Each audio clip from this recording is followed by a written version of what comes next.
Okay, welcome to the 2016 October 31st Halloween extravaganza or something. Yes, I'm at the beach. Can you tell? If it's fooling you, then you're an idiot. We don't really have a topic. It's just going to be people wanting to talk about whatever they want to talk about, with the exception of no race bullshit. Not going to happen. No playing of any videos, period. I don't care what it is. You don't play any videos and no music. But other than that, come on in.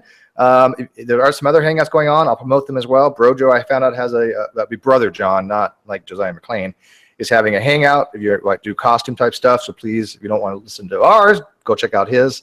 Other than that, you know, we're just having a regular hangout. So I've got the link posted on my Google Plus feed, and it's only for visible to those of you that are actually in my circles. I have to actually add you to my circles, and then you can go check it out. Okay. So anyways, what's up, guys? I watched Drag. Did you guys watch Drag play this video there? That was pretty interesting. Nobody watched your shit. Do you notice that? Yeah, nobody watched it. That's fine. I haven't had a chance. I will. I get to. It wasn't very long. It was, yeah, it was okay. I mean, just quickly addressing some of the things that True was saying, but I had told Drag that basically I stopped watching True Imperialism stuff. I really have not watched more than a few minutes of any of his latest videos. I especially didn't watch this last one. It was like something about Native American Indians. I had no interest. But the ones before it, I had to watch a little bit in the beginning, a little bit in the middle, and a little at the end. And I caught that he said something about Dragnot and myself about why we don't go into his room. And he still doesn't understand why we don't go into his room. He basically thinks we're making this up about his moderation techniques. But other than that, yeah. You know. Yeah, you see, that's it. That's it. He has an issue with Native, or treatment of Native Americans. But yet, me and Drag, he just completely snubs us and shows us complete contempt just because we're dragons. Yeah, racism against dragons is a real thing. It's a shame that so many dragons have to sit through so much persecution. I know. Oh, Trevor says he's letting my ad run. Oh, he's sweet. Thank you. That is nice. Well, it's funny because I had a video that obviously you guys didn't know. I lost the monetization for play the video from the ISS, which I didn't think there'd be a problem, but I should have known better, because somewhere like in Bulgaria or Bosnia or something was actually blocked, and so I lost monetization. But I found out I didn't lose the monetization that I actually initially got before it got cut. So there's only like 400 views after that. So it's like, like 60 cents I figured out to be. Not a big deal. Not enough to really to redo the hangouts, because I don't make these much off these videos. I really don't. I do make it off the Patreon, which I fully admit. So, if you like the channel and you like the events we're having, please, help us out, or help me out with the Patreon. We are having a debate on Friday, hopefully. I think Paul said, though, he hasn't heard from Troy, that other guy, but he may be doing 1 against 2, which is fine. He has said that he has read up on human chromosome number 2. So the Rumpus and General need to get up to speed on that. I will be asking both sides questions, but I'll give the questions to them in advance, so it won't be any kind of surprise thing about when I'm going to ask about human chromosome number 2. So if anybody's got good ideas for questions to ask the Young Earth Creationist and General Han Solo and Rumpus, please just message me either an email or G+. I mean, I'm asking the simple ones, like, what Tompkins says is highly expressed. Do you think that, and so why? Do you think there's an alternate transcript? That kind of stuff. But other than that, it's be too technical for me either. So anybody who does know about the topic, Sam or Fiona or anybody, if they have specific questions, please let me know. I forgot to add Sam. Oh, I just corrected that. I tried watching I tried looking at the conversation between C. Brown and Isaiah a few days ago, and I was just like, I'm not even sure the point that C. Brown was trying to make. Like that's how kind of incoherent that I think the argument was. Like or maybe I'm just dumb. I don't know, but maybe you can explain, Isaiah. Dude, I don't. Yeah, please, Isaiah, explain to us, C. Brown, because we already said I don't understand a damn thing that he says. I'm not sure what he's trying to get at exactly. I'm not even sure where to start. That's the bad part. Isaiah? I don't think he knows what he's talking about. Well, we know that. But what do you mean? Be charitable. What do you think he's trying to convey?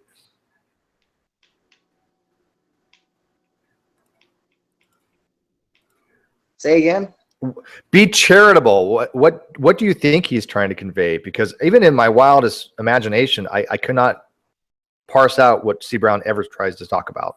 It just it doesn't make sense from beginning, middle, or end. There's no cogent thought process there.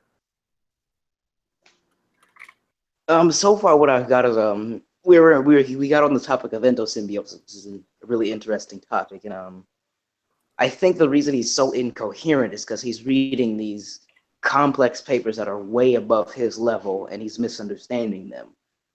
For example, he misread one of the papers and said Lynn Margulis doesn't accept endosymbiosis, despite being the poster child for it. the one I mean, she won an award for that. I don't remember what award she got. What did she get for that? She won something for it. Did she win? She didn't win a Nobel, was it? What did she win? I think she got a Darwin medal. So wait, Was it? Is that what it was? So someone who is a proponent, like on the cutting edge of endosymbiotic theory, was supposedly decrying it from his position. Yes, hold on. Let me find the quote. Yeah, how did he get the impression that she was against endosymbiosis? She's the one that fought for it, that formulated the whole hypothesis.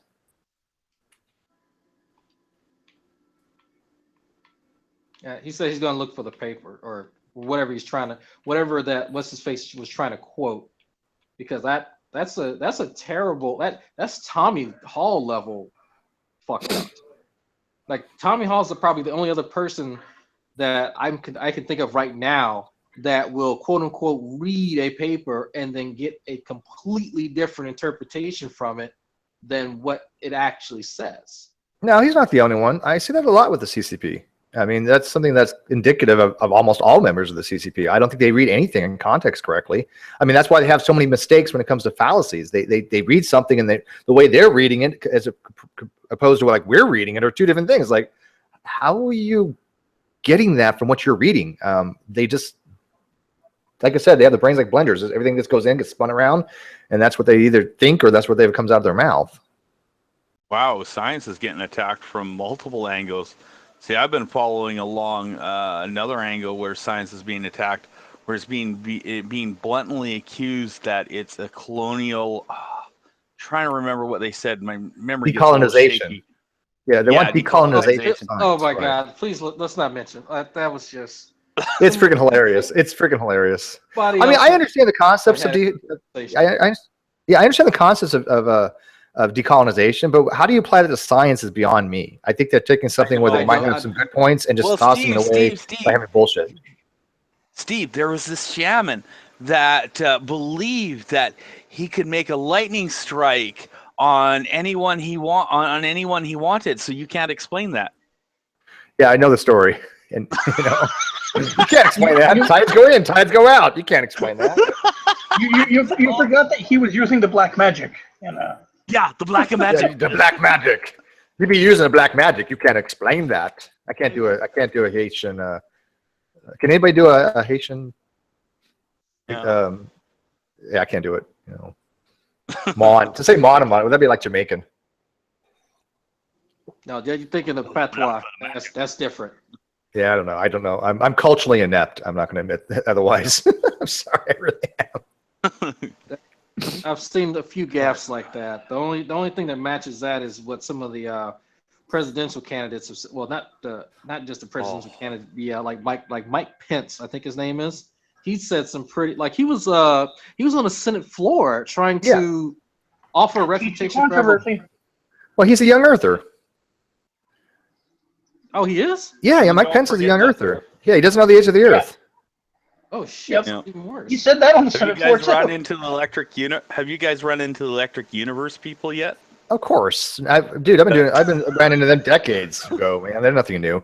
Oh my God, dude, Isaiah, you are right. C. Brown actually said, literally, quote, that Lynn Margulis was always categorically rejected the evidence that mitochondria and hydrogenomes, anaerobic forms of mitochondria, share common ancestry.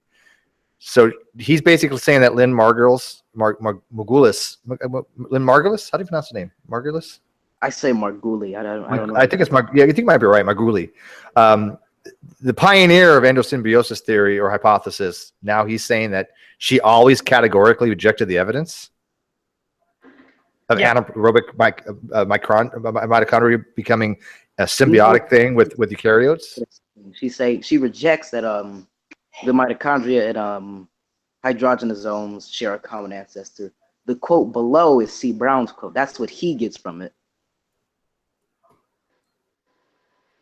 How? Wait. So I'm going to have to read the original quote and then his interpretation, because that. Yeah. It says, he says many experts don't buy this endosymbiotic theory, like Christian Devue and Lynn Margulis. I know I'm butchering her name, by the way. I do realize this. So what specifically did he read to come to that conclusion, to mention her name? I posted the other quote above. The quote from the actual paper. That's I don't know how he. I'm guessing that's the line he misread. You're gonna have to read it out, man. I'm on my iPad. I can't see it, but I'll probably look at it later. I don't know. That's just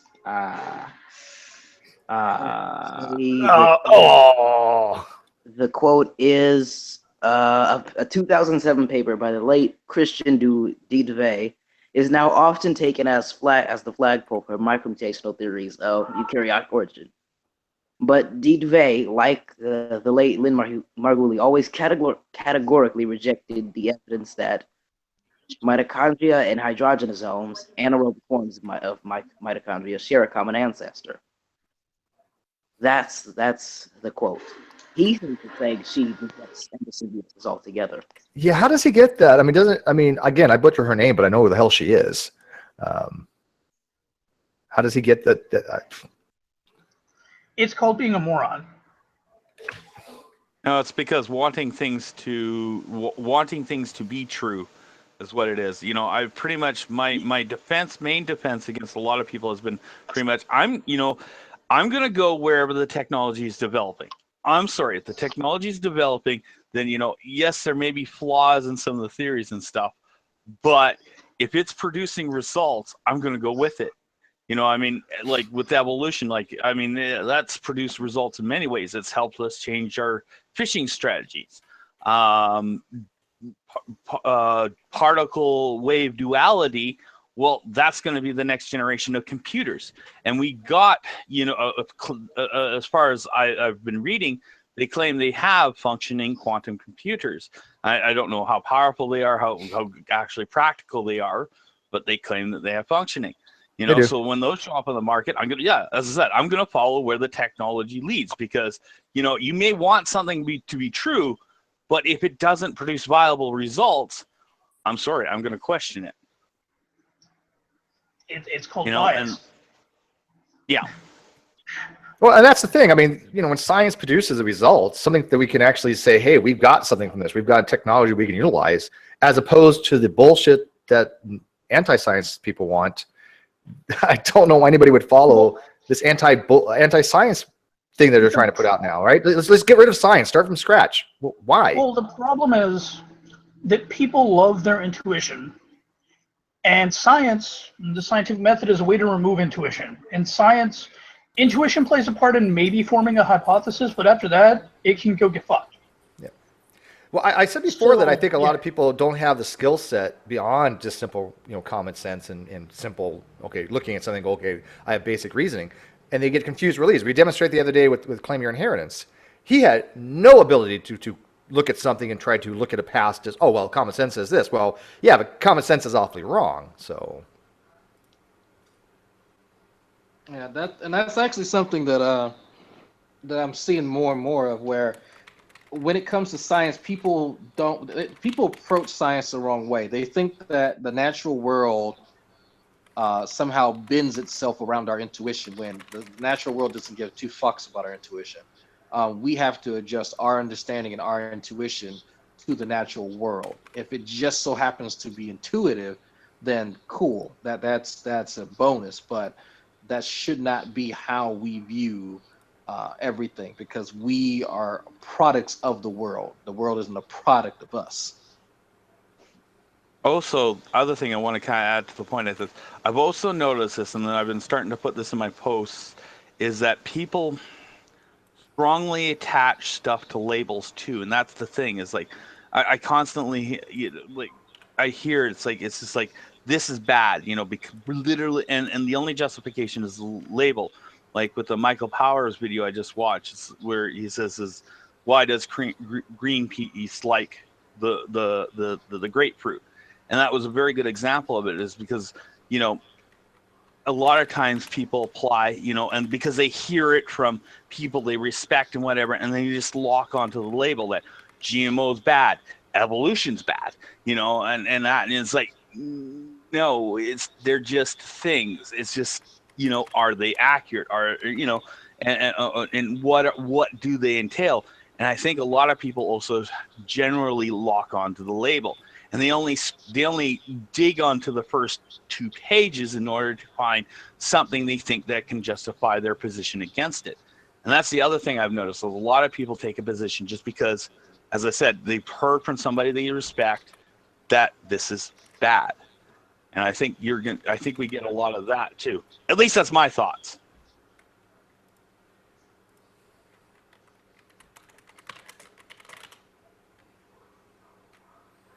Didn't mean to kill the conversation. Sorry. Oh no, I've got other. Carry on. I'm listening, but I'm trying to cover multiple things at once here.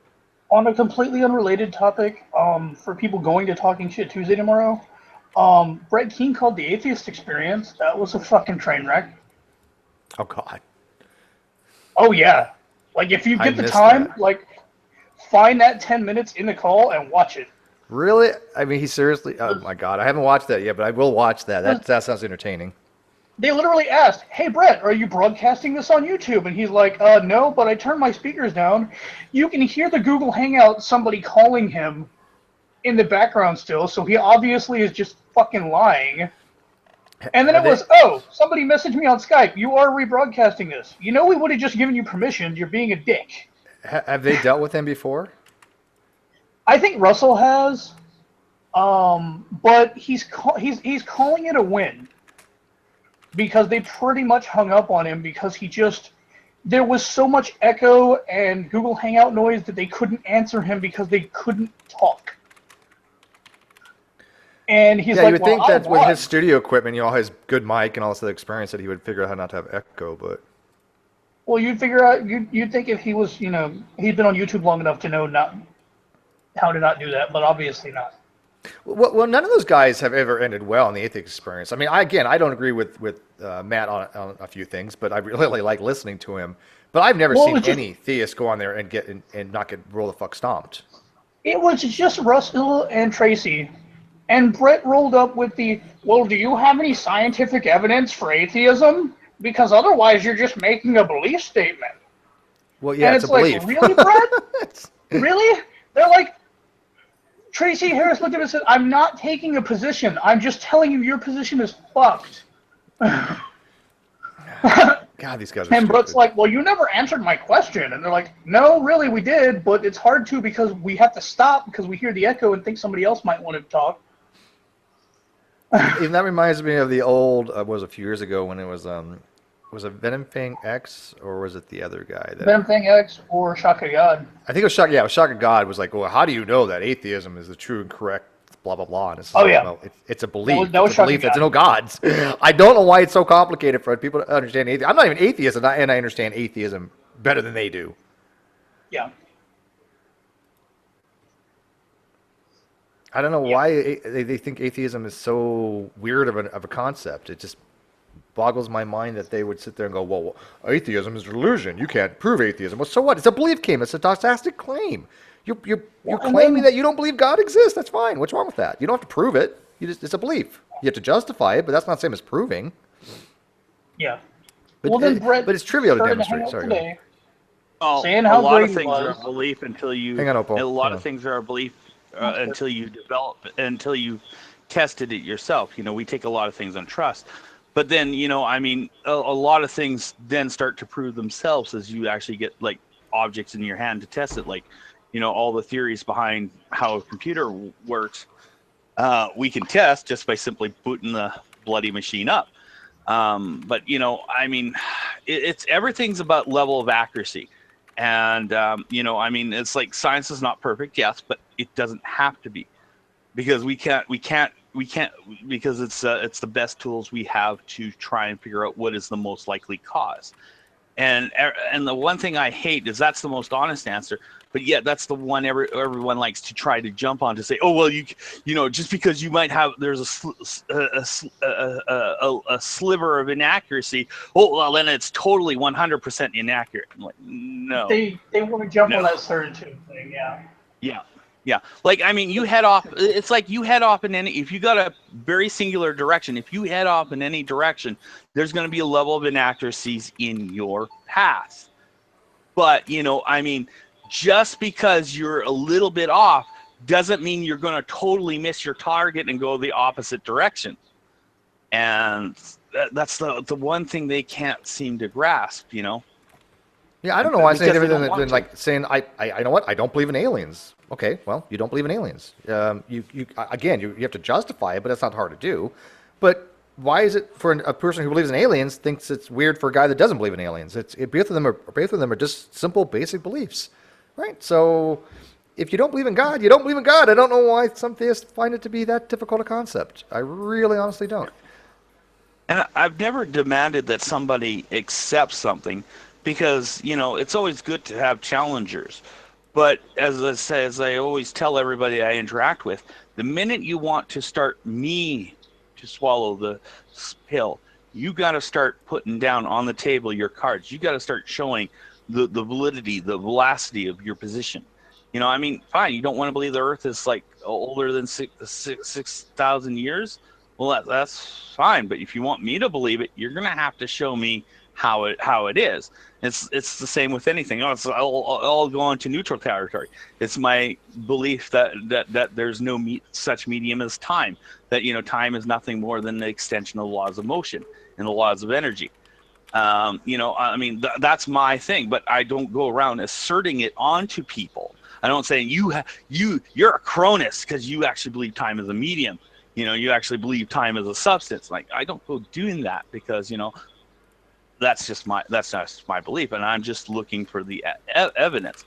I'm checking and verifying as best I can. I may never absolutely ever come to a 100% conclusion, but I don't have to personally.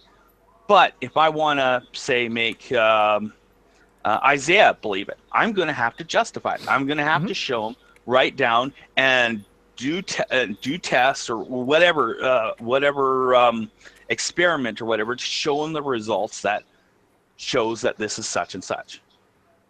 Yeah, you need to come up with something convincing, right? I mean, Brett Keane doesn't have any convincing arguments. Matter of fact, he's used the same arguments forever.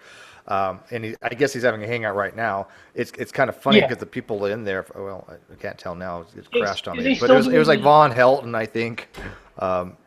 It was like the totally derp cloud, but it crashed on me. So. Well, earlier it was Brett, J-Dubs, because J-Dubs. Johnny KFC.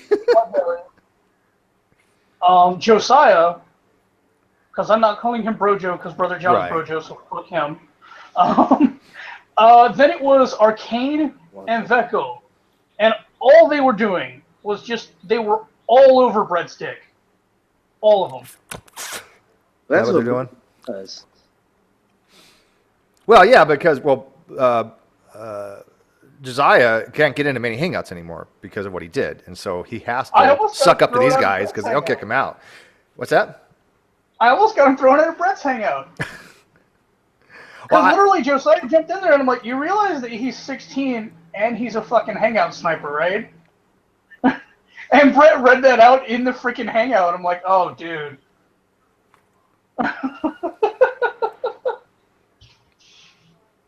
But yeah, they're using the Darwin's deity workaround where they're in the Skype call in the freaking hangout. Yeah, that's right. It looks like they're doing Skype. I haven't figured out how to get that done yet to do it Skype, but you just screen share the Skype call. Is that all it is? You just screen share the Skype call?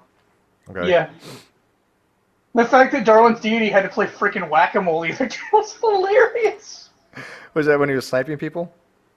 What? No, he had started a Skype call as a I remember. I saw that. I saw that. That was on So then Darwin's Godless, Basis. so then Godless shows up. So he boots Godless out. So then freaking Josh shows up and he boots Josh. So then Jack shows up and he boots Jack. And then they all just keep coming back because in Skype, once you kick somebody, it doesn't matter. They can come back. Whack-a-mole. Yeah. Yeah. It was amazing. That is funny. And Jose's like, see, these people really are stalkers. I mean, look at this. And I'm like, you're an idiot. They're doing it to troll him just to piss him off. So basically, He's you just giving start. them exactly what they want. So basically, you just started. Okay, walk me. I'm still trying to think how to do this. So you have a Skype You would start call, a Google right? Hangout like you normally would, right? Okay. Mm-hmm. So you start a Google Hangout. Then you turn on your screen share with the Skype, right? And Okay. you start a Skype call with whoever you want in the Hangout. Okay. and then So you you're just sharing all the other people, right? Pretty much, yeah. Okay. So you can actually get a multiple amount of people in one hangout that way. Yeah, you could get like a shitload of people. Interesting. As long as your bandwidth There's a holds. lot of programs for that. Could Oh, you yeah. use XSplit for that? XSplit, no. Well, I mean, technically, yes. I don't know. Drag does a lot of that Twitch feed type stuff. You can use OBS for it, probably. If you wanted to, you could use OBS. Although I hear OBS and Windows 10 haven't been getting along. But there's a couple workarounds. By the way, before I forget, hey Brenda, I'd watched your little hangout with Matt Slick the other day, Yes. and you were spot on correct. By the way, I hope so. yeah, you were spot on fucking correct, and Matt Slick is a fucking moron and a half. I you and Joe I just were want both to put it out there that I welcome any critical feedback if I ever make mistakes, because I don't want to make mistakes. I thought you did exceptionally well, and I Okay. thought Matt was a total fucking prick to you. So Yeah. I was wondering if Dragnot had seen True's latest, basically whine fest about him. he did. He just had we Oh, just had yeah, a video on there's it. a response. There's a response ran up, and there's the Hangout he did from class on it, too, so yeah. I mean, all he did was whine. I mean, he didn't say anything. He just whined. That's right. I didn't watch the whole thing because I agree with you. I listened to like the first few minutes, there's something in the middle, and then toward the end, and that's all I heard him freaking do was just bitch and say stupid shit like, "Well, these guys don't come into my room because they say it's because they get improperly moderated." Well, okay, that is the reason. I mean, shit, he kicked out Hogtie when he was leaving the other day.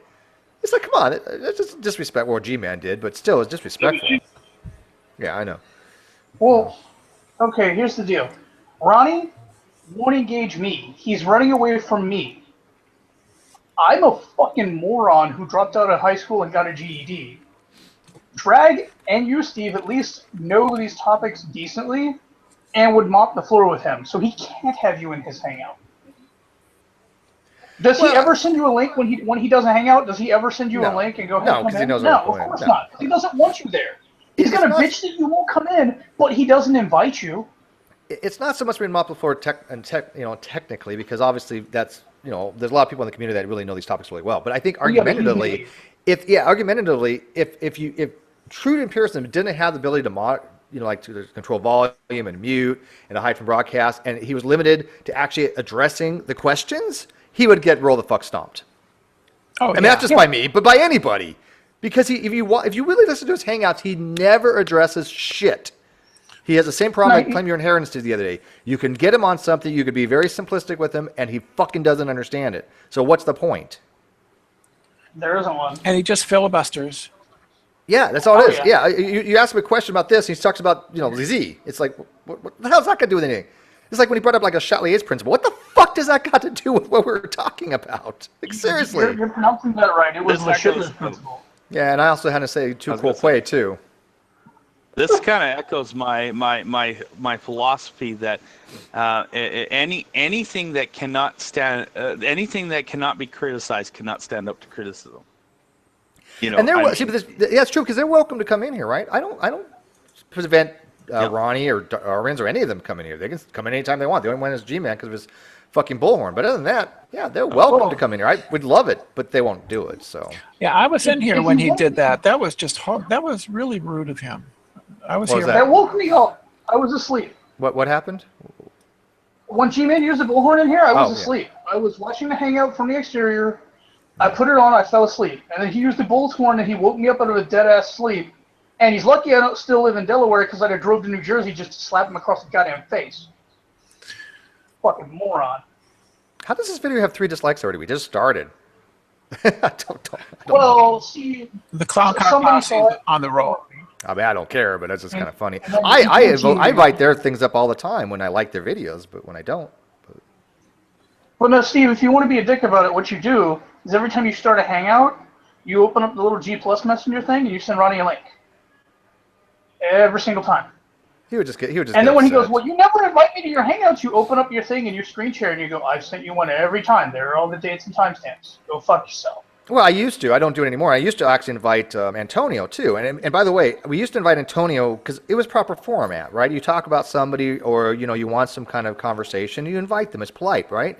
But Antonio took that offensively. He's like, why do people invite me to do their stuff? Well, at the time, we actually wanted to listen to him. He actually was okay. Now that he's gone off the deep end, we stopped inviting him anyways. So, I mean, he cut his There own are throat on that. technical issues Super why we bummer. couldn't invite. There's technical issues as to why we really couldn't no longer invite Antonio. Unfortunately, we ran out of lead paint chips. You think that's what he snacks on? He lead think that's paints. what he Yeah, thrives on. he snacks on lead paint chips. Somebody said Cliff Stamp downloaded my video. I don't. How would you know that? Cliff Stamp is blocked, and it's a shame too because I like Cliff Stamp. I think he's gone to the way of contrarianism. I think he's actually sides with people just because he wants to stir the pot. He really is an agitator anymore. And ever since I had that incident with the false flag, I had to block him, which is a shame because I actually like listening to Cliff talk about science. But yeah, I can't have Cliff around because I stick by my guns. So it's a shame. Because I liked Cliff, I really did. But God, I don't know what happened to him.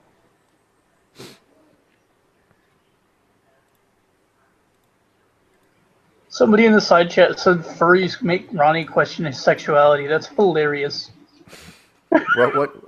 Where's that? Who? That was Jim Herman. Oh, I like Jim. Yeah, that's awesome. Well, I mean, I don't care if he questions his sexuality. He's a question his own intellectual level and his own competency. That's what he needs to question. When you have everybody in the community telling you're a dumbass, you should really take pause and go, wait a minute, what am I doing here where I'm not getting any kind of positive feedback? I mean, that's what a normal human being would do, right? If everybody in the world said, Steve, you don't know shit about basic science, I'd be like, fuck, maybe I don't, right? I'd at least take pause of my situation. But Are you talking about the whole Tony? thing is, I'm talking about Ronnie mostly, I think. But the whole thing is he doesn't have everybody in the community telling him he's a moron. He has everybody on not his side telling him that. Everybody on his side is all about, well, true, well, you're great. You're so fucking smart. Well, on that side, he is the expert. On the other side, true empiricism is the expert on science. Which is really fucking sad. Oh my God, that's what kills me. He's Really, he is really their fucking sad. he is their person he puts up as the leading person in expertise in science. Holy God, that kills me. That's right up there with fucking G-Man saying, well, Arcane's definitely smarter than me. That was Well, scary No, too. G-Man. G-Man's How smarter about than go Arcane. Invent something. I was going to say, if he's the so-called expert, then why don't they challenge him to go out and invent something based off of what he says is true, contrary to the rest of everyone? Well, Sam did that. That's what I would say. Who said that? Literally, Sam did that. He looked at Ronnie. He said, Ronnie, write me a proposal for an experiment, and I'll turn it into a grant proposal because I need fucking money to, come finish my PhD. Write me an experiment, and I'll turn it in, and we'll see what they do with it. And Ronnie has never done so. Not even remotely. Not once.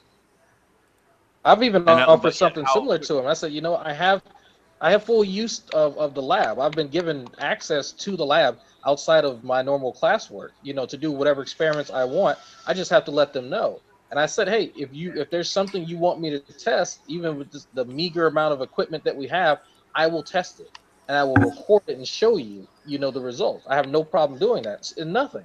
Anytime we actually ask Ronnie or some of these other fucking, ball lickers to actually produce something somewhat scientific as far as their claims, they can't do it. All they have are these baseless fucking claims at the end of the day. And that's why it's easy for me to say, you know what? While I'm actually doing real science, I am laughing at Ronnie because him and his fucking clown car posse actually walk the walk according to how they talk. But I think this whole thing is on a spectrum. I think when you talk about Ronnie and Darwin's deity are on like two opposite ends of the spectrum. The whole premise is there's a God, he exists. Darwin's deity just says, hey, we all presuppose it. And Ronnie more or less does that too, except he's trying to do it in a scientific manner, which doesn't work. And it's sad to see because it seems like if he just took the time to educate himself on some of the sound principles, it would be a more fulfilling conversation, but he just doesn't want to do that. He just kind of assumes he already knows it, which is frustrating. Well, I've seen personality.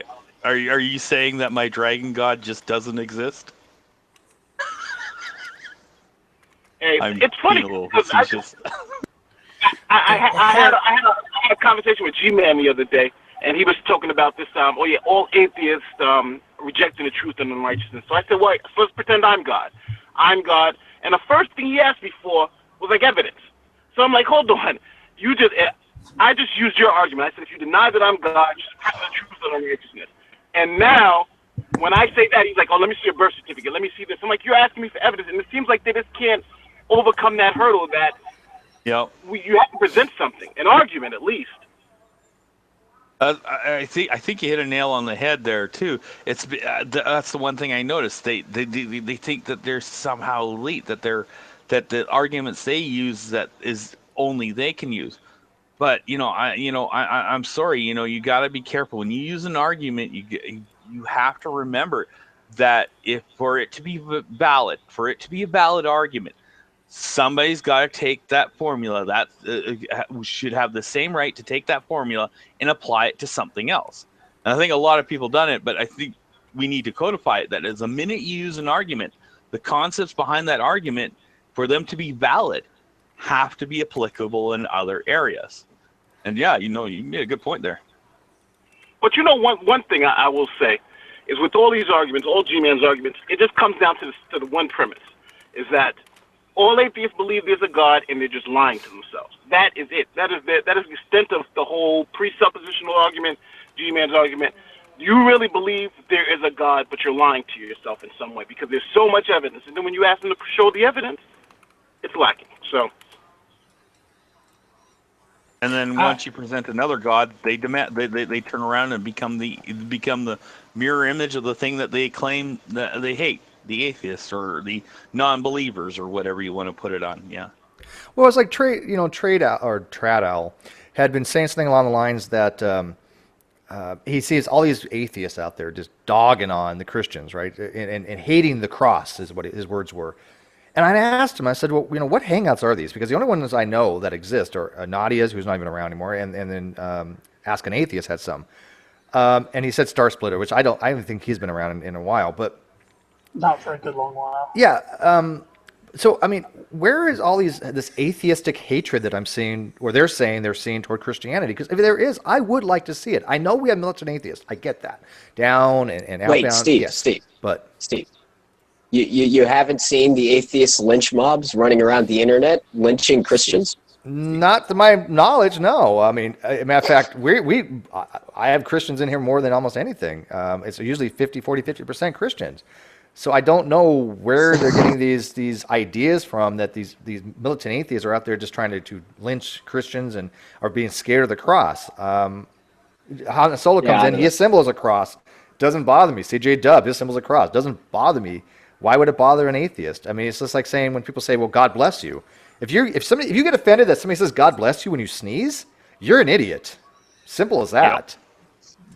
I've never seen anybody or witnessed anybody, be offended by somebody saying "God bless you." It happens, but it's very rare. Well, Merry Christmas too. What about Merry Christmas, right? When I've seen it, Yeah. it's been someone like not an atheist, someone of like a different religion. Like, oh, I'm a Hindu. How dare you say that to me? It's like that. That's the only time I've You ever see, that's seen still it. bad too. It's that. just like, you know what? If somebody said, "Hey, Happy Rosh Hashanah," I'd be like, "Okay, well, I'm a Jewish," but I mean, to somebody who's not, or Happy Kwanzaa, or whatever. Like, hey, you know what? Hey, Kwanzaa, go for it. Yeah, it's just a salutation. Why get upset by it? It's like saying There are things- Yeah, this is not a green screen, by the way. This is a Google Hangout. Is that why it looks like mist? Yeah. You mean you're not actually at a beach? You lied to us, Steve. You lied. Well, it doesn't have very many backgrounds. It's pretty crappy, and you can't add your own. CGI. Yeah, NASA. It's Here we obviously you're in with the Illuminati. I do like this one though. This is kind of cool. You're concealing that you've got a large world map behind you and all the leaders of the Illuminati conspiring. They don't pay much attention to me. The big question is now, am I the lie? How about this one? Is this one Just cool? because your background's not real? He's I like that one too. Teleporting. I'm teleporting. Dude. Teleporting. Oh, people, no, don't get started on the teleportation shit. I literally I'm telling you, we were talking to Iron Nation, and it was me and the doctor. He couldn't understand this basic concept that in teleportation, right, the original is destroyed, and then you produce a copy, right? So it's not exactly the original. And he was suggesting that if the brain is destroyed and then reconstituted somewhere else, that you're not dead. And it's like, wait a minute. Once your brain is destroyed, I don't care what you believe, unless you're a duelist, I guess, you're dead. Yeah, I'm pretty Dead. We've never seen anything but destruction of the brain. You're dead. That's the only thing we've seen. We've never seen that happen. Now, is it possible if you're a duelist? Yes. Okay, I'll grant that. But he was positing that you don't die, period. And I was like, okay, how do you not die? Your brain's smushed. It's atomized. Yeah. So would you use a teleporter like?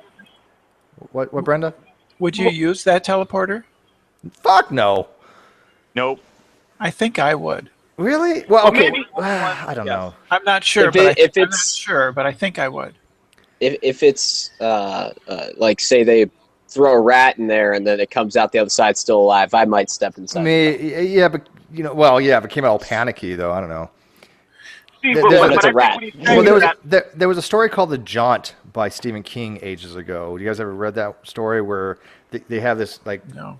they have a ship that goes to another like planet or something like that, and to our time, or the person's in time there in the time respective to their flight, it takes almost an infinity amount of time, but to the outside world it's almost instantaneous, and they have to knock people out, because if not they're going to be like spending eternity waiting for this jaunt to happen, and this little kid doesn't take the pill to knock him out, and he ends up like being at the very end like this old whitish haired guy that's just like seeing the universe kind of thing, and it was just kind of freaky, because that's what I think of the teleportation in that state from one point A to point B. What the hell happens to you? It'd be too freaky for me. Well, there's an Outer Limits one. I'm sure it was Outer Limits. Watch it be another show, but whatever. In it, they had like this race had come, and greeted, basically formed an alliance with Earth, and they started giving them their distance teleportation technology. And what it did is it did the cloning method, where it would make a copy of yourself and it would transmit the data to somewhere else. But they kept the original alive until they got the confirmation that the duplicate was created. Well, an error had occurred to the point where they couldn't confirm that the copy was created elsewhere, so they awoken the original, and it was a whole big story about whether and I guess a little later on, I think it was like a day or two later, they finally got the confirmation through that the original had made it, and then it became a whole dilemma: should they kill the original? Because now there's this other one thinking that you got now two individuals that are sounds very similar to the identical. movie The Moon. If you guys haven't seen that, Yeah, it's I've seen that very one. similar. Yeah. Yeah, that's By the way, Brenda, you're famous. You actually Darwin's Greatest Hits just uploaded a video about you and Darwin. Oh dear God. Darwin's deity against Brenda. Round one. Ding ding. I just hope I don't embarrass myself. That's You all. do fine. No, I think you Yeah. do exceptionally well. I would tell you, I'm honest, right? I'd be like, God, you sucked at that, but you did You you are do well. kind of an asshole, aren't you? Exactly, right? I would be a total prick to you, but you do well. I get props No, for props. I would want to be. I would want to be told if I was. Yeah, I mean, we have contrary bad positions arguments. on Oh, sorry. Go ahead. See, this No, is go how ahead. we know you're human. You make mistakes because we all make mistakes. Well, like Brendan and I, we don't get along on politics at all. But Probably not. Yeah, but on other things, she does exceptionally well. So I mean, I get props. I don't expect her to agree with me on everything. That'd be silly. Well, yeah, it's good to have opposition. As I The said, any idea that cannot be challenged apparently cannot stand up to criticism. And I totally agree with that.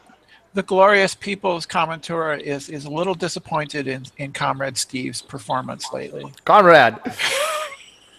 Yeah, I'm right up there with Iron Nation, right? Hey, while you guys are on teleportation, have any of you, maybe Steve, since you were actually in the Navy, can you verify anything about the Philadelphia? I knew you were going to ask me that. I Other than saw the that movies, yeah. Other than the movies, now I will. From what I have learned about it.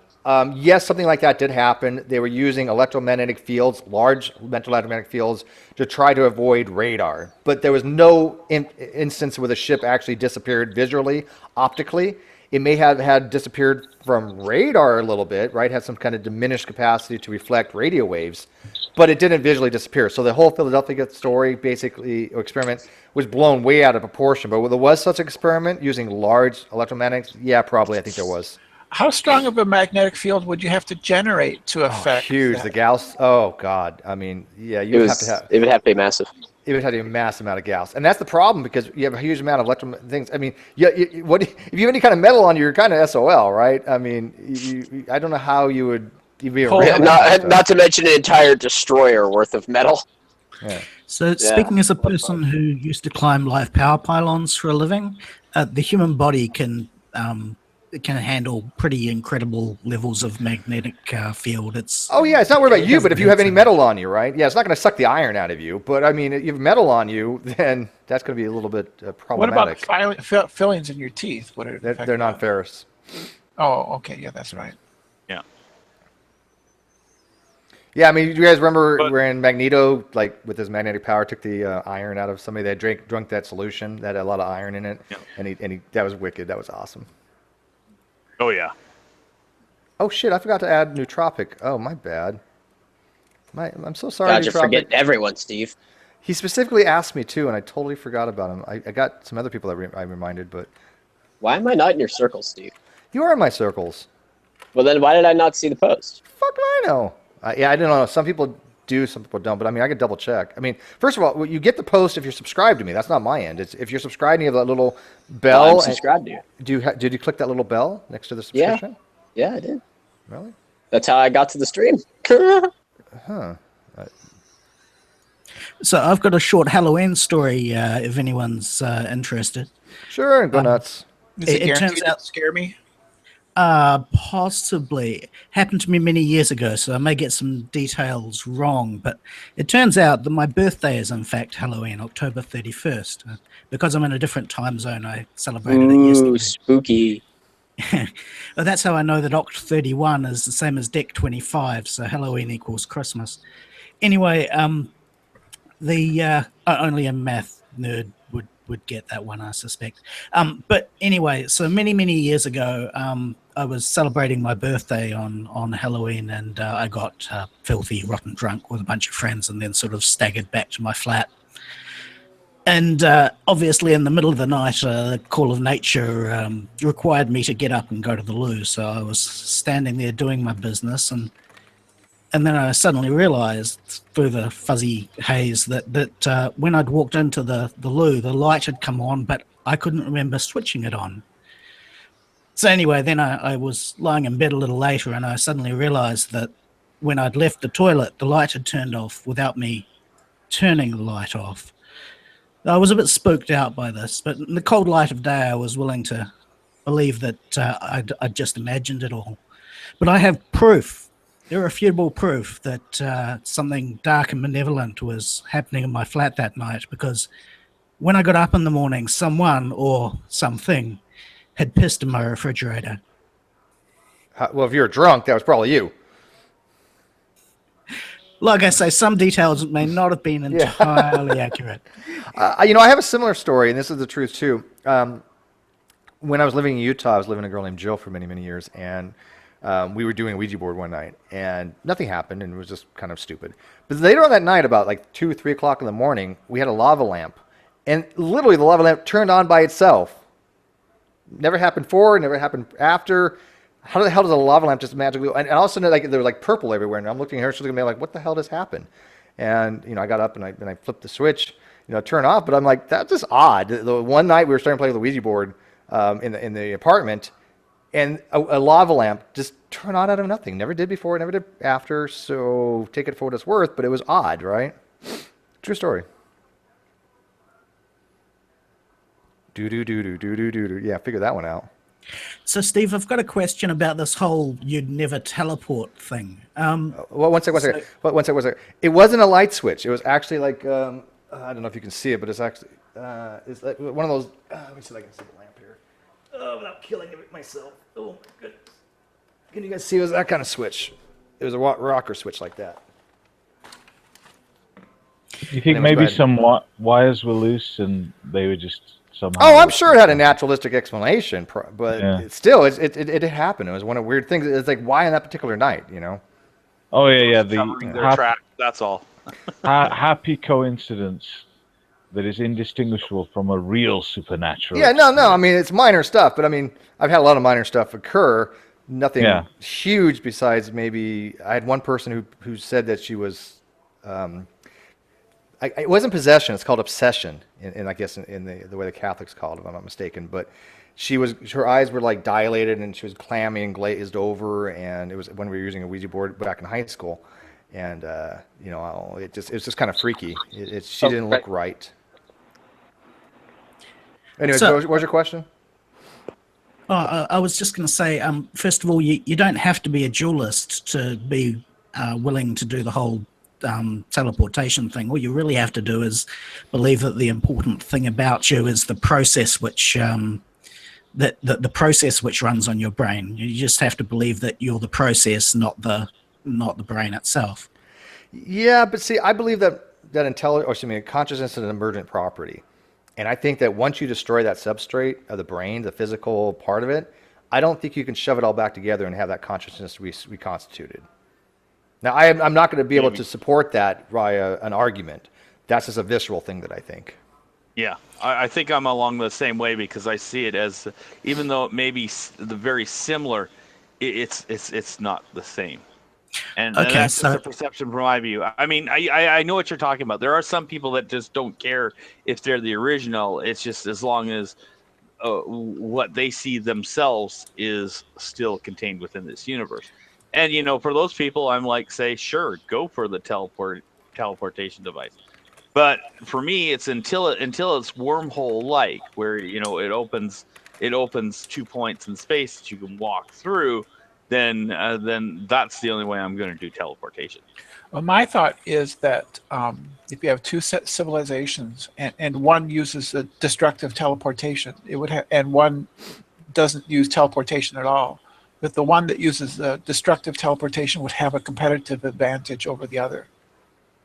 Well, yeah, but in modern, though, it is destructive. In actual reality, the only way to do teleportation is destructive. The original copy has to be destroyed because that's how it gets the information of each particle. It has to destructively do it to get the state of it. There's no other way around that. So is wormhole teleportation not equivalent, or is there some bias towards it? It's not a wormhole teleportation. Yeah. No, but it's if wormholes turn out to be a possibility, a practical thing, then in theory you could open up 2 points, and depending on if you can squeeze the corridor very thin, you could get practically the same thing, because you'd be moving out and in and back into another point in the universe. Right. That's kind of what we call ER equals EPR, is a wormhole like that. Yeah. That's exactly what ER equals EPR is. But The problem is it's not the same thing as teleportation. Teleportation has to do with entanglement, right? You're destroying the original, you're copying the state to an entangled state, and then you're sending it, and then you're basically building it up again somewhere else. So you're making an exact replica, but I don't think the consciousness will transport over. I mean, again, So until we Steve, actually do the experiments, I have no way to prove that. I may have a confounder for that argument, Steve. At the moment, you're absolutely right, because we entangle electron A with electron B. Whenever we duplicate electron A or make electron B look like electron A, effectively teleporting it, yes, we do effectively destroy the state that electron A was in. But if you could entangle electron A with electron B twice, then there would be no need to destroy the electron A in the process of merely copying its state to electron B. It's possible that we might be so ham-fisted at making entanglements at the moment that when we break one, we break all of them, or it's possible that it might just be only possible to entangle them once. Just a thought.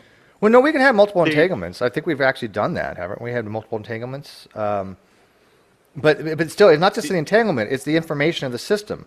Right, because remember in Star Trek, and we talked about this in the other hangout with Iron. In Star Trek, they had something called the Heisenberg compensator. Remember that? And the Heisenberg compensator was they needed that because they had to somehow get around the fact that we can never know the exact position and momentum of any given particle at the same time. So the people would ask them, hey, well, okay, how do you get the state of the atoms and molecules and everything in your body if you don't know their position and momentum and have that information available to you, because there's always going to be an uncertainty there. Well, they came up with the Heisenberg, compensator. So we still have to get the position and the momentum of a particle, and to do that, we have to do some kind of observation on it, some kind of measurement, and the observation and measurement will obviously destroy the state of the system. So that's the problem. It destroys the original in that way, right?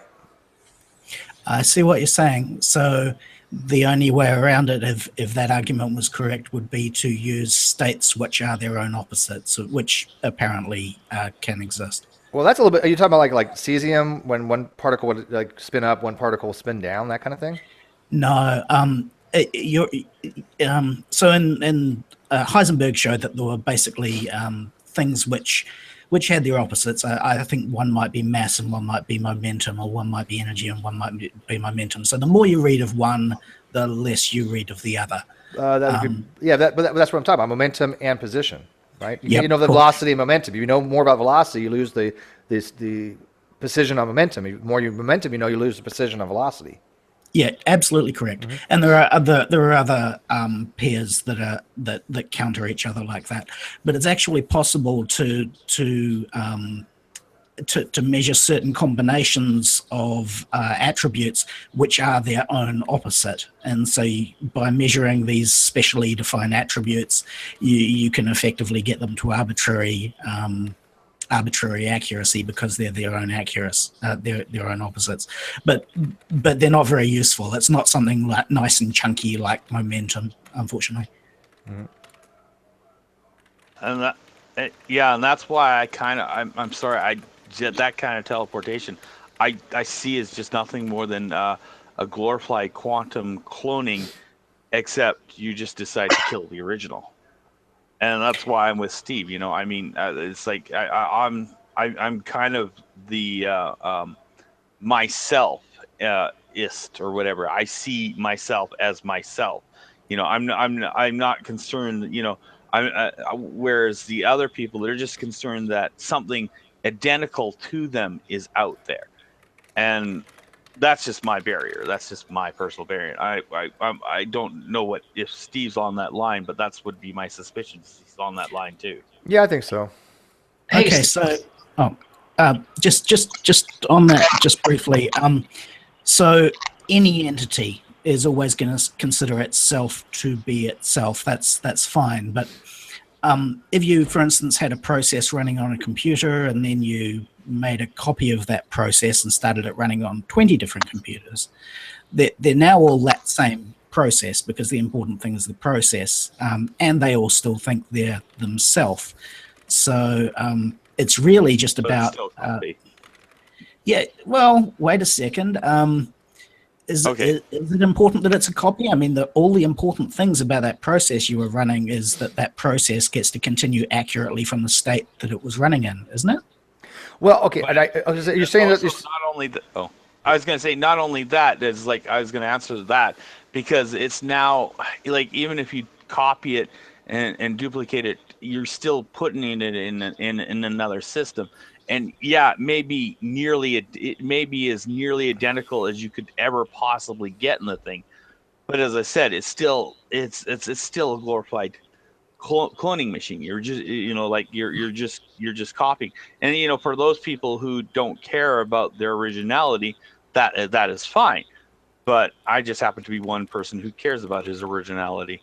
I mean, yet I do understand that parts of me are getting replaced in and about, but it's a self.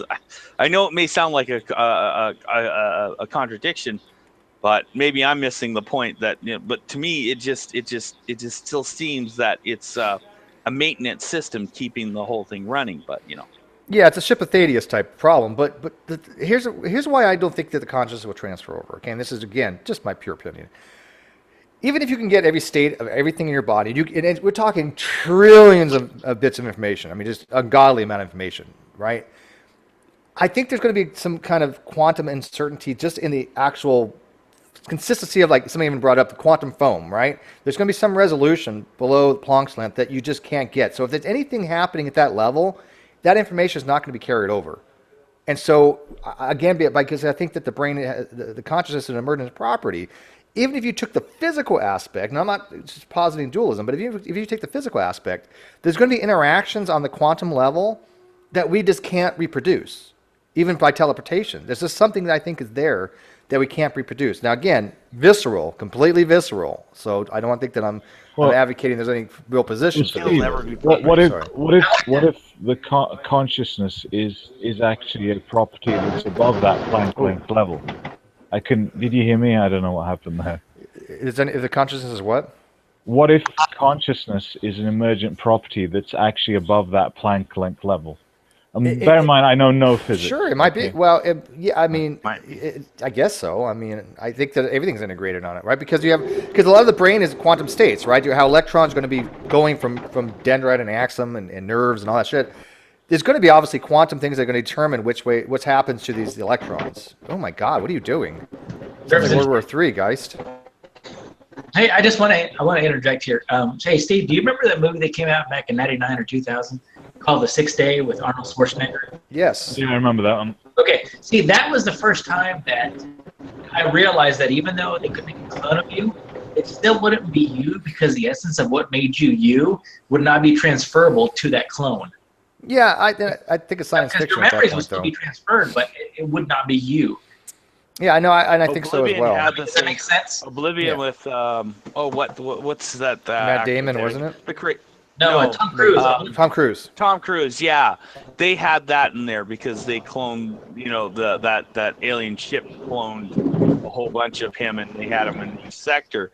And as I said, yeah, it'd be nearly identical, but it would still be a clone. I mean, any little deviations will cause irreparable deviations within who that entity is, unless you had some constantly self-correcting mechanism but then you'd be restricting the freedom of that entity. So two things. You really can't win. So two things. First of all, does anyone, I guess some people here will really credit the idea that there's such a thing as a human essence, but that's not something I personally credit. The second thing is, I wouldn't call it a human essence. I just call it an essence because I think in a lot of the same ways that could apply to a lot of things, even something that this is probably going to incur a flame war, but I think the same thing would eventually apply to even robotics. I mean, you create a program, even though you nearly perfectly duplicate it, you're putting it. If you were to put it anywhere else, it'd be in a new system, and slight differences within that system would deviate that personality in. But if we could copy it perfectly, if we could find a way to copy it perfectly and say the consciousness streams over or carries over, there's still it'd be like, say I have an artificial intelligence on my computer, right? It's an AI that's running on my computer, and then I hit copy, delete the file, then move it to a different place on my computer. Like, what's the what? I don't even know if this is even possible, but like, say it comes out in its personality, it has all the same memories as the old artificial intelligence, but its personality is completely different. It's like that it just did a shit ton of LSD, right? Because that it changes its personality entirely. So say I go to a teleporter and I come out and I'm a psychopath or I'm a sociopath. All of a sudden, it's like, well, I don't think it'll have that kind of effect. But I mean, we do know that mental states can change, right? I mean, we do know mental states can change with injury. People can have a shift in their personality. That's a fact. Yeah, that's why I brought up the LSD, because LSD has been known to change people's personality. Yeah. Like, not on a grand scale, but...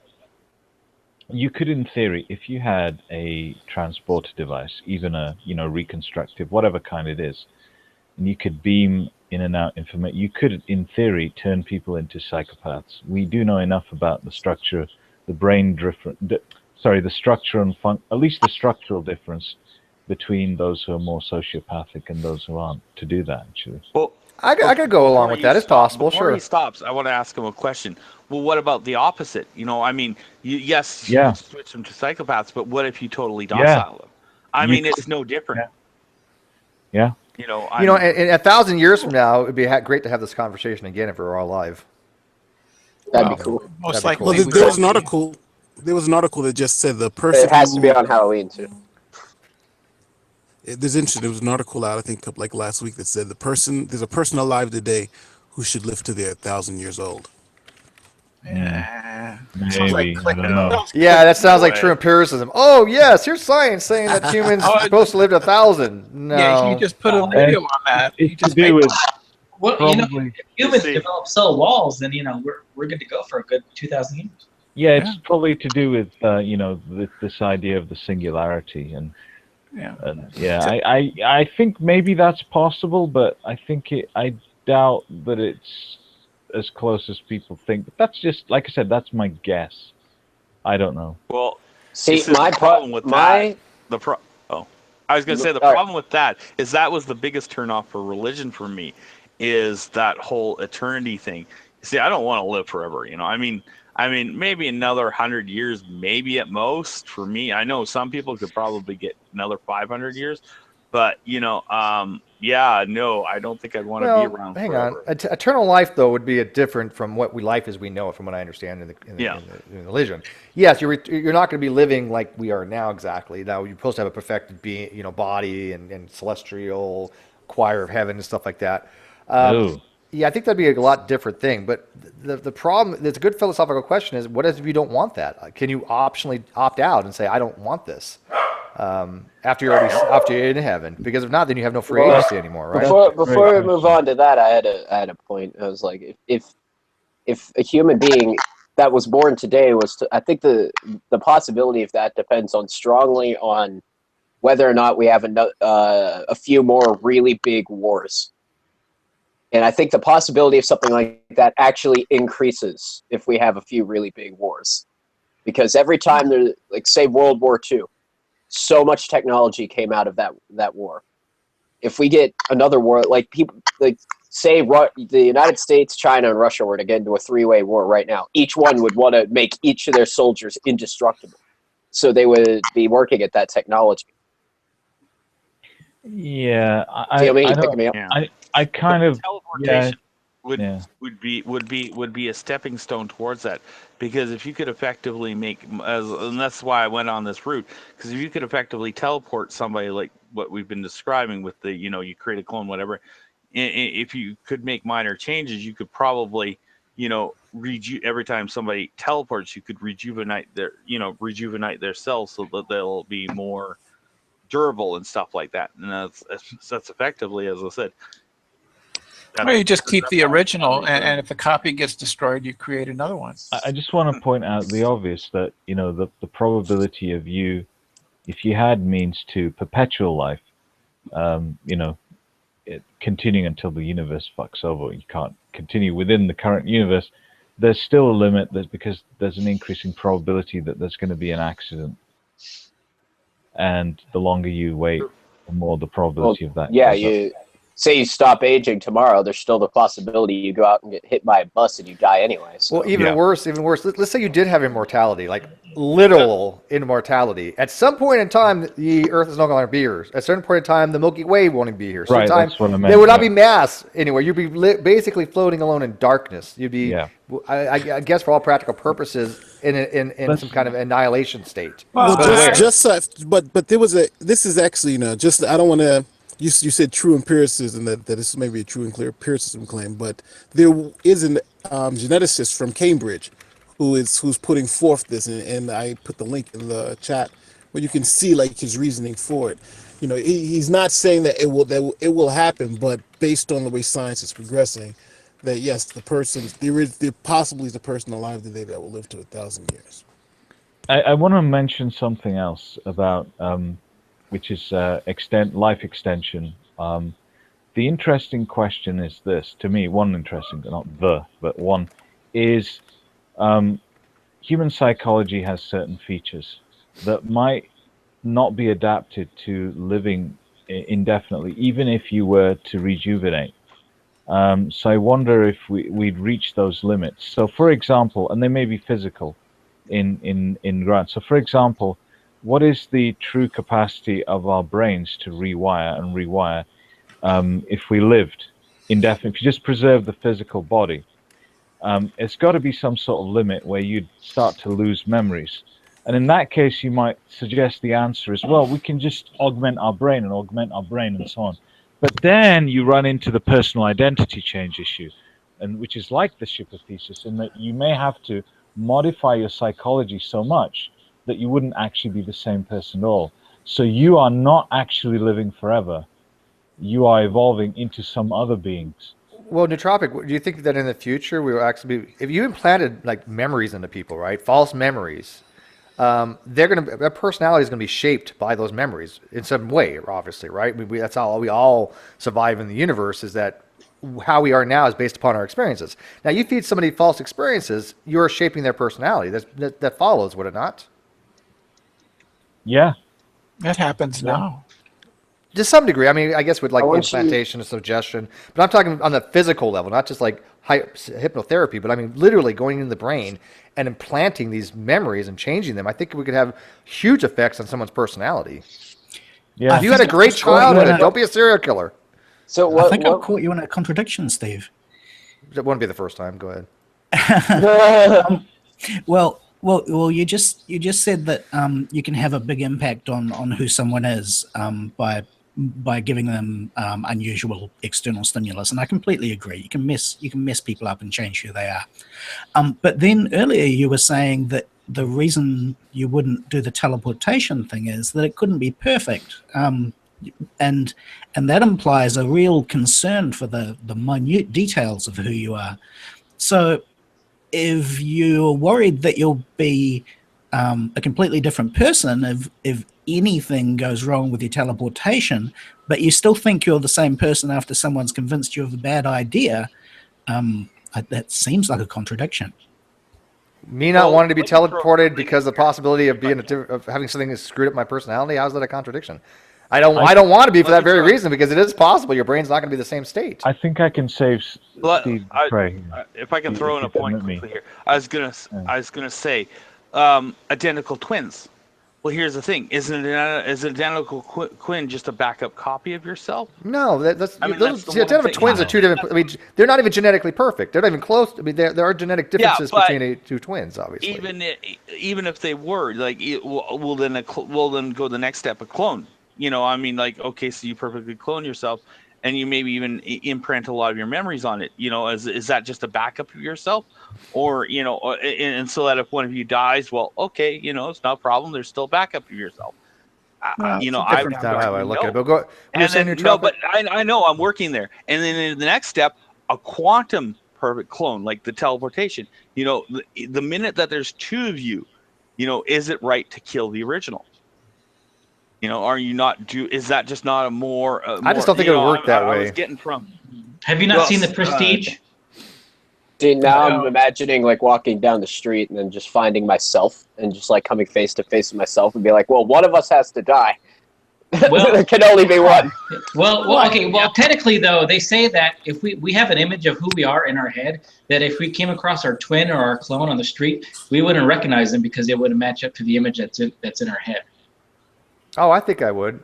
Yeah. I'd probably recognize myself pretty easily. But then again, I'd be like, who's that beautiful man over there? Who's that handsome man walking down the street right there? I would go gay for him. I'm a narcissist. I would fuck myself. Full-blown homo. But if you've ever seen The Prestige, where Hugh Jackman's character creates clones of himself and just winds up killing them.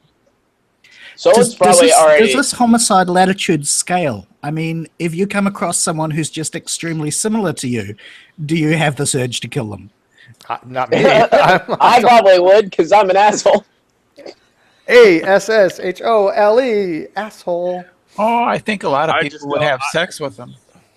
Yeah, Yeah, you know what? There are people in our community. I I think that if they were gay, they would definitely have sex with themselves because they're that narcissistic. Yes. I'd probably do it and then kill myself. Not like suicide. Like I'd kill the person who's like me. Yeah, as Tyler points out, though, it is a ship of Theseus on a neurological level or even quantum level. There's no way we can actually answer those questions at this point. But I think that 1,000 years from now we might. I think that is possible. We can. But By the way, now we have no idea. I think I just traveled back 1,000 years to tell you, yes, it's possible. Well, you know what's funny is we actually could go 1,000 years in the future. I mean, we have the technology right now. If we probably wanted to, we could say, okay, we're going to send Joe 1,000 years in the future. I think we could do that, or anybody. But the problem is you can't come back. So you couldn't tell anybody your plans. Now. I'd be cool with is a thing that changes over time. That's what a person is. But do you guys agree that if we were hard pressed and we had every nation say, you know what, we need to send somebody in the future 1,000 years for whatever reason, I think that we could do it. See, you'd send me into the future, right? And like I would get there. My first question, like if you were to send me tomorrow, my first question would be, who won the 2016 election in the United States? Is Pornhub.com still up and running?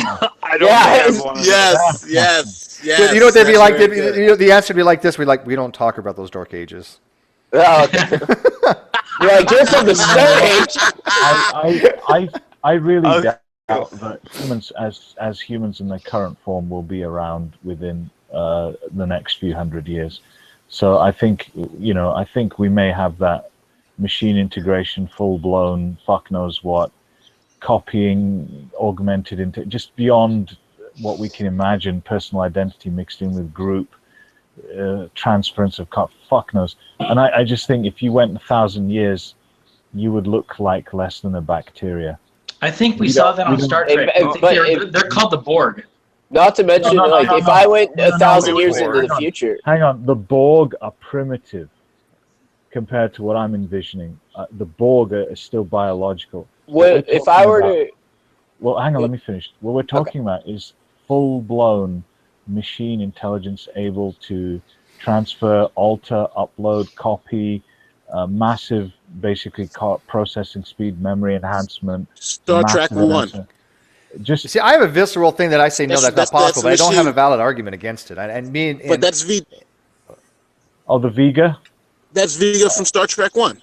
Yeah, I remember from the Machine Planet. Yeah, Voyager. We're talking about eventually. Yeah. So if you went further ahead in the future.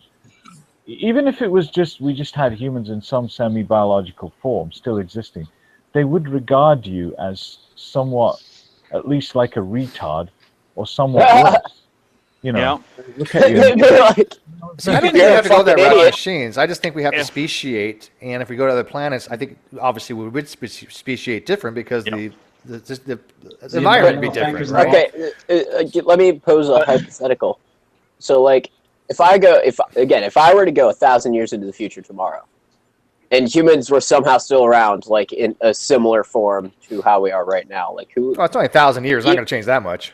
But like, what if all the languages that like I would even have a limited understanding with are all dead? No one can understand what I'm saying, and they can't understand me. That'd be great. Worse. Could you guys imagine 1,000 years from now, everybody spoke Ronnie?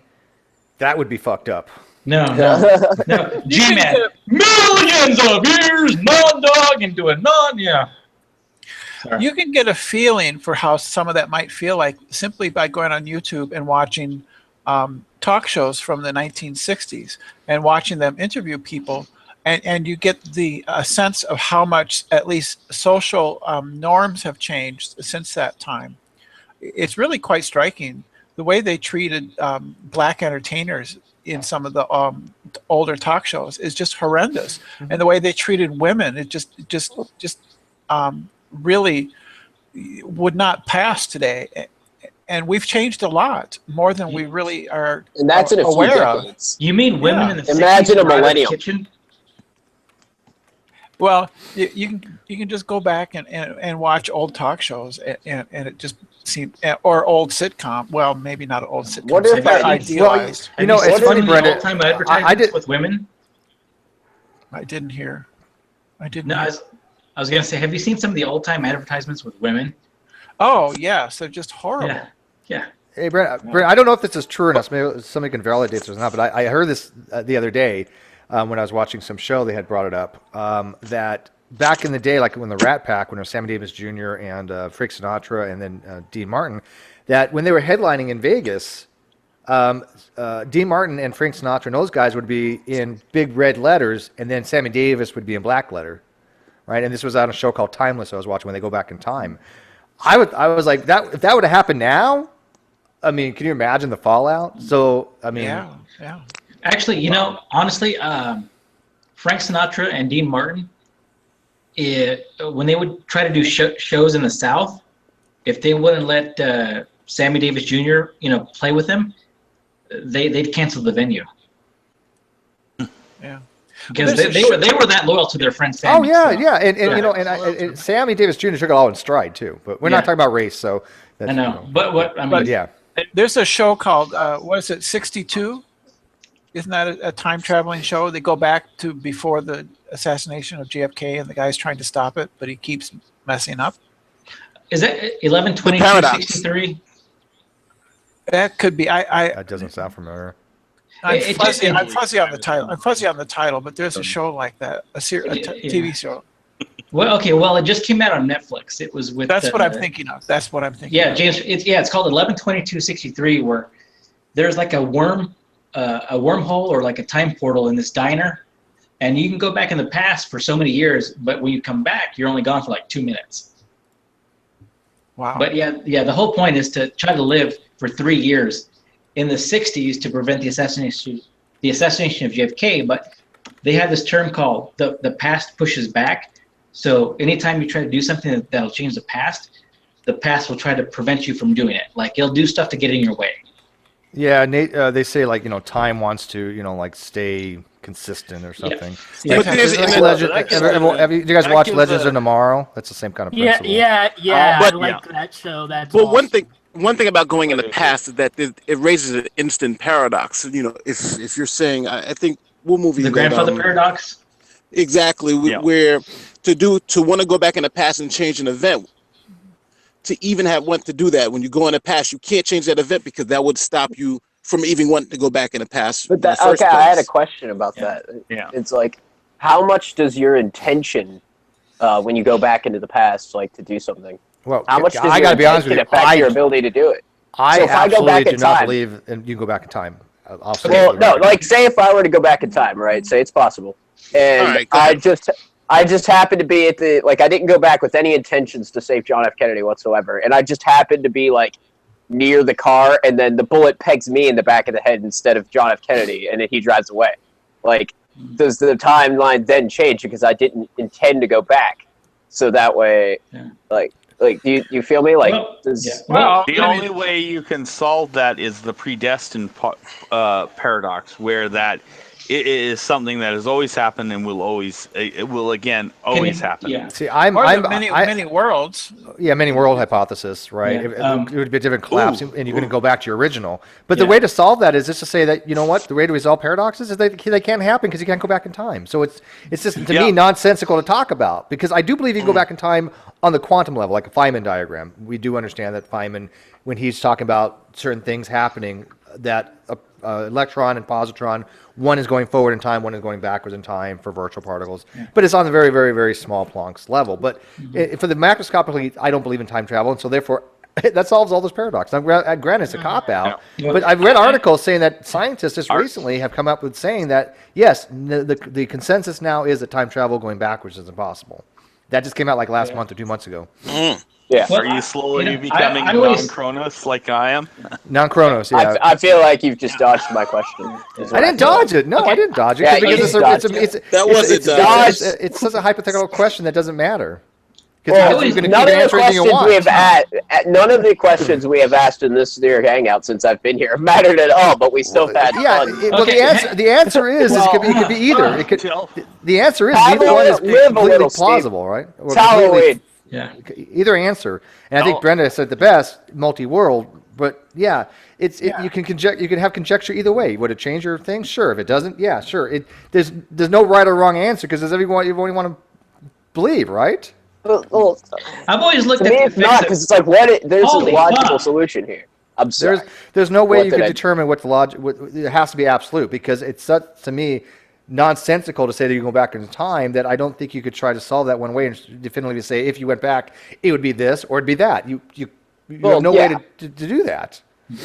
I've always looked at the effect of affecting the past as like throwing a pebble into a pond of water where the greatest effect is where that pebble lands in the water. And then of course you have the ripples that come out as a result of that. But over time those ripples have a null effect over the rest of the surface of the water. Yeah, but I don't think of time like that. But you see, from my perspective, the only way to go back in time would be to reset the positions of all the atoms within the universe to a particular configuration that would be the equivalent of going back in time.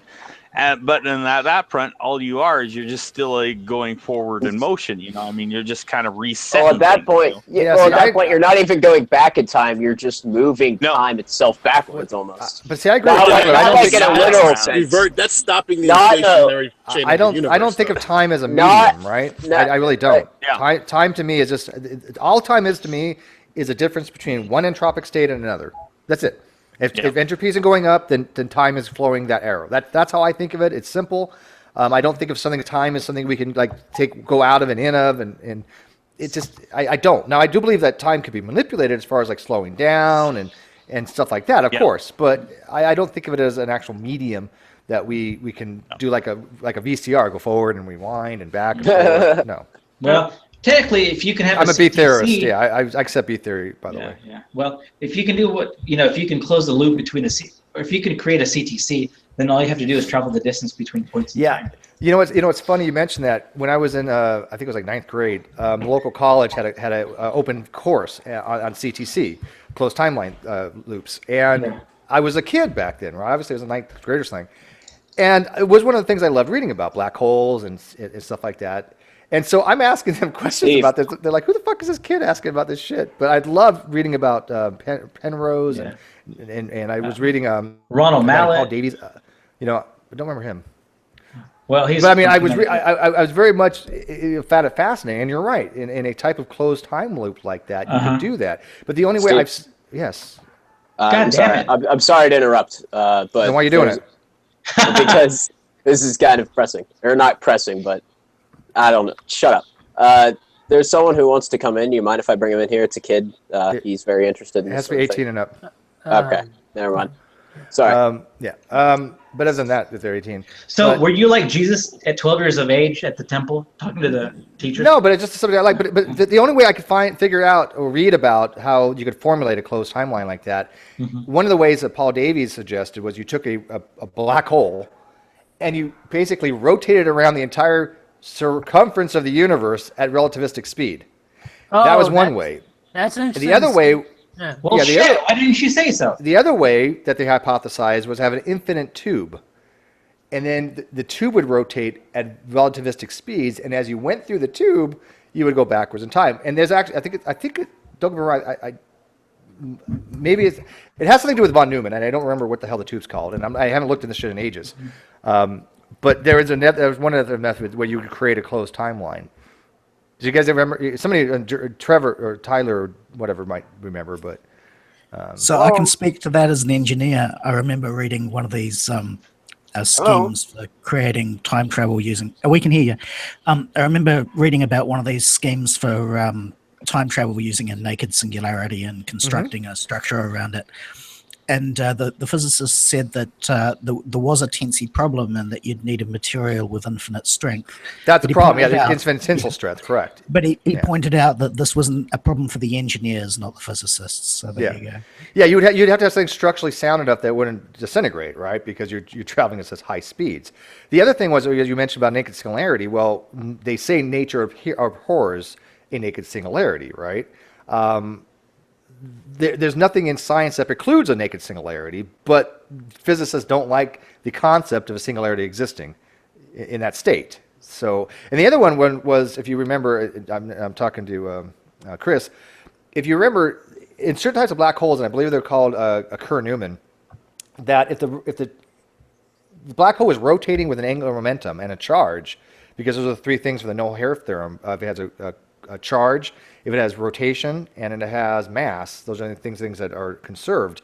The singularity itself turned into a toroidal shape. It turned into actually like a donut, as opposed to you be able to go through it. I don't know if they've revised that, if they've actually determined whether that was a model back 30 years ago when I was reading about this stuff. They no longer adhere to that. But I do remember a long time ago that Paul Davies was suggesting that in a situation where you had a supermassive black hole and you could survive the gravitational force, you could eventually get to singularity and travel through the singularity if it was a toroidal shape or donut shape. Again, you might remember if they subsequently had said, well, no, even mathematically that's kind of fucked up, because I don't remember. Hey, Steve, two questions. Number one, do black holes actually exist? Because I was always under the understanding after you go past the event horizon, black holes don't actually exist. To say they exist is nonsensical in even that G-Man way. says they in exist. That way. Yeah, G-Man no, says they exist. the evidence for them black is quite black strong. black holes exist in a No, multiple not ways. to say black holes don't exist, but to just speaking them in that terms, because no events can happen after the singularity, so technically they don't exist. Oh, reality doesn't. I think that's more on the reality ceases to exist because everything breaks down. Yeah. If at the singularity, right, everything does break down. So at that point, nothing exists. I mean, it's complete annihilation. You're at an infinite density, infinite mass. The You guys are actual breaking my science mind right now. Yeah, the shit breaks down to the point of you can't. There's nothing you can do at that point, right? I mean, you don't even exist. You're non-existent for all practical purposes. Your energy is just getting. You don't even have energy. No, there's nothing there. I mean, the singularity, all math breaks down because they haven't resolved quantum gravity with general relativity yet. So we have no idea what the hell happens there. Yeah, so saying that reality breaks down doesn't really work. What breaks down is our models. The models break down, yeah, sure. All right, agreed. That makes sense. Agreed. Now there are, like, I'm sure he's read Susskind. Susskind hypothesizes that if you have primordial black holes forming at the same time, they can actually be quantumly entangled at the singularity. And particles, not so much like a human macro thing, but a particle like a photon, could, in theory, travel from one black hole to any other black hole in the entire universe, no matter how far apart, being quantumly entangled through a Rosen bridge, right? But if that happened, the bridge actually is destroyed as soon as the particles goes through there.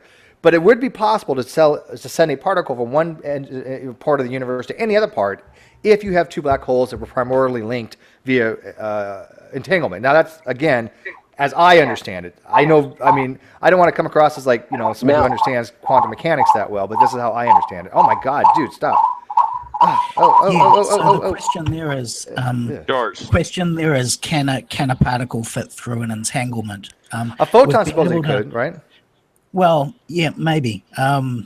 We haven't actually demonstrated that. They talk about teleportation, but what we're really doing is effectively doing a copying thing without being able to look at all the attributes, and they call it teleportation. We haven't actually moved anything through entanglement yet. We've sort of done this photocopying trick, so that would still have to be demonstrated. Then, since we came back to this topic, kind of, can I ask and see how people respond to it? It's like, because we were talking about, the clonings, is it you and stuff like that. Well, here's another angle to go from. What if we actually end up finding out that for every decision possibility that there's an infinite range of dimensions that are, are just basically variations off of each other, like every decision you make or every move or whatever, that there's a new reality created, or formed or whatever. If you happen to meet basically the sliders concept, if anyone remembers, that's sliders. The Copenhagen interpretation. Yeah. That's the multi-world model. If you meet yourself if you quote unquote meet yourself in another a possible reality, is that still you? No. Anybody else think different? Because I kind of agree with Steve, but Okay, so anytime anyone asks me, "Are you you?" I always answer yes. Now, if there was if I was somehow duplicated, and you asked me, "Is that you?" I would obviously have to say no. I'm me. Of course, if you asked my duplicate, they would say no. I'm me, and that's not me, and we'd both be right. Well, there's something called the law of identicals, right? If everything for one object is identical for another, everything, then the law of identical states that they're the same object. Now, the only difference here would be that somebody else would be identical in every aspect, but spatial relations, right? Because they're going to be physically located somewhere else. So they're not identical. They exist in a different portion of space-time than you. Now, if they existed exactly the same time and space as you, so the law of identicals kicked in, then they would be you, because all the properties, everything would be the same. Yeah, so the weakness here is that you is a word which is self-referential. It is self-referential. So there's the problem. You can never point at another entity and say that's me. Exactly. Bingo. I agree with you wholeheartedly. Yeah, and you know what's true? It was also, you couldn't even tell that person exists because of the problem with hard solipsism. How would you know that person actually is existence? You have to assume they are, but you can never demonstrate it. So like, this isn't a problem if you're speaking colloquially, but like if on a philosophical point, from a philosophical standpoint, if I look at a picture from 20 years ago of me, is that still me? Because at that point, all of the atoms in my body are different atoms, like they've all been replaced at that point. So like, is that person in the picture still me? Like, can I look at that and say that? I would say no. I at least from my perspective, I would actually have to say, to a degree, no. That was what preceded me. That is what developed. That is what I developed from. But to a degree, if I met my past self or even reflected upon my past self, no, because there has been changes that gone on in me that has impacted who I am. Whether, well, especially anyone who's suffering from the conditions on par with mine, where, it messes with your brain a little bit, it changes you. Yes, for the most part, I am similar to who I was, but there's been changes that changes who I am. So yeah, on that front too, yeah, I'd have to say no. No, that was a long-winded way to say no, but yeah. Well, no, I appreciate that. Like all these topics are really heavy for me because like I'm mostly history, like philosophy is not my thing. So this stuff kind of breaks my mind a little bit. Hey, Tyler's asking some questions about quantum teleportation. Can I just talk about it for 30 seconds? Go for it. So what we've managed to do over fairly large distances is take simple things like photons and I think possibly electrons. And these things are so simple that they've got a fairly limited number of attributes, things like spin and charge, and they're all quite unitary. Like you've either got +1 charge or -1 charge and +1 spin or -1 spin. So when you know those attributes, you know literally everything about that photon. And what that means is that we can do some quantum readings on electron A, and it cause them to be induced in electron B in such a way as to make electron B absolutely identical, apart from its location, to electron A. So we call that teleportation. Now, unfortunately, when we measure those attributes, what happens is we forever change them in electron A. And so we effectively call that annihilating electron A. We've changed it utterly. I hope that answers your question. Actually, Yeah, since you went pretty talking fast. on that, Sorry, what back. all qualifies as because I've kind of used the whole where depending on what exactly wormhole is, but you link 2 points of space and time as the only type of way of moving from one location to the other without physically moving. What all qualifies as teleportation? Like, what are all the requirements? Is the one that we've been describing the only possible qualifier for teleportations, or are actually others out there that are considered teleportation too? If I may ask. I think teleportation has to do with entanglement. That's how I look at it. Just traveling from one place to another using wormholes or something like that is not teleportation to me at all. So Hello? go ahead. Hello? George. Am I coming through? Yeah. Yeah, don't we have to really kind of define what we mean by teleportation? I just did. What was just described is not really teleportation. I mean, it's called spooky or weird action at a distance, which really isn't teleportation of mass objects as we normally think of. Well, not necessarily. No. That's two different things. Spooky at a distance you're changing the state of one to affect the other. Okay, but in teleportation, you're destroying the original. You're creating an exact copy somewhere else. Two different things. You don't destroy the original in spooky at a distance. Spooky action at a distance, right? There's no destruction of the original. You're finding out information about state A to get state B, because obviously you know about one, you know about the other, and if you change one, the other one will change no matter what the distance. That's the only difference. So it's not the same thing as teleportation. But in this, but teleportation uses spooky action at a distance. In some degree, yeah, I understand that. Yeah, I could say that. Mm-hmm. But no real. What about the inconsistencies of Star Trek here? What about the changing the matter into a state that can be transmitted and then constituted? Not sure the term reconstituting. Yeah, the matter. Well, that's how Star Trek works. Basically, they take the mass, they convert it into energy, they shove it into a beam, right, like a photonic packets, and then basically we constitute it somewhere else. That's how it works. It'd be very similar. It'd be very similar to when we do radio waves, right? When you're talking in a radio, your voice is being modulated over a carrier frequency, right? Especially like an FM radio, the carrier frequency will shift, but the amplitude is what we want to get out of that. But the carrier frequency is what actually is sending the signal. And then the piggyback, the amplitude or frequency in this case, modulation, is what we have the signal out of it. And I think that's kind of how I think of teleportation would have been in Star Trek, right? And this quantum teleportation experiment, it's much more similar to Star Trek teleportation than you're giving it credit for. Admittedly, it doesn't work on big things, but electrons have mass. We really do destroy the original. We really do transmit information. We really do end up with an identical one on the other end. So it's not that different. It's just the scale that is vastly, ridiculously different. I don't know. From my perspective, that looks more like imprinting. That's where, like, basically you're transporting the nature or the properties of one electron onto another, or changing a particle and then imprinting it to that B electron of that property. That's more like imprinting. I don't think it's imprinting. In Star Trek, in Star Trek, where it was an actual, they required the matter. It wasn't just simply scan, create on the other side, and boom, you were there.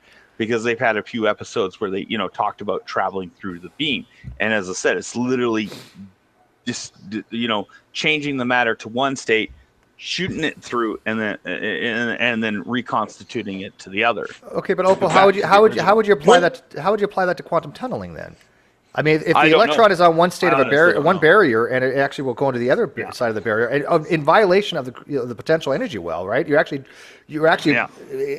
literally saying something against physics when you quantum tunnel, right? Because you have to get around that potential well, and it does this.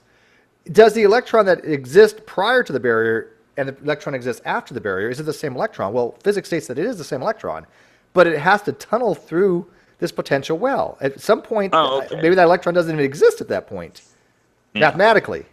because it's at a potential that it cannot go through normally.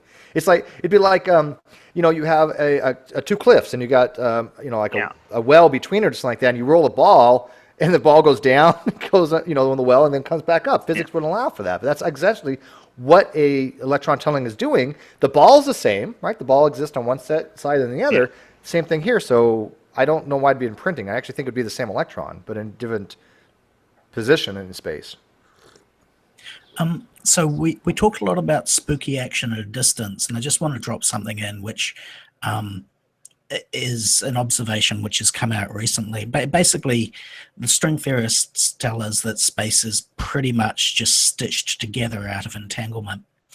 And so the idea I want to share is that if two things are entangled, they are literally adjacent. So saying spooky action at a distance doesn't really make sense because there is no distance. I know it sounds crazy, but if they're right about space being stitched together out of entanglement, I don't see how that's an escapable conclusion. The whole problem with with entanglement is that we still don't know if truly any information will be transmitted, or how to take advantage of it to actually transmit usable information. It's more random information than anything. Oh no, we're making quantum communications devices right now. In fact, Quantum computers. You can buy them. No, I'm not talking about quantum computers yet. There are no marketable quantum computers that I trust. Although we can make quantum logic gates. It depends on how you want to define computer. No one has been able to transmit usable information using entanglement. Oh no, there are quantum encryption systems right now which you can buy.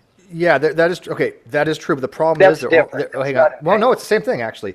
The problem with the quantum entanglement systems is that they only work on a very small distance, and they're very susceptible to errors. Very susceptible to errors.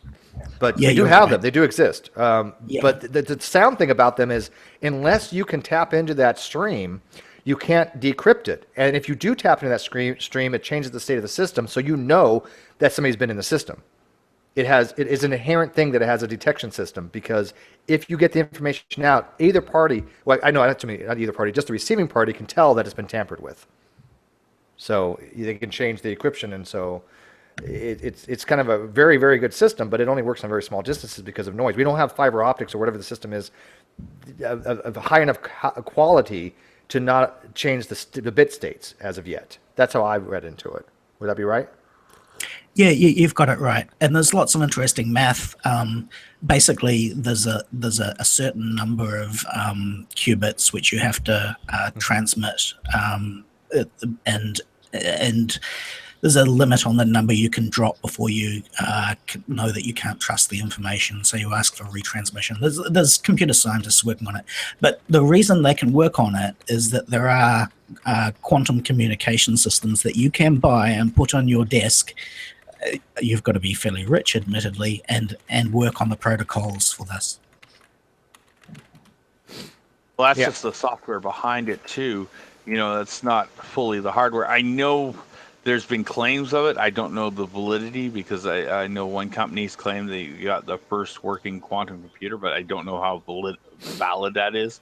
That's they have qubit. No, and they're quantum computers. Small, but it's very small. It's not okay.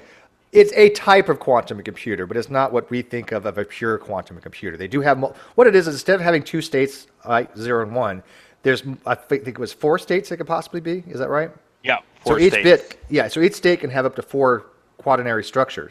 So that's why it is a quantum computer, but it's not really See, when I think of a quantum computer, would it be possible to have a computer such that the state of the orbitals, right? That is what determines the amount of information. So you have, your valence shells. That would be a cool computer, because then you would have, okay, this has like one electron in the outer orbital. This has 2. You would have 8-bit at that point, 8 bits of information. How that would ever manifest, I'm probably talking my ass, but that to me is like a quantum computer, because you have 8 states. Well, from my understanding, you misunderstand. My understanding is, let me shoot out just in case I'm wrong, because I want my understanding corrected if I am wrong. But my understanding is what it is it's kind of like what it is the whole concept, or at least what they're aiming for, is what it does is it tries out, because of its ability to be in a super state, it has the possibility to try out all possible outcomes. And then That's not what a quantum the computer big is. means, yeah, well, at least from like with Veritasium, that's what I had gotten from it. It's like where rather than working through them manually, you can just literally look to see which outputs are valid, and then you extract that Dragon, data you are from it. correct. There you go. Dragon, you are actually Okay, I correct. thought so. And Yeah, Steve is I wrong. don't. I don't. Sorry. I don't. Yeah, Well, no. yes. What you do is you link up a whole bunch of qubits and spin them into an indeterminate state. You know how quantum things can be an indeterminate state. There are lots of different ways of doing this, and they're trying to work out the best ones. But then you can feed them through quantum gates, which hopefully maintain the state of being spun into a state of uncertainty.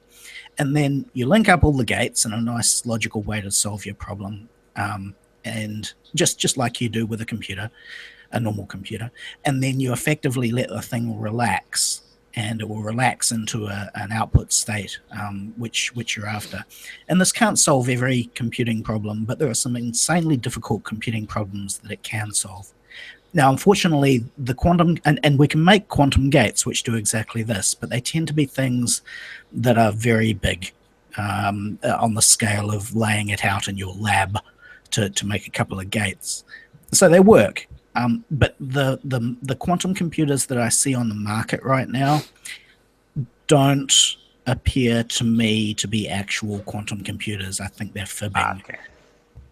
Yeah, that's what I kind of see what you're saying. If Opal's saying that, then I can kind of go with that. But again, I think that you're trying to get to you're trying to say basically the actual working things we have now that they're calling quantum computers isn't really quantum computer. I don't know how else to word that, because you're not really doing computational things at the quantum level. You're only having multiple states that this can be in. As you said, you have quantum gates, and I don't know if that's really considered to be, when they talk about quantum computers, what they have now. But I haven't looked into it in ages, so you might be right. No, I'm willing to take the hit on that. There are no quantum computers that are actually doing computations. What they're working on is they're making various switches and building blocks, which will eventually lead to computers as we think of them to be doing computations.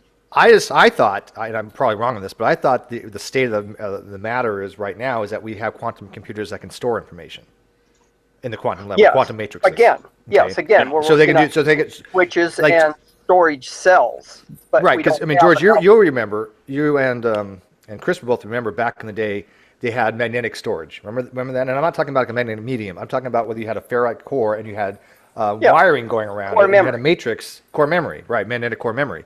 That's how I envision a quantum computer for storage right now. And I think we have that kind of system using matrices.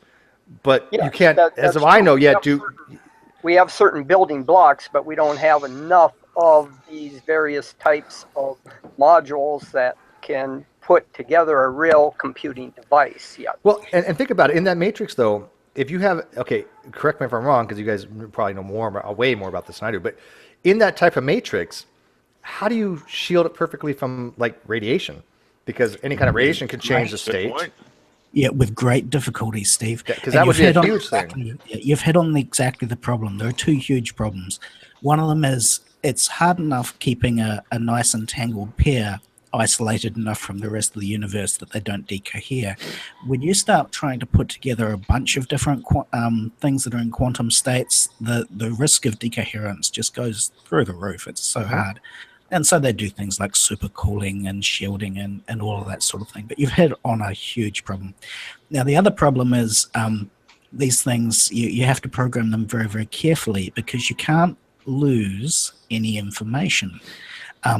If your quantum computation loses information by the time it's got to the end, you've forced it to decohere.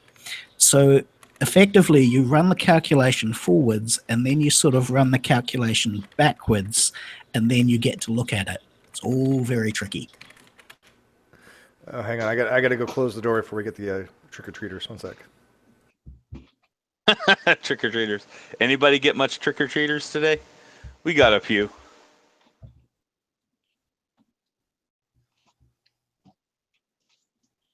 Or is everybody else stuck in a world which we call Triggerine instead of Halloween? Where the most you could dress up as is a bottle of ketchup or just out of curiosity. In our community, we don't have much trick-or-treaters going around like they did when I was a kid. They tend to have more in terms of community events where kids can go to like a big conference hall where there will be different vendors giving out candy. You know, in recent years, there's just been too many crazy people lacing candy and stuff, and a lot of people are just scared about letting their kids go out anymore. Oh, yeah. Anyone else? Chat? What about the chat? Okay, I'm gonna miss. Hey, do we know Just Subscribe? I don't know who that is. Does anybody want in? Plus, we got some packing peanuts, I think, too. Don't we? Chris, you still here? Yeah, I am. Yeah. No. I'm sorry. Wrong Chris. Christopher. All right. So if you got a bump, I'm here. Okay, never mind. All right. Yeah, you haven't said anything the entire hangout. What's wrong with you? Because you guys were talking about quantum physics or some shit. What the fuck do we know? He's an electrical engineer. I'm a goofball who wants to be a dragon. So what? But it is funny though. I gotta admit though. Again, I'm a perfectly acceptable to say that I'm a complete layman in these topics, but I've done a little bit of reading in it, and it's so funny when you have the Clown Car Posse, even like Dragnot and myself, who are lay people. Though Dragnot is finishing his degree, I didn't finish mine, but I have enough credits. But cool. They sit there and say, oh my God, Steve and Dragnot and these other people, they don't know what the fuck they're talking about. Well, I have a lot of intelligent people that come into my hangouts that basically don't think we're idiots. So I'm cool with that, right? I mean, I'd rather have somebody who's an electrical engineer go, hey, Steve, you're really not that stupid, than have Ronnie go, Steve, you're an idiot. So Steve, are you invoking the Veckel defense? I'm just a layman. That is the Veckel defense. I'm just a layman. I don't know what the fuck I'm talking about. I just drink coffee and making shit up as I go along. Well, at least I have no problem admitting I'm a lay person, right? And, and I'm the first person to say, you know what? Nothing I've ever looked at, no freaking clue. Defer to somebody else. Hey, Steve, slow down. I need to Google this. Hang on. Yeah. Who is it? Another thing too. At least you allow dragons in the room. Yeah, claim your inheritance the other day was funny as fuck because we were asking claim your inheritance. We were asking claim your inheritance on something, and they asked him if he knew anything about it. He's like, "Well, just give me a second while I Google it, and I'll know. I'll know all I need to know." I'll be Googling that shit. I'd be smart. I'm like, honestly, sit there and Google everything. Hey, Steve, honestly, in his defense and in claim your inheritance defense, I think if we had given him, 2-3 minutes to vent his frustrations, then I wasn't going to wait. Yeah, I wasn't going to wait. He already had 7 hours. At that point, he was disrespecting Hog Tie, and I've listened to him in other hangouts. He's just it's not worth it. I didn't know you guys done. Yeah, Steve, I had my first encounter with the asshole yesterday. It was so infuriating, so bad. So bad. Oh. Just... Yeah, well, I found out that the Black Hebrew Israelites, or Hebrew Israelites, if you're the other guy in there, I can't remember his name. Hebrew. Yeah, they pretty much all, according to them, or at least most of them, except Flat Earth, and I didn't know that. I thought it was just, claim your inheritance did, but I have realized that according to them, if you are a Hebrew Israelite and you accept the Bible as is, then you accept the flat Earth. And I'm like, I don't know if that's true or not. But even the part where the Earth is supposed to be supported on pillars. Who knows, right? And yes, claim inheritance is banned from my channel because he did snipe it. He did admit to it. I can't have him in here anymore. So, which is a shame because I would have invited him back. I thought sniping had been resolved. I didn't know that was still an ongoing issue. No. Google seems to just kind of cover the problem, but then people quickly figure out how to get around it. Flat Earthers are notorious snipers. I mean, notoriously sniping. Well, they snipe because obviously they can't defend their position. Well, like I said, I would have had him in here again, but since he decided to take it upon himself to snipe my hangout, I just can't. So screw it. Yeah, he sniped the second hang. Wait, no, was it the first one? I don't know. He sniped one of them. I don't remember which one. I'm a non-Cronus, and I don't snipe hangouts. Just because the rest of you believe in time. When I'm talking about sniping a hangout too, I don't mean that they snipe a person out of the hangout. I mean they literally snipe the channel op, and so the hangout has to end. Steve, give me mods, and I'll boot this motherfucker. You all got. What's a Wait, you didn't get mods? non-Cronist? Everybody gets mods in my hangouts. You don't have mods? No, you don't. Shit. I was pulling a Oh, and Chris Darwin's didn't either. deity. I was pulling a Darwin's deity. Oh, right. Oh yeah, no, I see. I'm fair. I just give everybody mods. Fuck it, except for Darwin's. If Darwin's ever came in my room, he wouldn't get mods. He'd be the only one sitting there without mods. Yeah. I remember that video where he was bitching. I had mods, and now they're gone. You're not respecting EMK's wishes. That was a riot. I've seen Darwin's deity go off a lot, but I've never seen him complain so vehemently about not having mods because EMK wanted him to have mods, and you're not respecting his wishes. I'm like, God damn, what are you, 12? Deity, you don't respect anybody's wishes, so. Does anybody want in? We got plenty of room, people. Yeah, we have like 3 slots, 4. Ooh, just like women. Oh. Yeah, I'm gonna have some feedback on that one. People are gonna like just. Didn't you and Cliff Jumper just go over something similar to that? Yeah, but I'm allowed to make sexist jokes. I have no problem with it. Fuck if people don't like it. I've already said I'm certainly not going to change who I am because I'm not politically correct. So yes, I'll say sexist shit all the time, but I'm fair about it. I'll say sexist things for males and females. I don't care. Yep. I'm an equal to opportunity flirt. I will flirt with anyone I think it has scales. Isn't a sensitive, trigger happy victim. You'll flirt with anything that has wings. I tell you what, though, pretty much. If the bar that I'm at has a gay bartender, I will flirt for a free drink. Oh yeah, I got no problem with that. Shit, yeah. Not that I'll get one, but yeah, I'm not. Yeah. I actually like flirting. Flirting is so much fun. Even in person, I'll flirt with people, but they know I'm not that serious. I always double check with things, but flirting's fun. There's a lot but of look fun at in Drake, flirting. though. I mean, God, all these guys would be like, "Hey, you want to go home with me tonight?" Yeah, I'm what you call man pretty. Look. Yeah, man pretty. Yeah, you know what's funny? Anytime I'm down in the Austin or San Antonio area, I get hit on by guys. So. Yeah, I mean, I'll be a bear, right? Am I considered a bear because I got facial hair now, even though I'm not big? Well, do you have chest hair too? Hashtag Steve is what you call hashtag hot older male. Like you need to have one of the criteria is not only to have a beard, but you have to be furry down. I got a fantastic looking ass though. I'm talking smooth, no cellulite, no pimples. It's just nice. I got a nice ass. I'm gonna take your word on that one. Okay. Good. Just saying. Country Girl. I was in her hangout last night. I told her I only show up to Steve's hangouts to give him a good looking thumbnail. Yeah, you're the eye candy. Yeah, you and Christopher Maldy. That's how I get all the chicks in here. Oh, Maldy. That's a good looking dude right there. Maldy, yeah, he's a good looking guy. You know what's funny? Women be like, "Oh man, I love Christopher Maldy. I got to get some of that Maldy." But yeah, we make a comment about a female and they lose their fucking shit. I don't get it. I didn't see what the.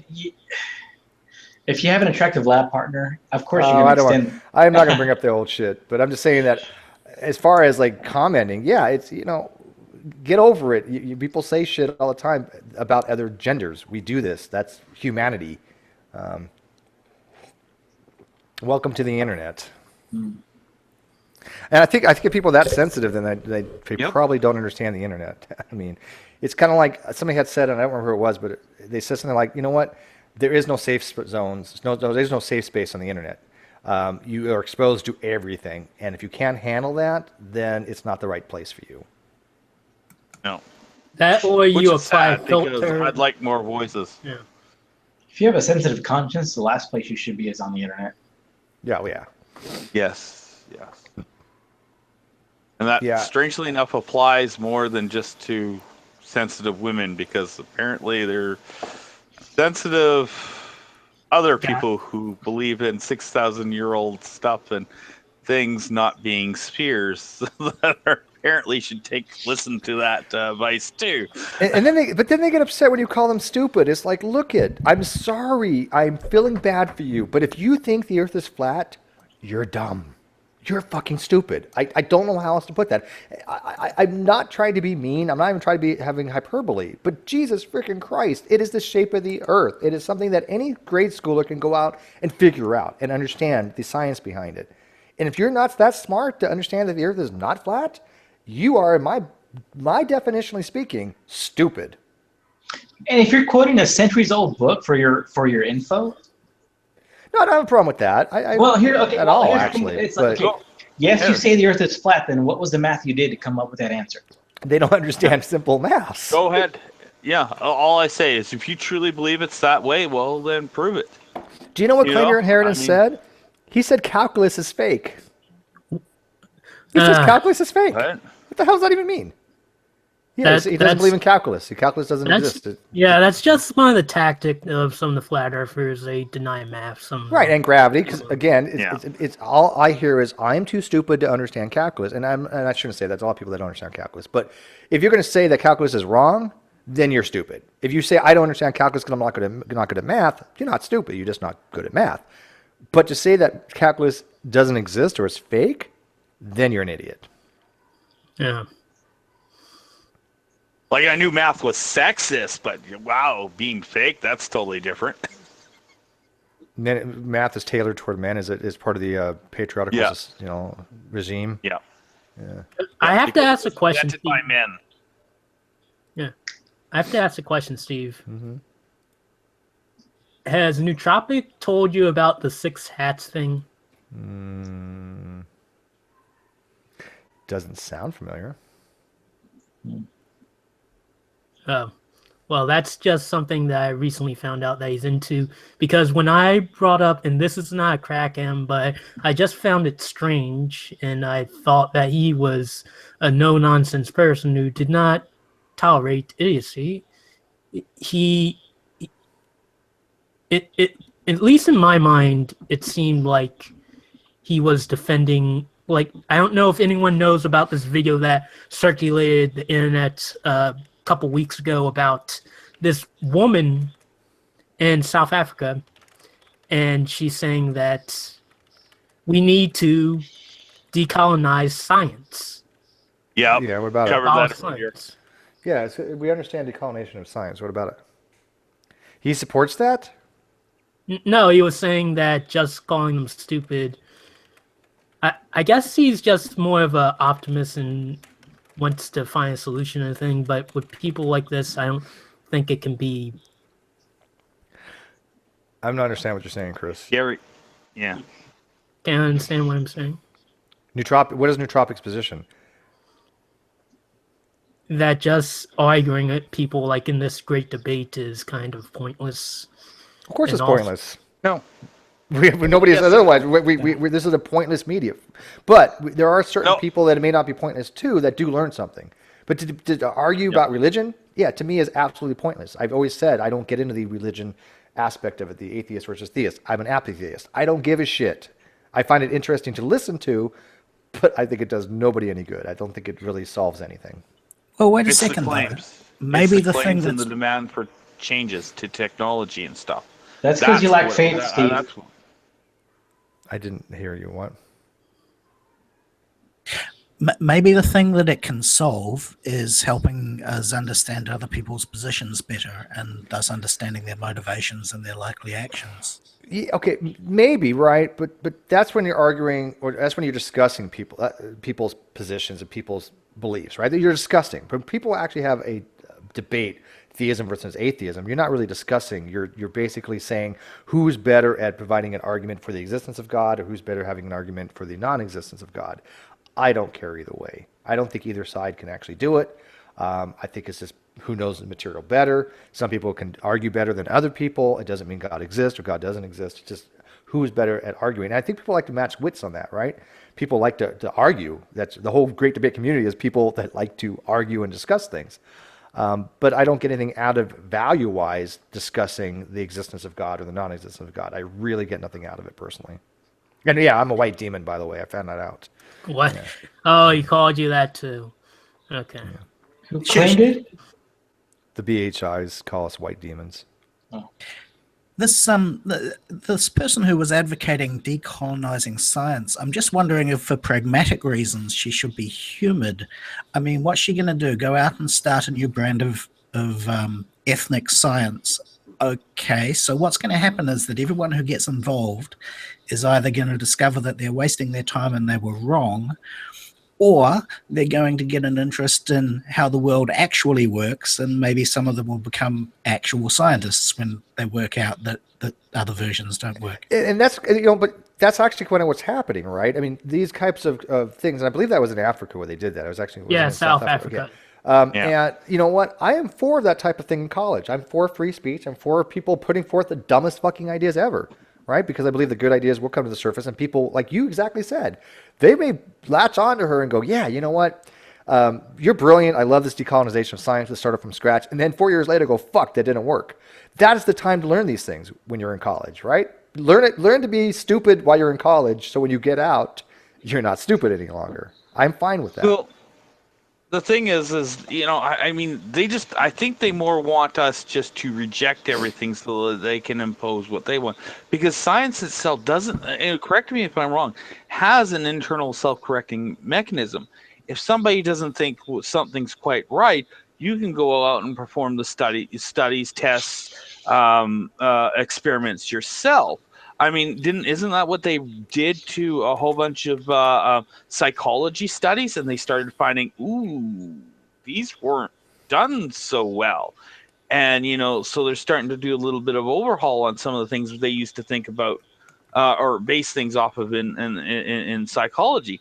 I mean, that's done all. I mean, at least that's my understanding is it's done all the time. I mean, even students themselves, they do the experiments, examination or tests or experiments themselves in order to to see the process, but also to test it and prove the theory right or the theory right or wrong. I mean, whether it be chemistry, physics, or whatever. I mean, yes, it's rudimentary, but it's still retesting. Are you talking about like the Milgram experiments? Well, actually, what's funny is though, real quick, the experiments that that they do in college are not their own devised experiments, right? They're not at that stage where they're devising their own hypothesis and doing experiments. They're just repeating other experiments, right? But it's showing that they are repeatable. Some students will make various changes, because I remember when I was doing some, yes, they were rudimentary. We were doing some physics experiments, but I decided to say, hey, how about we try this? How about we try that? And, we redid it. Yes, we still got the same result, but it showed us, yes, at a very rudimentary level, it showed us that retesting, because, I mean, that's a very basic level, but I was transmitting it to the very high level where people in who are going for their masters, they check things out. Are you referring to the discrepancies in the outliners? And I think somebody had mentioned the Millikan oil experiment, where they went back and they reviewed his data and they found out that he had outliers he didn't incorporate in his measurements. No, because that did happen just recently. They've actually determined that his original the Millikan's oil can experiment, he fudged the numbers because he didn't take into account outliers. He wasn't exactly wrong from his conclusions, but his methodologies would have been excoriated nowadays. So I would have to go track this down. I just remember somebody talking about it, and I was like, and all I said to myself was, yeah, this is science at work. You check things out, you go back, you take a look at older experiments, and you see if there's something new you can test, or you even just simply verify it. I mean, that was a surge of that came with the anti-vaxxers, against the MMR vaccine, and suddenly everybody started testing to make sure it was accurate. And yes, it showed it was accurate, but I mean, as I said, science itself has a self-correcting mechanism. If you don't think something is right, there's nothing stopping you from going out, doing the experiments the way you think it is, doing the write-up, and saying, hey, journal. Here's my findings. Is it valid? Is it valid enough to print? So you just literally described repeatability and reliability. Mm-hmm. Did you hear G-Man when he said that they put ammonia in the vaccines? That was funny. What? Well, that's not because he was talking about ammonium sulfate, and ammonium sulfate, if I remember correctly, is like NH+4, and ammonia is NH3. And he obviously didn't know the difference, and so in one of his videos, like, yeah, they put ammonia in this stuff. I'm like, that would be really bad. I mean, I wouldn't want ammonia in it either, but well, not as bad as chlorine trifluoride. Well, in the pantrichloride 20s, is okay. Pantrichloride is actually used for radiological controls. If you get exposed to CBR, No, they but actually have this thing called chlorine trifluoride. Let's just say that it also went when it was anything with first fluoride discovered, in it. I'm like, fuck discovered. that. Yeah. Yeah. Like fluorine is no, fuck that. In the Just 20s, dump the that on witnesses ground and were watch it burn for an hour. in the 20s the witnesses were taught that vaccines were made out of blood and had connections to spiritism and demonism, so they were warned against taking vaccines. Oh, God, the stupid. Wait, are you talking about Jehovah's Witnesses? Yes. Just to speak to that comment on science earlier, I think Feynman said it best. He made lots of comments about how science is basically a set of procedures by which we worked out how to not fool ourselves. And one of the things I think that those recent repeatability issues in the human sciences has highlighted is that it's not that easy to stop fooling ourselves, and we can improve the scientific method every time we discover a new way that we fool ourselves and seek to eliminate it. Good point.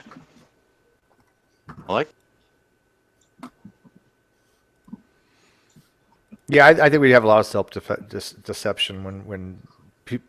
And again, when people do experiments, I think that the biggest problem they have is they want the experiment to succeed, and that's what happened in the oil can experiment, where they were willing to fudge data. They need to get away from the bias. A true experimenter wants their experiment to succeed, but at the same time, they're willing to accept failures under controlled conditions, right?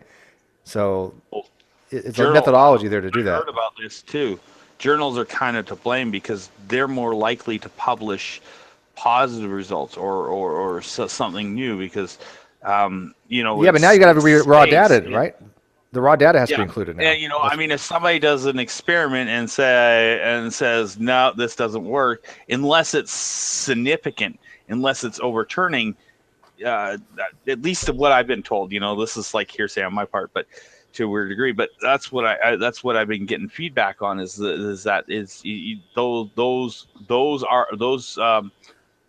I can't think of the term. Those submissions generally have a lower percentage to get printed. And when somebody confirms something, that's even lower. It's like, oh yes, Einstein was right. I proved it here. No one's going to reprint that. And so there is a little bit of an issue there because that doesn't encourage much. That doesn't encourage much in that way because everybody wants to go for the gold mine, the one thing that overturns a hard-earned belief or discovers something completely new. And that's why any of these flat earthers or young earthers wanted to become famous and win a Nobel. All they have to do is show that it's flat, show that the Earth is 7,000 years old. It never happens, though. It's not just the journals either. For instance, Feynman tells the story about a young lady who came to him and said that she'd like to run a variant on an experiment, used particle collider of some sort, and she said that she wanted to run a variant of an experiment that someone else had done because she thought there might be a parameter worth examining. And he explained that what she should first do is use the particle collider to run the original experiment, check that she could duplicate it, and then introduce her variation. And the problem was that she couldn't get permission to rerun the original experiment because rerunning the original experiment was a waste of money, said the people with the particle collider. So she couldn't do her experiment legitimately because she couldn't get a baseline. So it's not just the journals who make things hard. Yeah, that's a shame. But I mean, I can understand their point of view on that. But if she gave a particular reason why that she wanted to recreate the original as a baseline and then if her subsequent experiment was something of value, something that would actually contribute to scientific knowledge, then they might be able to do that. But again, financially, those shits are expensive to run, right? I mean, it's not cheap. Yeah, I guess Yeah. the problem is that if she only ran the second experiment without having a baseline, she could never know that she had a sufficiently identical experiment to be valid, and so it's undermining the result before it even gets reached. Hey, let me ask you, since your background was electrical, are you familiar? I think it was John Searle's disc, and familiar with anti-gravity using electromagnetics to nullify gravity, not like a levitron, but actually nullification of gravity. Are you familiar with that at all? No, but I get the gist of various similar experiments. So are we talking sort of the kind of levitation you can get above extremely powerful superconductors and so forth? No, it's not. It's not even that. It's not even superconductors. It's again because that's actually to do with induced magnetics. But no, there's actually, and again, I don't believe this. But some of the conspiracy things out there, they say that spinning rotationally with magnetic fields will induce a gravitational nullification. And then when they ever try to reproduce these experiments, they always fail. But they say they had upwards of a 3% decrease in G because of this nullification effect that I've never been able to confirm ever existed, because I don't think you can nullify G that way. It's intriguing. Can you drop the name that I should Google in the I think chat? it was Searle. I think it was Searle's disc. Was that little experiment? Like I saw this and it was kind of convincing for a long time until somebody bunked it and John did Searle. a really good job of it. What it was is that I can't remember the setup, but they had this little foil shape and they'd apply a charge to it and it would shoot up. Right. It turned out that what was happening is it wasn't that it was nullifying gravity. It was actually creating a jet stream of air because of the. I hope I'm getting this right. Because of the charge differential, causing buildup of a charge that would attract to the charge down below, and it would rush down, creating an airflow, which because it was so light would lift up. Yeah, I've seen that as well, but that's not what I'm referring to. I'm talking about Searle's anti-gravity. Okay, no. Mm-hmm. Yeah, it was. Who wasn't even? Somebody had Stephen Kerr says lead disc. Is that what it is? I know how it relates with John Searle, but yeah, the lead disc apparatus. Thank you. I think that's what it is. Steve, you really can't nullify gravity using electromagnetics.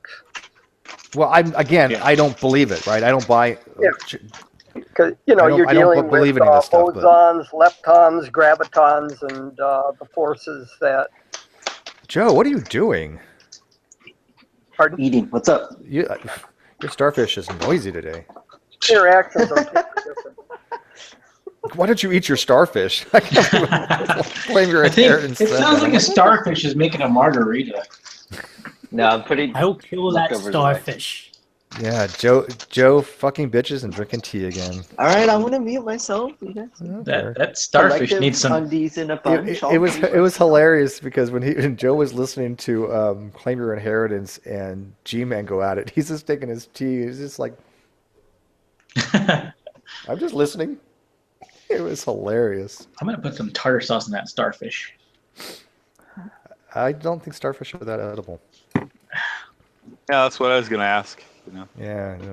I'm feeling more and more violated. I mean, crisp starfish. I don't know. Can you make a soup out of a starfish? Yeah. Really, starfish soup? Boil the starfish, yeah. You could get depending on the stock you get out of it. Hey, Joe, like a starfish, just lay there and take it. I guess they just deep fry them and shit. Just lay there. Just like I told my ex, just lay there and take it. Wouldn't the skeletal structure be hard on you? The reason why I have it is I didn't know they're edible. It makes Bert Poole laugh so much. Because Dionysus was complaining about a past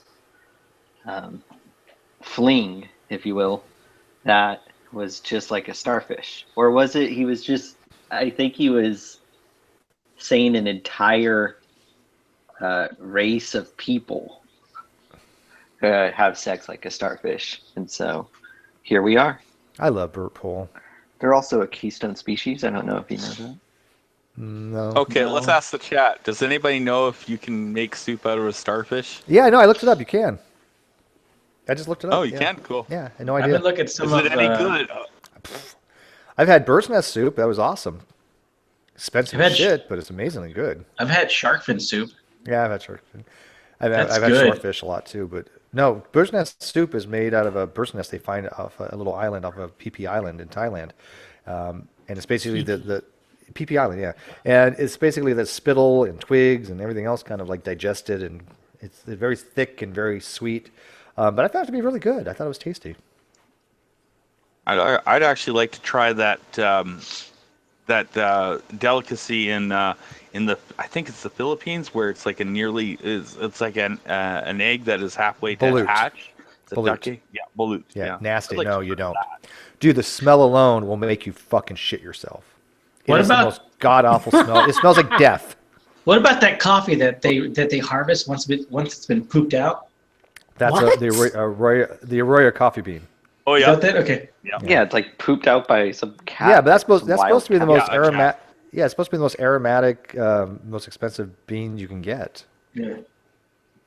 Sea urchin I've had sea urchin before, actually. Somebody had mentioned the side chat, sea urchin instead of surface. Yeah, uni, and I've had actually fresh uni. Literally, I was at a place where they actually made this stuff, and you can actually see the urchins. They're cut in half, and they're still like moving all around. You can sit there and you can just dig the shit out and eat it straight. Very salty. Yeah, I had a friend that actually worked at a thing, and I took the tour, and yeah. I think I've had that as a sushi that's where it was nasty. put on into it. Yeah, but that's not when it's still living. This was like you're eating it as Yeah. it's still alive. It's really creepy. But I was a kid, so I didn't think much of it. Okay, Oh, then okay, have you that's- done the live octopus or Live, the, no, and I won't. Fresh. I won't do live octopus or live squid because they have suction cups, and if you don't chew them right, it can actually kill you. Oh shit. Yeah, no. But I like baby's octopus. Yes. Oh yes. I like If I see baby octopus on a buffet, I will. Oh, chop baby my octopus nose is all day long. delicious. Delicious. I hear octopus tastes good. Does it Yeah. taste good? Baby octopi Yeah. Okay, I'm is going to get some. really. It's very- expensive. It's it's not very cheap, but it's flavorful. good. but it's a little chewy, which is kind of nice because it's not like a gum, but it's you can chew it and you keep getting the flavors out, and it's really nice for flavor expression. Yeah, but I've had baby octopi that was less chewy than some calamari that I've had. Yeah, I was about Yeah, to that's say, you haven't true. had I do calamari. find calamari more chewy, yeah, and I like calamari. Yeah, I think so- it's called taco. Yeah. Is that in Taco? Japan, But right? the octopus I had was it was just not. It was tender enough. It still had a little bit of that chewiness to it. But that was the nice thing about it is you just kept chewing it, and it's just like flavor. So if you like intense flavorful things on your tongue, I would strongly recommend octopus. At least that's what I found. I want to eat some octopus. Some octopusy. Yeah, dude, you're never going As long to eat as it pussy. doesn't get I can guarantee you in your entire life you're never going to eat pussy. You don't know So, that. You don't I've know got that. Yes, I do. Well, actually, Steve, he'll probably see Octopussy, the movie, before he experiences that delicacy. Who named So a I've got a character? brief comment on Lee's disc. Yeah, they named the characters Pussy. Yeah, Pussy galore. Yeah. So it looks like Lee was talking about making an Einstein-Bose condensate. So when you make a superconductor, you're effectively making all the electrons act like one single big electron, which is why Right. currents can go effectively forever. Well, Bose-Einstein condensate is effectively doing the same thing for atoms. You can make a whole bunch of atoms pretend that they're one effectively great big atom. It's really cool. It's another state of matter. Yeah, you have to superconductor, super right. cool it to. They have a to sixth near state too. Did you know absolute that? zero. They think they just came up with a sixth state of matter. Cool. Anyway, so what Isn't that she was plasma? doing. No, that's the fourth state. So what they were doing, she was effectively saying, "Hey, look, if we take a Bose-Einstein condensate and then introduce a particular movement of the ions which are effectively in it, or the electromagnetic field that's effectively in it, it can be so strong that it basically natively counters the incredibly weak gravitational field. It just sort of mugs it." it looks like she wasn't quite right. And she said so herself in '97. But still, it was an interesting idea. Yeah, I've read about Everything that I've ever before. seen on that, in order to get that, they've had to literally cup the matter within an electromagnetic field, so it'd be hard to tell, because once you let go, you start instantly heating up the matter, because it is so isolated in that field that in order to prevent any heat getting into it, because when you're that low, even the tiniest amount of energy will generate heat and break the condensate. But I'm trying to remember. I think one unique property they found with, I don't know if it was a specific type of Bose-Einstein constant, whatever, that light shooting through it slows down to a crawl. Yeah, they've done experiments with that as well. Yeah. There's two interesting things about was a cool Bose-Einstein condensate. Is one, Bose-Einstein condensate can actually go against gravity, as he said. It not nullification, but it is going against gravity and go up like the walls of a container and actually overflow. That's one unique thing about it. And the other one is that, oh my goodness, I forgot what I was going to say. What we see, that was one. What's the other thing that's unique about it? I totally forgot. Oh yeah. That even at absolute zero, that doesn't mean it's the lowest entropic state, right? Things can actually get colder entropically than absolute zero, because there's something in that level that you can actually have something that's colder, because it has to do with the state of the atom. But it's really technical. I don't remember it, so maybe he does. But I remember reading that absolute zero is the point where all molecular motion ceases, right? But it's not the lowest entropic state. So something can be colder in that regard. Yeah, absolutely. People have crazy ideas about entropy, which is one of the reasons why I love it when people raise the issue of entropy, claiming that it counters something. Because entropy is just about the number of different arrangements of states you can have, and of course how you measure the entropy depends on how fine-grained you want to go. But all you really need to do when someone tries to tell you that they know something about entropy is sketch a little, say, 3x3 grid and draw a couple of circles in it and ask them what the entropy is if they know so much about entropy. We should do that with Gmail. Well, I mean, I first of all, the simplest formula I remember is entropy for S equals K equals L omega, or Ln and W for the microstates of the system. But there's different, entropy is used differently in classical thermodynamics as it is from informational systems. And it is kind of a different thing. There's no one set definition for what entropy can be, because entropy, it varies, right? Because in an informational system, like you said, it's the microstates of the system. And a lot of people don't realize that you can have two systems that are at thermal equilibrium to each other. One is like thrown together and one is very ordered, but basically they're at the same entropic level, because they have this weird thing that says, oh, entropy is how much disorder is in a system. Well, that's not really the case. And they need to get away from that disorder shit. Yeah, the disorder thing is a play school level understanding of it. But you can absolutely get from the kind of entropy they talk about in gas mechanics and so forth to the kind that's in information systems. All you have to do is decide on a particular level of fine graining that you'd like to use in your gas system.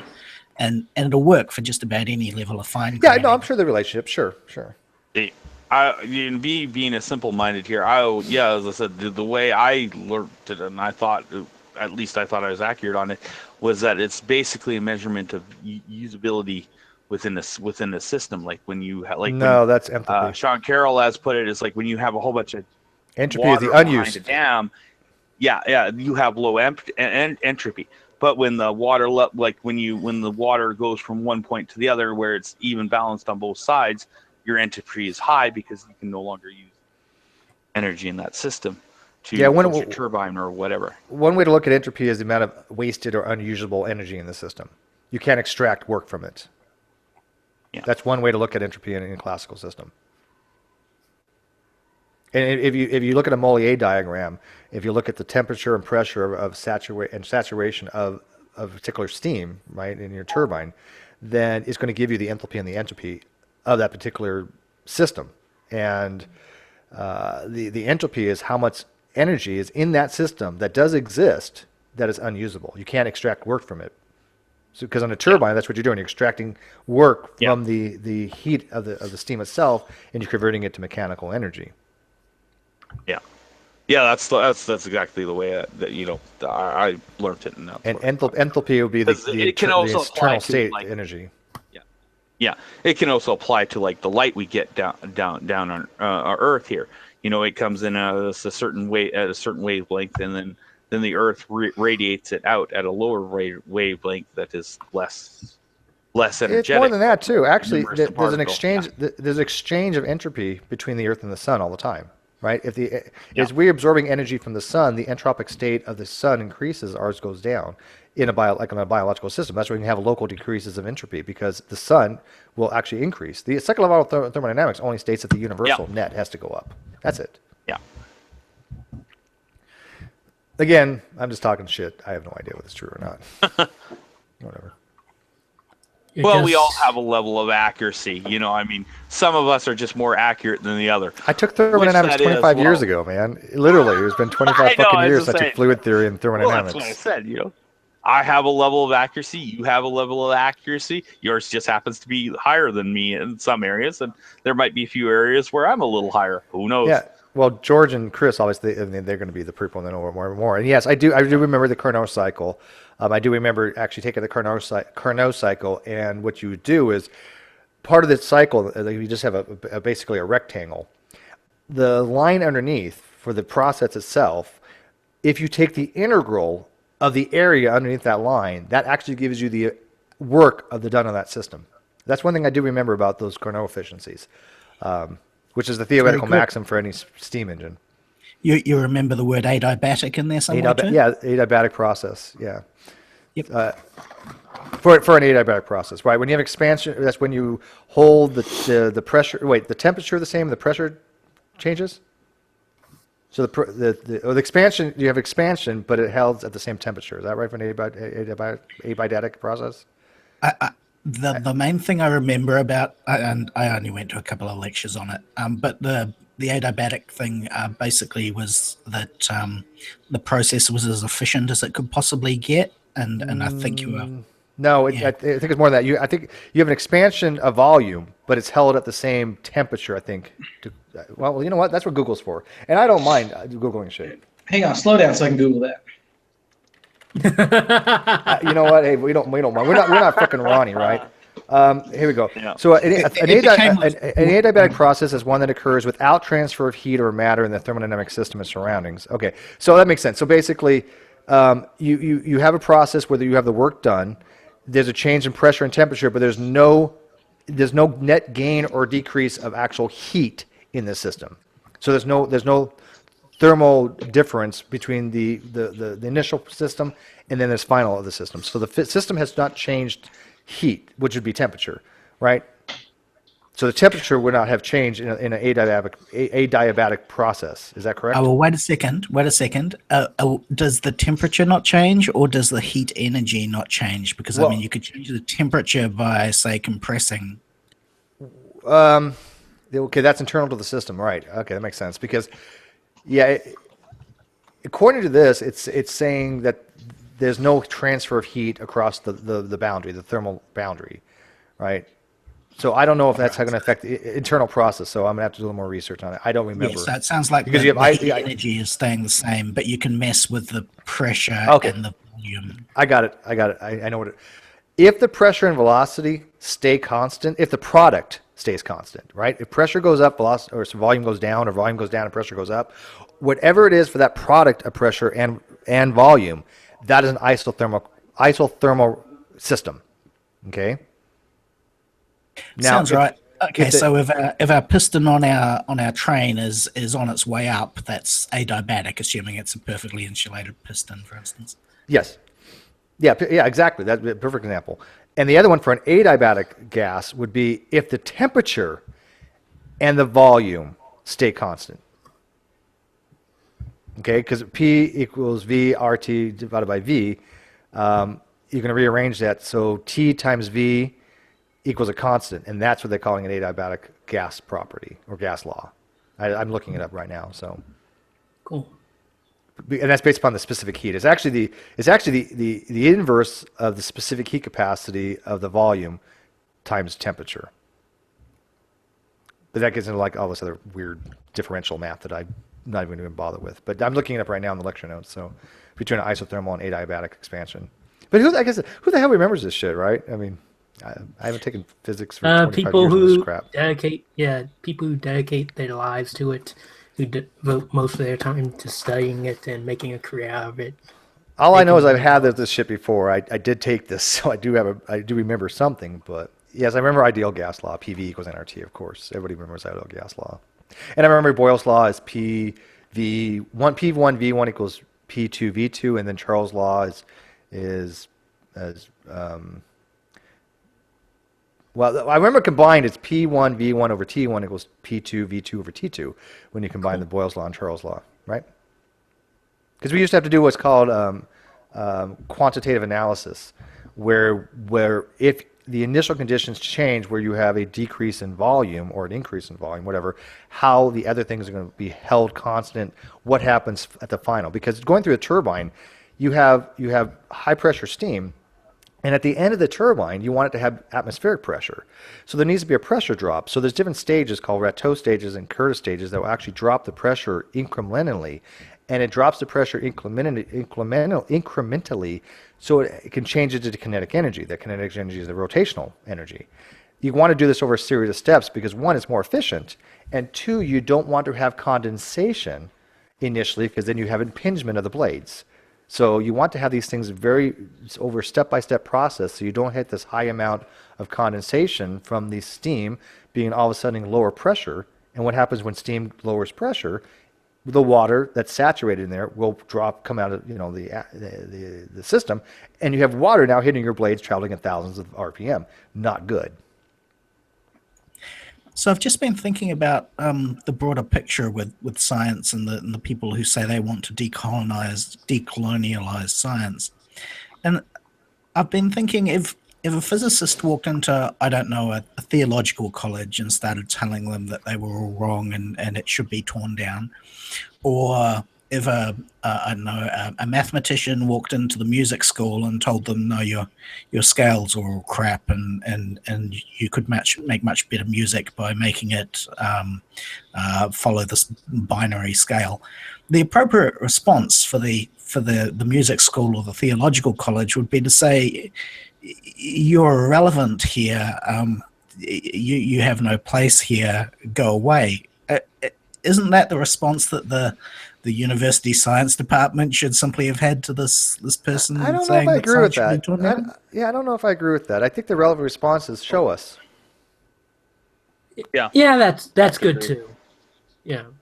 Yeah, show us what you mean, because I'll tell you what, there are other music systems. You know as well as I do. There's like 12 semitone octave Indian music. There's like 8 semi-octave, other types of music. There's things using musical structures that use microtonage, right, microtonal, that are very melodic, awesome music, right? And it's not based upon your typical scale. So in that particular case, if somebody comes in and says, "Hey, look, instead of using this diatomic scale, why don't you try this?" Then I'd be like, okay, show us. And I'm like, oh, that sounds wonderful. So I don't think shutting people down is the solution. Because again, in college, this is where the time is to fuck up. And this is the time to make mistakes. And this is the time to be stupid. So if somebody says, let's deconstruct science and decolonize it, then it's like, okay, show us what you want to do. And let's give it a shot. Right? Okay. Because I'd rather make mistakes there than when they get out. I guess the frustration I'm feeling is that I keep seeing places where real harm is being done to university personnel by people who are trying to tell them that some aspect of their work is not socially acceptable, and you've seen people who direct universities, for instance, being effectively forced to resign by people who are saying this isn't about learning.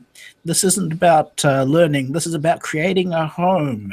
That's bullshit. I do not tolerate that shit at all. Yeah. That shit pisses me off beyond belief. Just like it pisses me off when I saw that video because it reminds me of that shit that I believed before about black magic. What she was saying was promoting black magic or or just some pseudo metaphysical bullshit. That is the shit that pisses Well, me we off. all know it's and- asinine, Chris. But the Well, point she is, wasn't asking this here.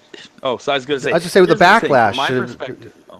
Real quick, I just gonna say that the backlash, that should be the students need to rise up and go, okay, you know what, this is dumb. And if they're not at that stage yet, let them get that stage. Because I don't believe in people to be silenced like that. She had every right to No, I don't say that believe that in group. silence.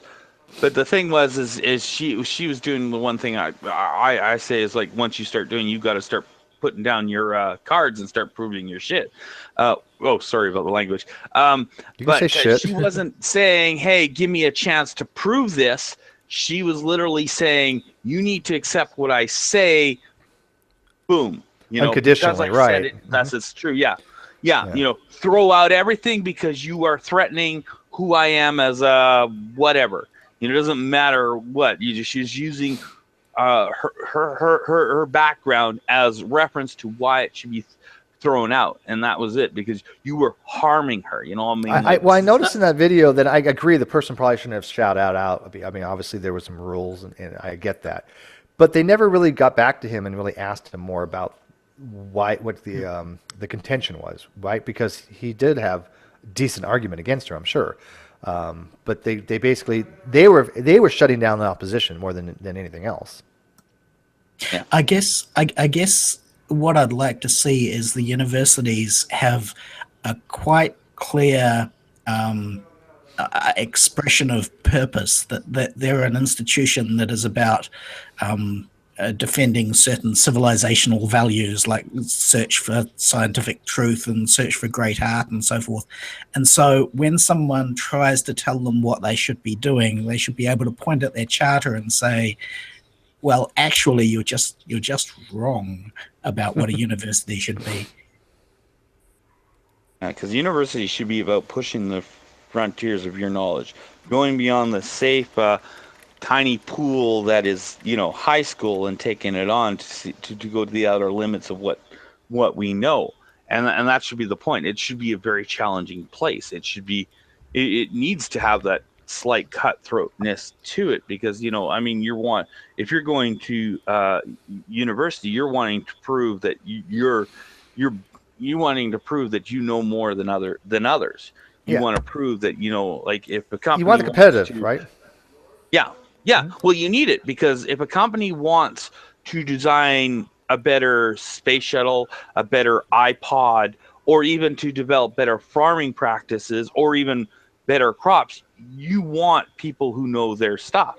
You want people who will be able to unlock things that they don't know. So you've got to go to the edge of knowledge there, and that I really wish I could have competed at that level, but I couldn't. But I respected it. I understood. I said, there's a reason it is this way. Well, that's why the whole concept of safe space is just, I don't get it. I mean, at one time I started trying to really think about this, and maybe I did put it in my position a little bit, because before I was like, okay, I kind of get the concept of a safe space, but after I really thought about it, I'm like, you know what? This is actually stupid. Yeah. Okay.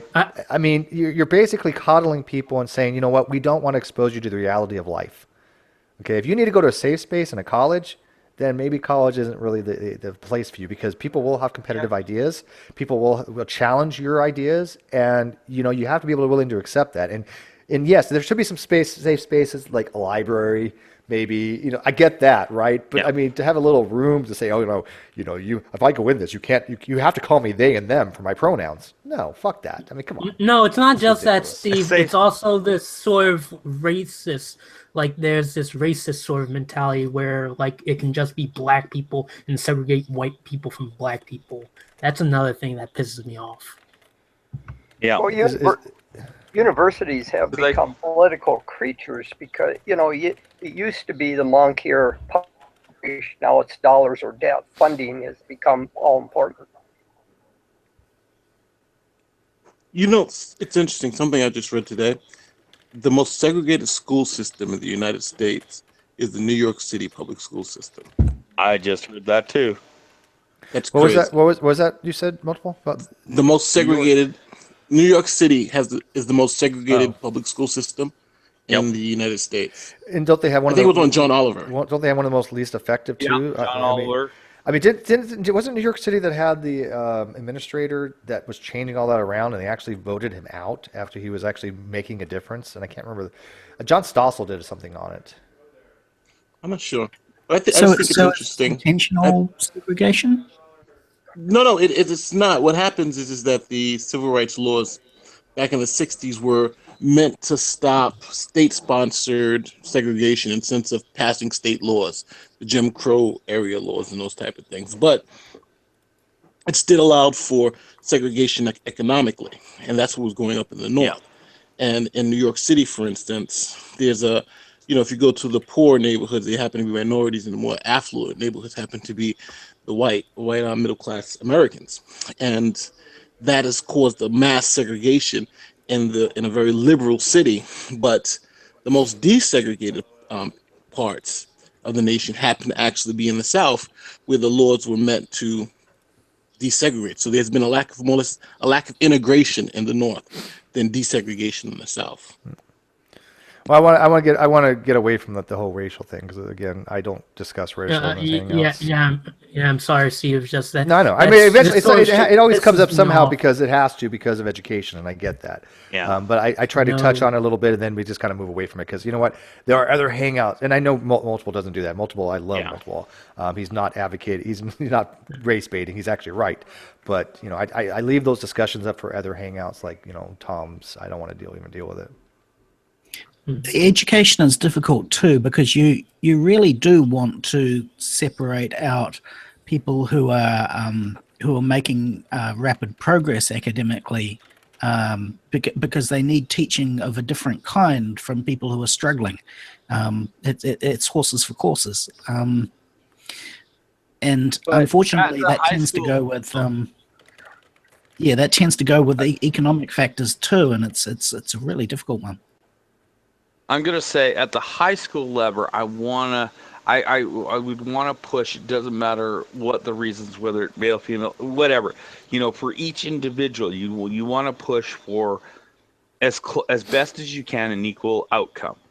Now, once you switch out of high school, then that's when you go into college. I want the kind of the reverse. I don't want an equal outcome. I want the best to rise to the top, and those that can't cut it to be pushed out, because that's what our market needs, and college should be for those that are going to be on the forefront of technology.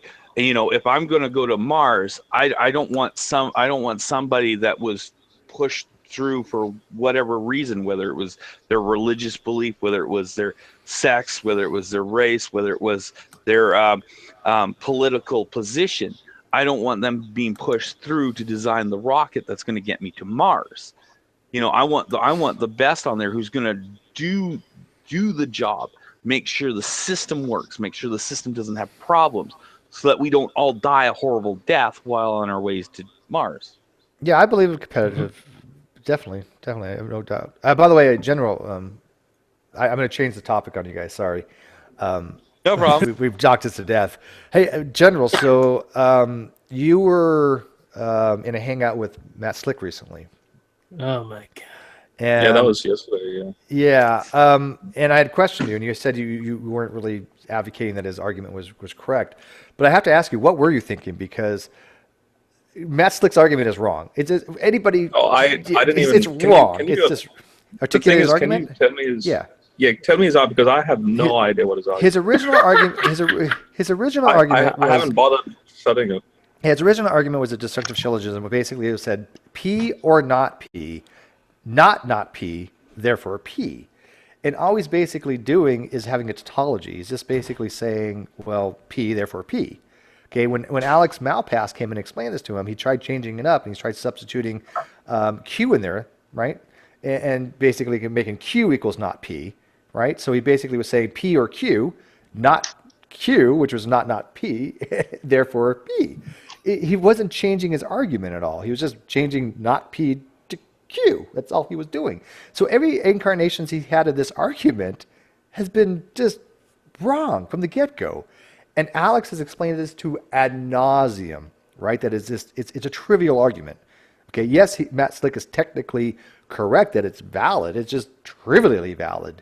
right? It's a syllogism that's just trivially true. Yeah, but why is he making such an argument like this? What's the application of it? He's invested a decade or two in this tag argument. And as Joe pointed out to him, and I wish Joe would have continued with this. I don't know why they shut Joe down and they moved on. But Joe had said something very, very astute. He had said, look, you can use this tag argument for any religion. Right? Muslims could use the same tag argument. Therefore, it has no real meaning. And they just glossed over that and they went over to Brenda. Yeah, don't you feel like a lot of the times it's the people who are loud and boasting and they act like they know it 100% are usually the ones who are wrong? Oh yeah, but see, Matt's I've never talked to Matt, right? But I've listened to him occasionally. But this is something that everybody knows he's wrong on, except for like Andrew Rappaport. I see.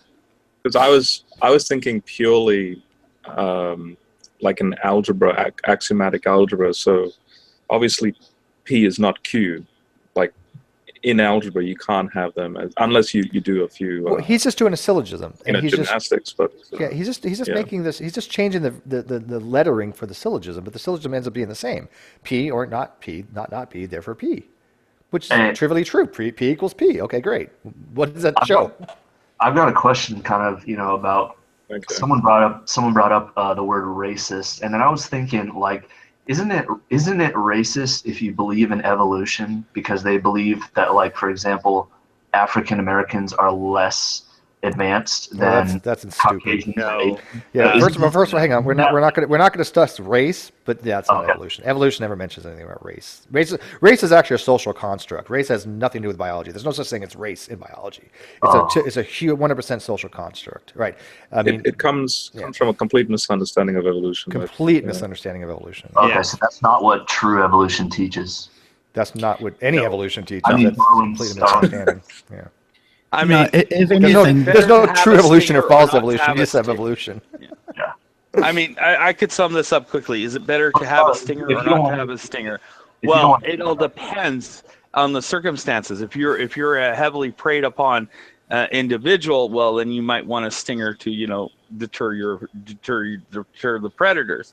But if you're a highly social animal, well, you just might accidentally sting the loved one of your life, and then you're like screaming, "No! How can you die on me?" So it all depends. I mean, everything. What is good? You're basically asking what is what you propose is asking. What's the best trait? Well, it depends.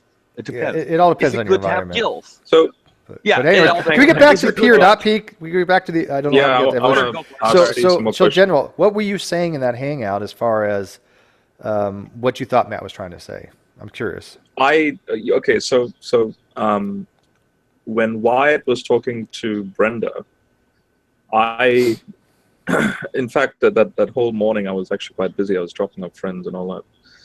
So whenever you heard me talk, that's when I was back at the computer. And I just heard this P, not P, P and Q sort of thing. And I was just thinking mathematically, like obviously Q is not P. I didn't know that they were arguing tag. Okay. Because I thought you were standing up for him, and I'm like, that doesn't make any sense. And I was kind of surprised. No, I wasn't. And Wyatt screwed it up royally. Wyatt didn't understand. I should publicly say, no, I wasn't. Go watch it again. Yeah, go watch it again. Okay, good. Yeah, go watch it again because it sounded like you were, and then Wyatt didn't. Wyatt was just being yes man, right? And so was this other guy, and there was sort of an R. But they didn't understand this. And Brenda was one that nailed it. She said, because he was saying, okay, either God accounts for the logical absolutes or something other than God does. That's how he was changing the argument. As Brenda pointed out, well, neither can, or both can. That is a false dichotomy that they're saying. And they kind of mocked her and they said, well, how can both do it or how can neither? Well, they are possibilities, right? They are definitely possibilities. If God can account for the logical logics and maybe something other than God can account for the laws of logic. That is perfectly logically sound. So it's not a true dichotomy as Matt Slick is trying to say. And Brent, like I said, Brenda caught on to it very quickly. You guys, wait, one second. Did anybody else watch that besides Joe, myself, and Brenda? Did anybody else watch it? So, is the defeater of that argument that this could be applied to any religion? Well, the tag argument, right? Completely. Yeah, exactly. I mean, the Christian God counts for the laws of logic. You know, I think the laws of absolutes, but so can Allah, right? And you can play it any way you want. But then can't we iron out? So like say if we apply the tag to Allah, but then would Allah fit the tag? Well, one moment. You can also apply it to my bacon sandwich. You can say that my bacon sandwich either accounts for the laws of logic or doesn't account for the laws of logic, and the argument goes exactly the same. Yeah, You don't we use Darwin's dog. Yeah, Darwin's Do you dog. mind kind of bringing us up to speed as far as what is that argument that you're talking about? The transcendental argument for God. Yeah, what is that? What does that kind of summarize? It deals with using God to account for the what's called the logical absolutes, the law of identity, law of non-contradiction, and the law of excluded middle. And the Christians like to posit that God, you need God to account for these things, and in an atheistic worldview, atheism doesn't account for that, which is purely an assertion. And again, the problem that Matt Slick was having, and I hope Helen agrees with me on this because she's studied this really well, is that Matt Slick was trying to say that the true dichotomy is that God can account for the laws of logic or something other than God. And that's not a true dichotomy. I don't know how he can get there.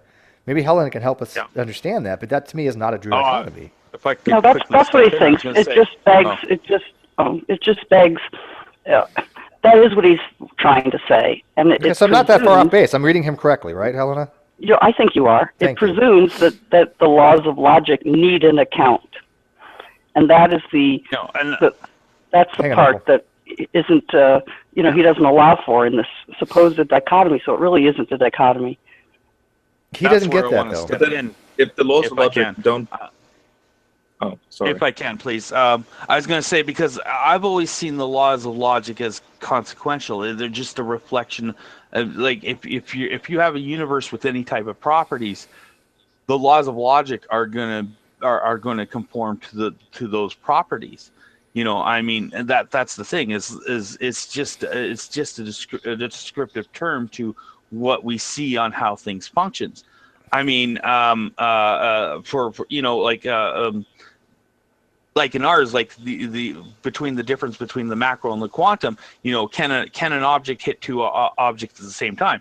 Well, in our macro world, the answer is no. But you go to the quantum world, and the answer becomes yes. And so, as I said, the laws of logic are at least from my point of view, are consequential. Nothing really accounts for them. They just form because the universe has properties. So the minute you have properties, have functionality, have events, or anything like that, you're going to instantly have laws of logic just develop right from there. At least that's the way there actually are the systems where I think it's one or two of the logical absolutes they don't have to exist. I think it starts with a P. Anybody know what? It's the type of logic, and I don't know anything about it, but somebody might know. Psychology. No. It's a type of logic. The only one that holds true. The only one that holds true is the law of identity. But the law of excluded middle and the law of non-contradiction don't have to be existing in certain types of logic, and I can't remember what the hell it's called. Well, hold on. But one thing. The laws of logic are prescriptive, not descriptive. Yeah, they are. Yeah, and I was going to correct on that. They are prescriptive. But the one moment. What? Anybody know the name of the logic that it doesn't hold true? And I can't remember. Paraconsistent. Thank you, Doctor. Somebody's smart in my live feed. I knew it started with a P. Paraconsistent logic. Thank you. Doctor's so smart, fucker. I hate him. I wish I had. I feel that way about a lot of that logic where people see something naturally occurring and then they try to apply a law to it. I just see that as humans calling something. That doesn't mean it's a thing. I don't know what he means by that. I'm just wondering though, the laws of logic, are they a brute fact? A lot of people don't like that term brute fact, do they? I'm going to refrain. Well, that's why I asked. I'm going to be agnostic on that for a second. They're more of a description because they're human description, yeah. Well, I think they're because are you sure about that? To say that it's logically impossible for something to say, if one has coordinates X, Y, and Z, then it cannot have coordinates A, B, and C. well, that's that, and therefore, an object cannot exist in two places simultaneously. Yeah, and then when that gets disproven, what do they do? And that's a description. Yeah, that's a description. That is a description, and we're forming on something that is concrete. Exactly. Because if that's concrete, but there might be a universe where in one state, because of something, it allows for something to exist in two places because that region for some reason seems to repeat, and then the laws would be the laws of logic in there would be different. That under conditions under conditions G, H, and J, you can have and so there's always facts. As I said, it's a consequential. And I had to look this up, and the way I looked at it, and I am right in my own. I thought the logical absolutes are prescriptive, but tag argument treats them as descriptive, and that's one of the reasons why I don't. They have to make it descriptive, and that to me kind of sounds odd because they may not be absolutely prescriptive, but I would think they're prescriptive. And if anyone wants to chime in on that, why is it descriptive from the tag argument? Can I come in on that? Yes.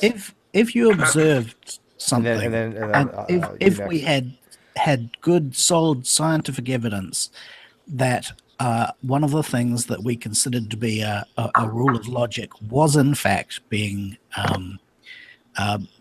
contradicted, okay, and it's very hard to imagine how that could happen, but then lots of things are hard to imagine.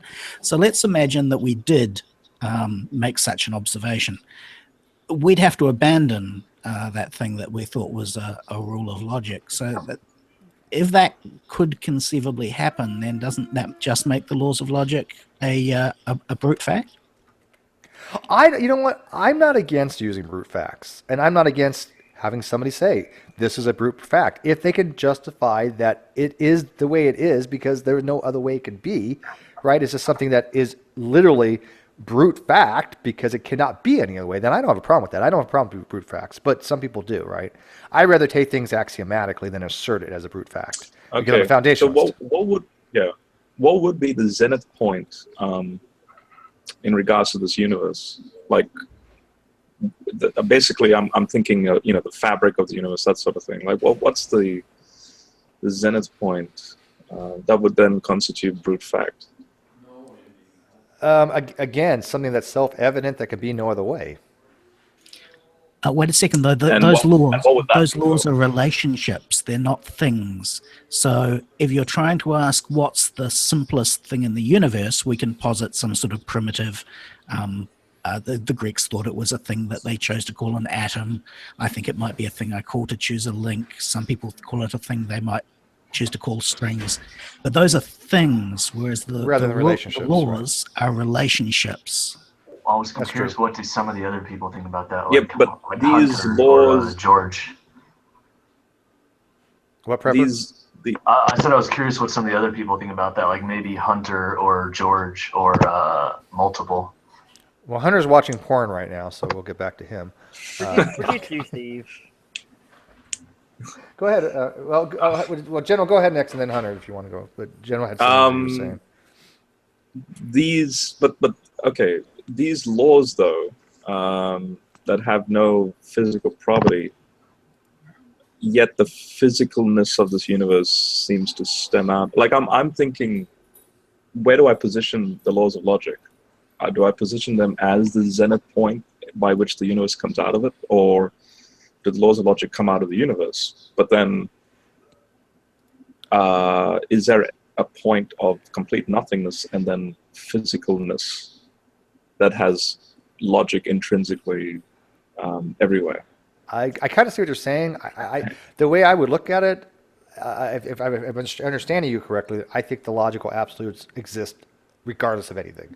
Even if the universe didn't exist, there's something inherent about the law of identity. Okay, Let me finish. We're just calling it law of identity. We're giving it a name. We're giving it a relationship, A equals A.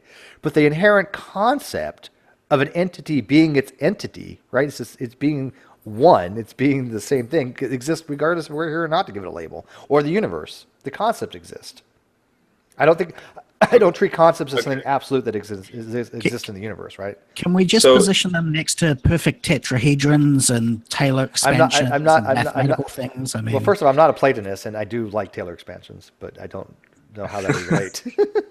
I mean, they're perfect mathematical or logical ideas. That's not true. Like those things. I would disagree with that, because with a Taylor expansion, we have to actually arbitrarily assume that 0 factorial is equal to 1. Because unless you give me a really good mathematical reason why 0 factorial is equal to 1, it's just something we have to utilize to make it work rather than mathematics. And you can base it on the gamma function if you really want to go ape shit. But the reality is the only reason x factorial equals 1 and make the Taylor series actually work is because it wouldn't work any other way. Actually, think about that. Actually, Let 0 George go. factorial equal to 1 was derived, well... I know how it's derived, and I understand I understand how it's the permutations of the system for a null set. But the reality is we still arbitrarily make it that way. No, 0 factorial was defined to be equal to 1 so that you could concisely write in a summation form a very simple equation, summation. For example, in the Taylor series, if you wanted to express sine x, it would be x to the n over n factorial, where you have odd powers of n starting at equal to 0.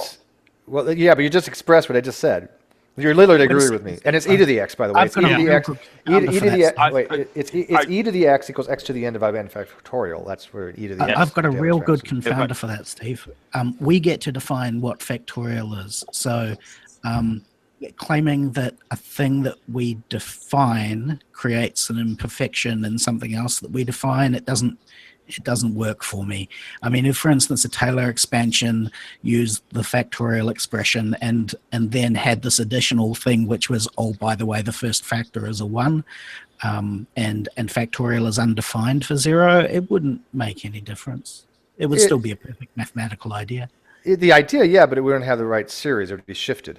But the other thing would be you can actually relate the factorial to like n raised to the nth power, which I believe, I think 0 raised to the 0th is actually undefined. Now, you can also make an argument that it's 1, but again, it's arbitrary, right? It's arbitrary. But I can actually show using limits that depending on how you set it up, x raised to the 0th could either be mathematically 0 or it could be mathematically 1. I don't think so. Okay. I don't think it's relevant. Can I just? Do you think 0? Wait. Hang on, George. You think it's undefined? Or you think it's 1? Undefined. I didn't hear him. That's undefined. That's what I'm saying. I agree too. Undefined. However, it's not 1. Not 1. Right, but if you actually type in 0 raised to the 0 power, Google solves it as 1. 0 to the 0 power. Google is not. No, it's not. It's not. 0 raised to the 0 power is accepted to be 1. So 0 to the 0 power basically means you're multiplying the number by itself 0 times. But again, it has to deal a lot with that 0 factorial because you're talking about permeabilities and you're talking about making the system work. Okay, because anything raised to the 0th power, if n is greater than 0, is normally 1, right? Now, if you look at the domain actually says if x is greater than 1. However, to make things work, to be nice and orderly, 0 raised to the 0th power is equal to 1, and that's why when you type it into Google, that's what it shows. Why is it 1 though? Why is 5 to the 0 1? Because that leads to an inconsistent mathematics. Take the log of both sides. Log of 0 to the 0 equals I agree with you. Impossible. I agree with you. That's why I said it depends on this. In terms of the question we're discussing. And the reason it doesn't matter is that I can define the logical absolutes piecewise. So even if we had to define some of these other mathematical things piecewise, it doesn't undermine the argument that they're in the same logical space. And I would like to pursue this line of inquiry that has been we've been going down about how it might relate to the universe. So can we go meta a bit? Yes, that's fine. Yeah, it's just it's interesting thing in mathematics. That's all. About why we discussed this last time. Yeah. Mm-hmm. And you and I were right, hold on. by the way. Wait. Let me hang on one sec. Hey, one sec. One sec. General and I were right. Right, General? We were right? Yeah. Okay. Everything's still bad. I want to go back to the part about. You're stepping on poor George. George, go ahead. Let George finish. I mispronounced his name. It's all bad. So. It's you. Yeah, I'll bad your eulogy. But go ahead, George. Finish your thing. You're on a. No, I was just saying, to have a consistent mathematics, you can't have 0 raised to the 0 power being 1 one time and 0 another time, or undefined another time, depending upon, you know. Well, that's the whole point of the argument. Yeah. Right. That's why I consider it to be indeterminate, or indeterminate, undefined. But in some situations, when you're doing a mathematical thing and you have 0 raised to the 0, you have to make it 1. No. Yes, you do. Well, type it in Google. Type in 0 raised to the 0th power. It's 1. Not everything in Google is correct. There's a reason for this, though, right? There's a reason why 0 raised to the 0th power is considered to be 1 in certain circumstances. I see no reason whatsoever. I don't see why there's any need to raise anything to the 0 power. Can someone explain that? Yeah, because 0 raised to the 0. A raised to the 0 power is equal to 1 as long as A is not 0. Okay, look at. The thing is, you can do math with powers. Look at. Very simple. X raised to the first power is X, correct? Yes. So what happens if you have X1 minus 1? You have X minus 1 minus 1, you have X equals 0. And you can't use the exponent system. Yeah, you can. Yes, you can. Absolutely, you can. If you have X, well, it's math. You can disagree all you want, but you can look it up. I know. I disagree with a lot of math. Okay, that's not the argument. You can't just say you disagree with math. If X is raised to the first power is equal to X, okay, so 5 raised to the first power is 5, and now I have X to the first power minus 1, 1 minus 1 equals 0, and 5 minus 5 equals 0. It has to work out. I'll give syntax error. Or let me rephrase this. X to the 1 minus 1 is equal to 0. X raised to 0 is equal to 1 because that's equivalent to X over X. And X over X has to equal to 1.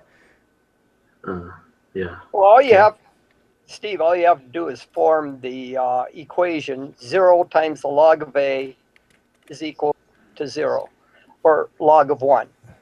And then exponentiate both sides, and you get A raised to the 0 power equals 1. Yeah, let me type this out real quick. Okay, while I'm typing this out, move on. What you want to go into? I'm just going to show him real quick. Why? Yeah, it's pretty interesting. Those mathematical things like sin or log or pi, just like these things. Pretty interesting. Well, anything that you do in mathematics, they're needed. The important thing is you have to have consistency. Right. Yeah. That's the whole argument I'm telling you, is that there is a little bit of inconsistency there because can't have inconsistency. And you need a level of solvability. No, you don't. First of all, George, wait, hang on. What George isn't, I think the problem here is that there's different ways. Some mathematics are different, right? There's different types of mathematics you use where things just don't work out too well. Okay. It depends on what axiom you use. Euclidean and non-Euclidean geometry, you have different postulates, and it leads to different types of mathematics. But if we're talking about Euclidean geometry, the standard stuff you're taught in school, you have to have consistency. Right, but you also have to have solvability. Yeah, exactly. Thank you. Do anything without solvability, you can't. Because here's another problem. What is the square root of -1? I. And this was something I got that none of my other classmates ever got, and they finally realized they had to come up with an imaginary number that when you multiply it against itself, it would actually equal -1. Well, here's the thing, though. If you ask, square root of -1 equals I is a definition. If you ask most college professors what X raised to the X is, they're going to tell you it's 1. X raised to the X? No, X raised to the 0. Most professors will tell you it's 1 because that's right. As long as X is not 0. It's funny because including 0. I is like something that you should realize that cannot exist. It's something that is impossible, physically impossible. It's not impossible. Well, I know. No numbers exist. You need it. No, well, hang on. Wait. In order to solve equations. Stop. No numbers exist physically, anyways, real or otherwise. They're just abstractions. If I have 5 sheep outside in my farm, there's 5. 1, 2, 3, 4, 5. Prepper. First of all, hang on. First of all, Prepper. Every real number is a complex number that has an imaginary component. Okay, every real number is a subset of complex numbers. So 3 is a complex number. Okay, it's just 3 plus I 0. Okay, it's any number is A plus IB, right, or BI. So if I set B to 0, 0 times I is 0, so I'm just left with the real portion of it. But every real number is a complex number. And Yeah, well, what all you complex have to numbers has to do with consider- rotation. But hang on one sec. Let's go to General real quick. What are you showing us, General? Yeah, binomial Well, expansion. here's and, Taylor series and binomial expansion on that. right, but this is exactly what I said. According to make Taylor series work, 0 raised to the 0th power must be 1. Although technically, 0 raised to the 0th power is undefined. That was my whole argument from the beginning. Yeah, I know. But anyways, General was we've going already lost somewhere half our interesting. audience as soon as we started talking about math. General was going somewhere interesting, so I'd like to go there. It got deep in math. Yeah. Well, back to that original Zenith's point Hey, that I was wait. making. That you, Hey, on this equation, where do you get 0 raised to the 0 power is 1? By If that's binomial equal to expansion 0, by then you Taylor. have 0 divided by 0 is equal to 1. there it is again. Right, because there's unity, right? No, it isn't. 0 divided by 0 is undefined. But okay, yeah. 0 divided by 0 can be anything. Right, and that was my okay.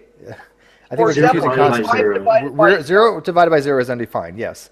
Can you give a real life application for So 0 that divided by equation 0? that was just put up there is valid as long as x is not equal to 1. That's not true though. X raised to the 0th power is 1 in mathematics. No.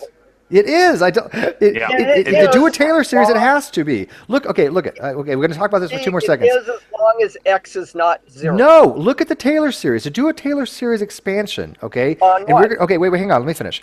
We're going to assume A is 0. Okay. We're going to do what's called. Hang on. Let me finish. We're going to do what's called a Maclaurin series. Okay. Maclaurin is a special type of Taylor series where A is equal to 0. You guys remember this, right? So let's do a Maclaurin series. Maclaurin series is an Can I expansion. finish what I'm saying? If you take away the A and the x equals A with the exponent, so that part's gone, and you start doing the factorials, right? You start getting to the 1, 2, 3, 4th step, okay? Now in that 4th step, right, I have f of A is 0 factorial, right? If factorial at that point is equal to 0, what happens? I have 0 in the denominator. I'm now divided by 0, right? So I have to. Do this thing over. You kind of lost me. On Okay, what just skip down to the. Okay, look at the Taylor series expansion. Okay. Of what? Down here. He's presenting it. Can you see it? Dude, it's kind of technical. I'm just curious. Hang on, Prepper. Okay, Hang on, okay. Prepper. Wait, let's Okay. not move past this yet. Go ahead. Can you see this on the screen, George? No, all I have is this x to the 0 equals x raised to the 1 minus 1. Look at what General's presenting. Okay. Where? The very first on the screen. I don't have it. What are you watching? Are you not on the Hangout? Oh, yeah, I am. Hang on. What device are you using? Now I got it. Okay, now look at the very 4th step. Okay, if you notice very carefully, the very first term. You mean Okay, on the binomial no, on the Taylor series. No, the Taylor series expansion. Okay. Okay. Go down to the 4th step. That very first term has 0 factorial, correct? If 0 factorial does not equal to 1 in that particular case, because that whole equation is going to be 1.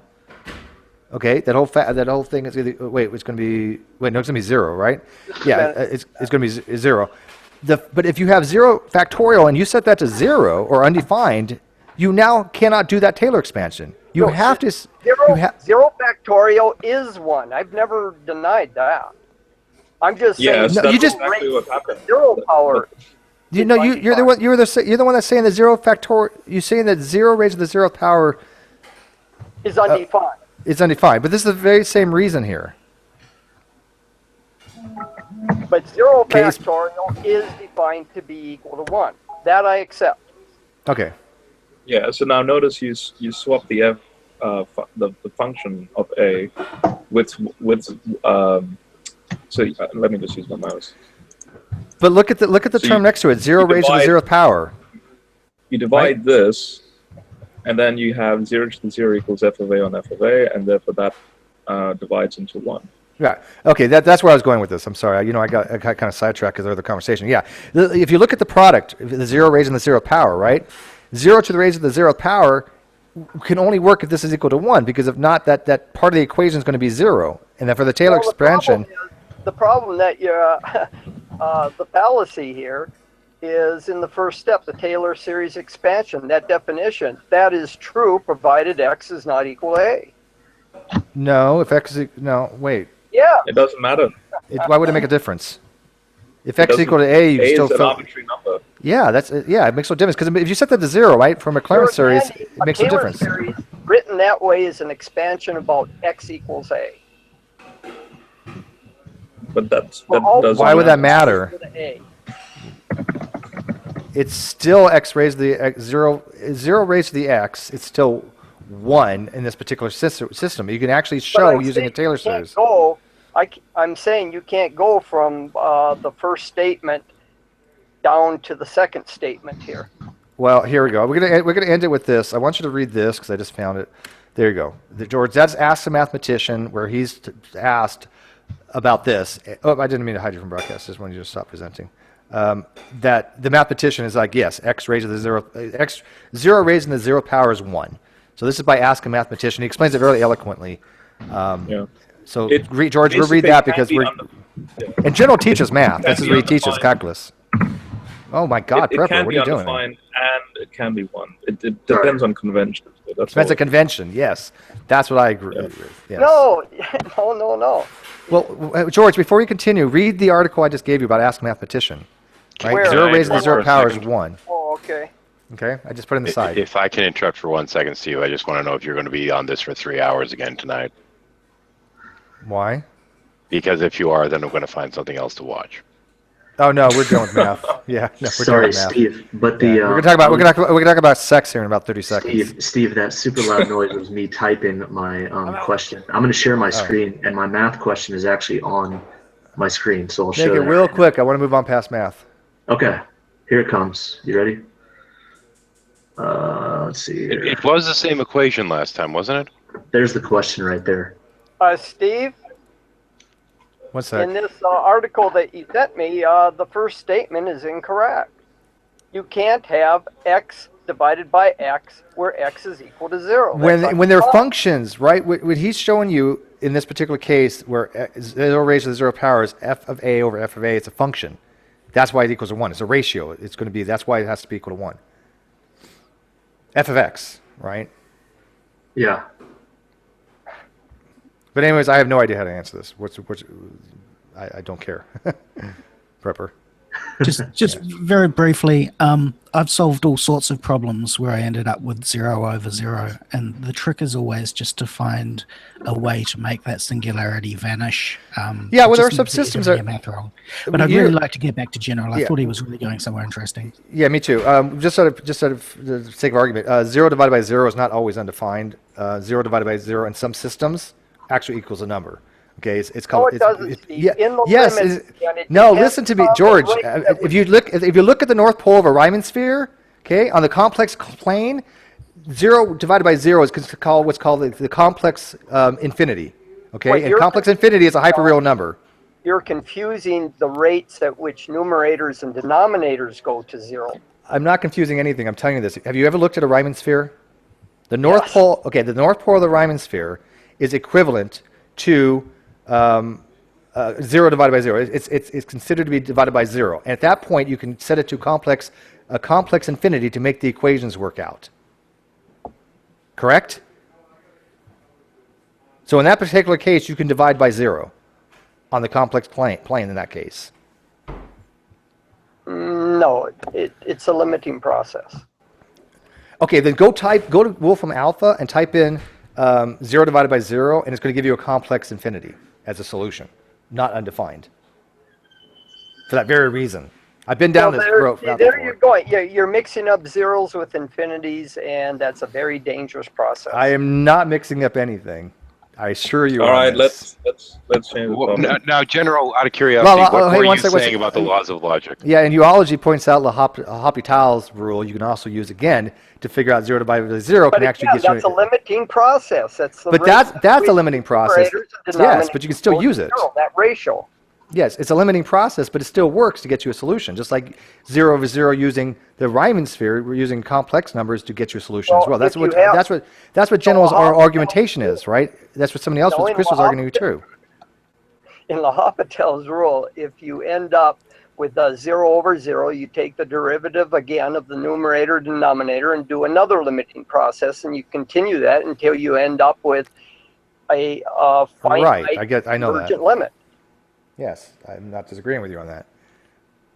But again, this is the whole thing what Chris is saying. You're doing something to come up with a solution. When you're taking that derivative of the numerator and denominator, you're looking at rates at which you're approaching 0. Yeah, I'm losing viewers left and right on this because I think everybody agrees that General and I are right, George. I'm getting in a little sampling in my live feed that you're actually the only one I see that's not getting it. So well, I am getting maybe it. You're saying you're wrong. Am I wrong? Does anybody else think I'm wrong? I mean, because I'm pretty sure that I'm not on this. But I go with the saying that when 10,000 people say foolish thing, it's still foolish thing. But he teaches math. This is what he teaches differential equations. I think both points of view are wrong because it's kind of it's very nonsensical. Well, Prepper, you okay? Well, you know what? I'll take Jade's thing. Jade says Steve and General are right, so I trust Jade. Now there are still 49 watching the nerd fight. So yeah, okay. So moving on to the laws of logic. Go ahead, General. Where were you before we got completely sidetracked? Okay. Do you remember what you said when I asked you about the zenith point, and then you said that you're agnostic? Can you repeat that again? Oh fuck, I don't remember. That was a half hour ago. I said something. I said something like I think the logical absolute would exist regardless of whether here or not, especially the law of identity.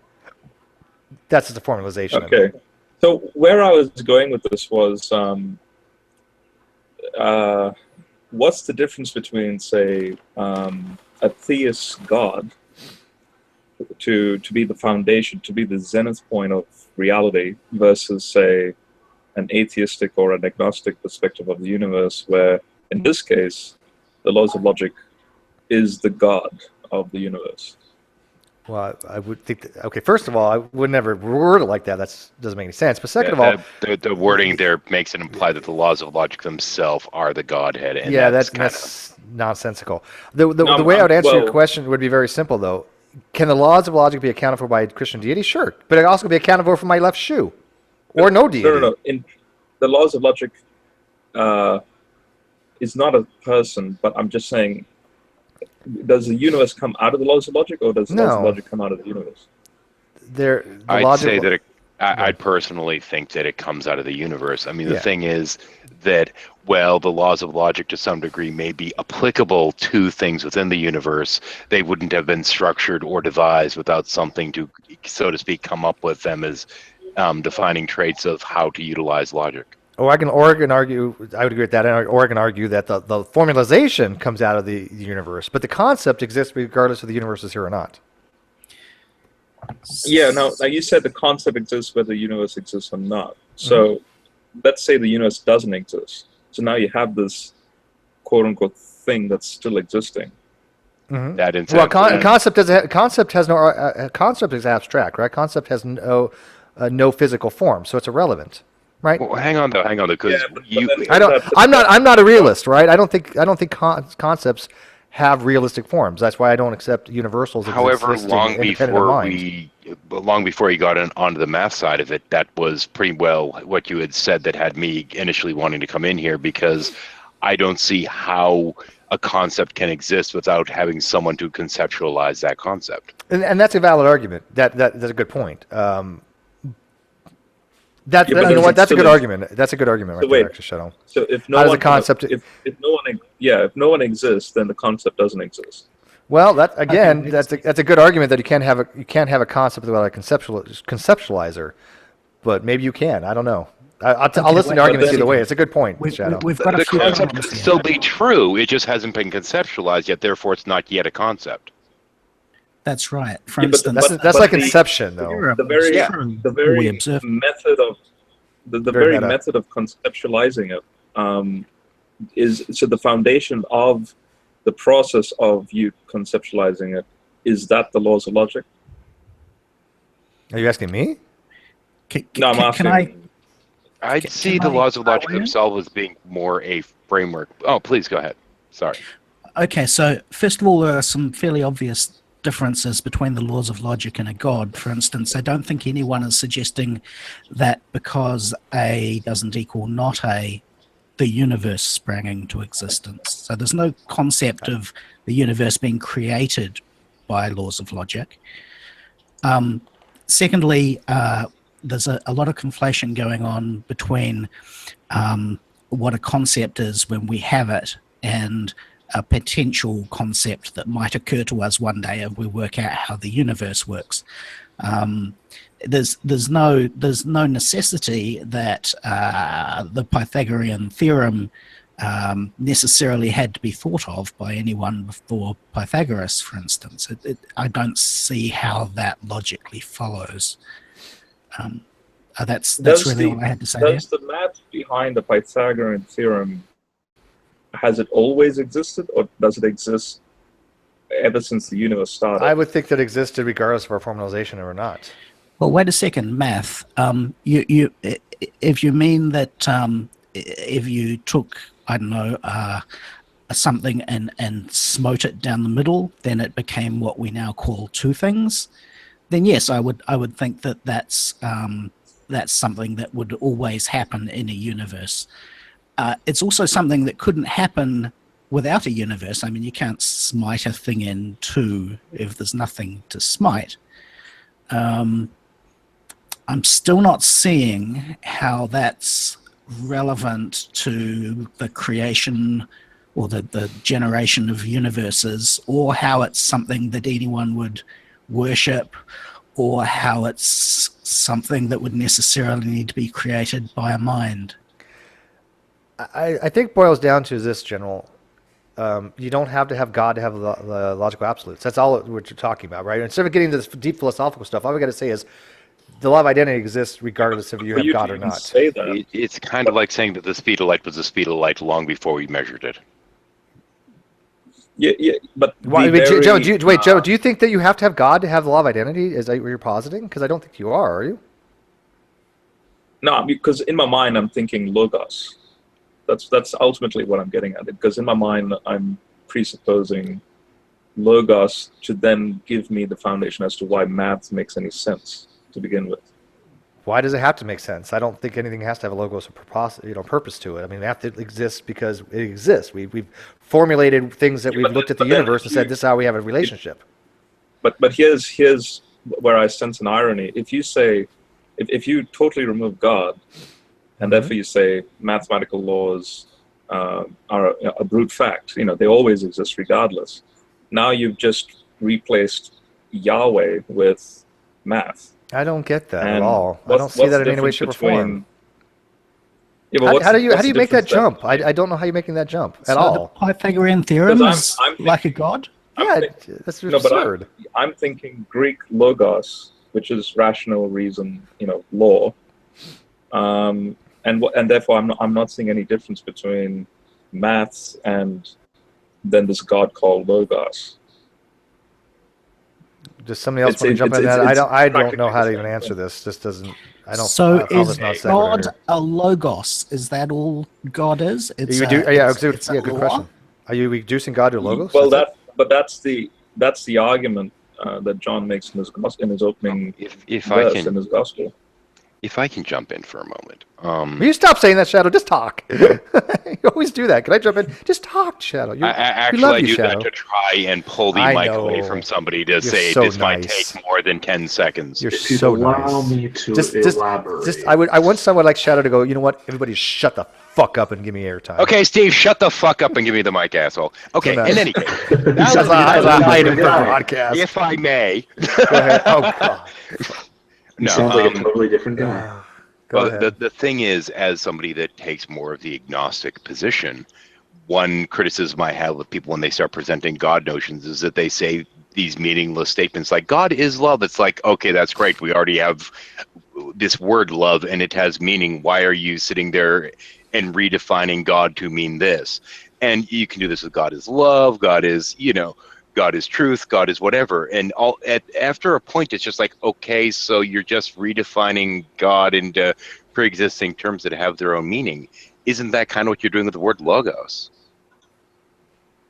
I don't think those people are No, necessarily. because logos was the very word that these ancient Greek philosophers were using to try and describe the reality, the fact that reality in itself is intelligible. They tried to, and so they just gave it like this umbrella term, logos. And I don't think a statement. Logos. I don't think a statement like God is love is actually necessarily false, because I think there's some things that it's cannot meaningless, be though. that defy logic. It's just meaningless. I don't think it's meaningless. meaningless. I don't think it's meaningless. It is, but General, hang on, General. I think what's funny is I think what's meaningless. Sure, it would be. A lot of things are meaningless in the Bible, but I think what's funny, General, is that this is perfect God's word. None of it is meaningless. Well, we disagree on that, but I think what's funny, General, is that Hugh Ross actually pointed out very good, and I think it was Helena that actually had brought it up to originally. Is remember that at most this can get you to deism. It's that getting from deism to theism that's difficult. Yeah. Would you that? And I thought that was brilliant from Helena. And I'm not trying to argue for a Christian God here. I think maybe now you define the terms, at least a deistic sort of perspective. So let's just remove a personal God, because that's theism. Therefore, the laws of logic that you argue could always have existed, then therefore that's the God of this universe. Well, one moment. If there are things or the deistic God. If there are things about the universe which do turn out to be unintelligible, does that disprove the God that you're talking about? Well, that's the thing. Are there unintelligible things in this universe? Well, or it's is a it thought always experiment. intelligible? It's a thought experiment. If we determined that something really was unintelligible, let's say we found out that something was, for instance, perfectly random, which seems possible. Would that disprove a God? Yeah, you can have true randomness. There's an entire book actually out there on purely random numbers, but I wouldn't. But notice it's still numbers. It's a logic set. If you could, for example, the young Earth position, like this is just a radical analogy I'm thinking of. If the young Earth model of how the universe operates is true, then yes, that would disprove God. That would disprove the logos. So wait a second. So you didn't answer it that way. Let's try it from the other end.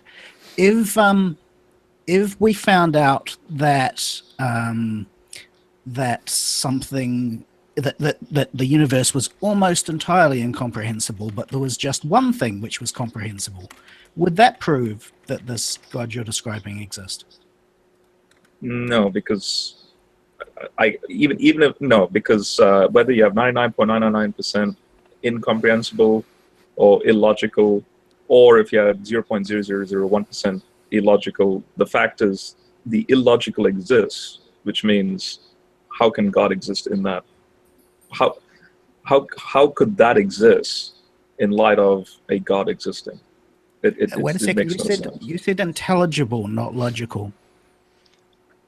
I don't know. I think that if a God existed, it wouldn't require that the universe be intelligible. I don't see that being a requisite. So the intelligibility of the universe isn't contingent upon a God? When I say intelligible, I'm saying nothing is contradictory. So any universe in which nothing was contradictory must necessarily be created by a God?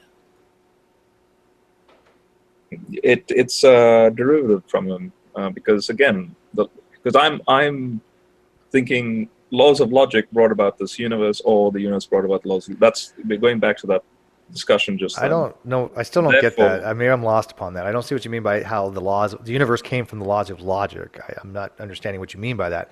But let me ask you, General, if God's... I'm asking which came first. That's maybe they were simultaneous. Maybe Which they came occur at first the is same kind time. of a different question because the way that you've been phrasing it so far is more so matter came from concept. Yes, and I'm wondering how can that be the case? How can something physical come from concept?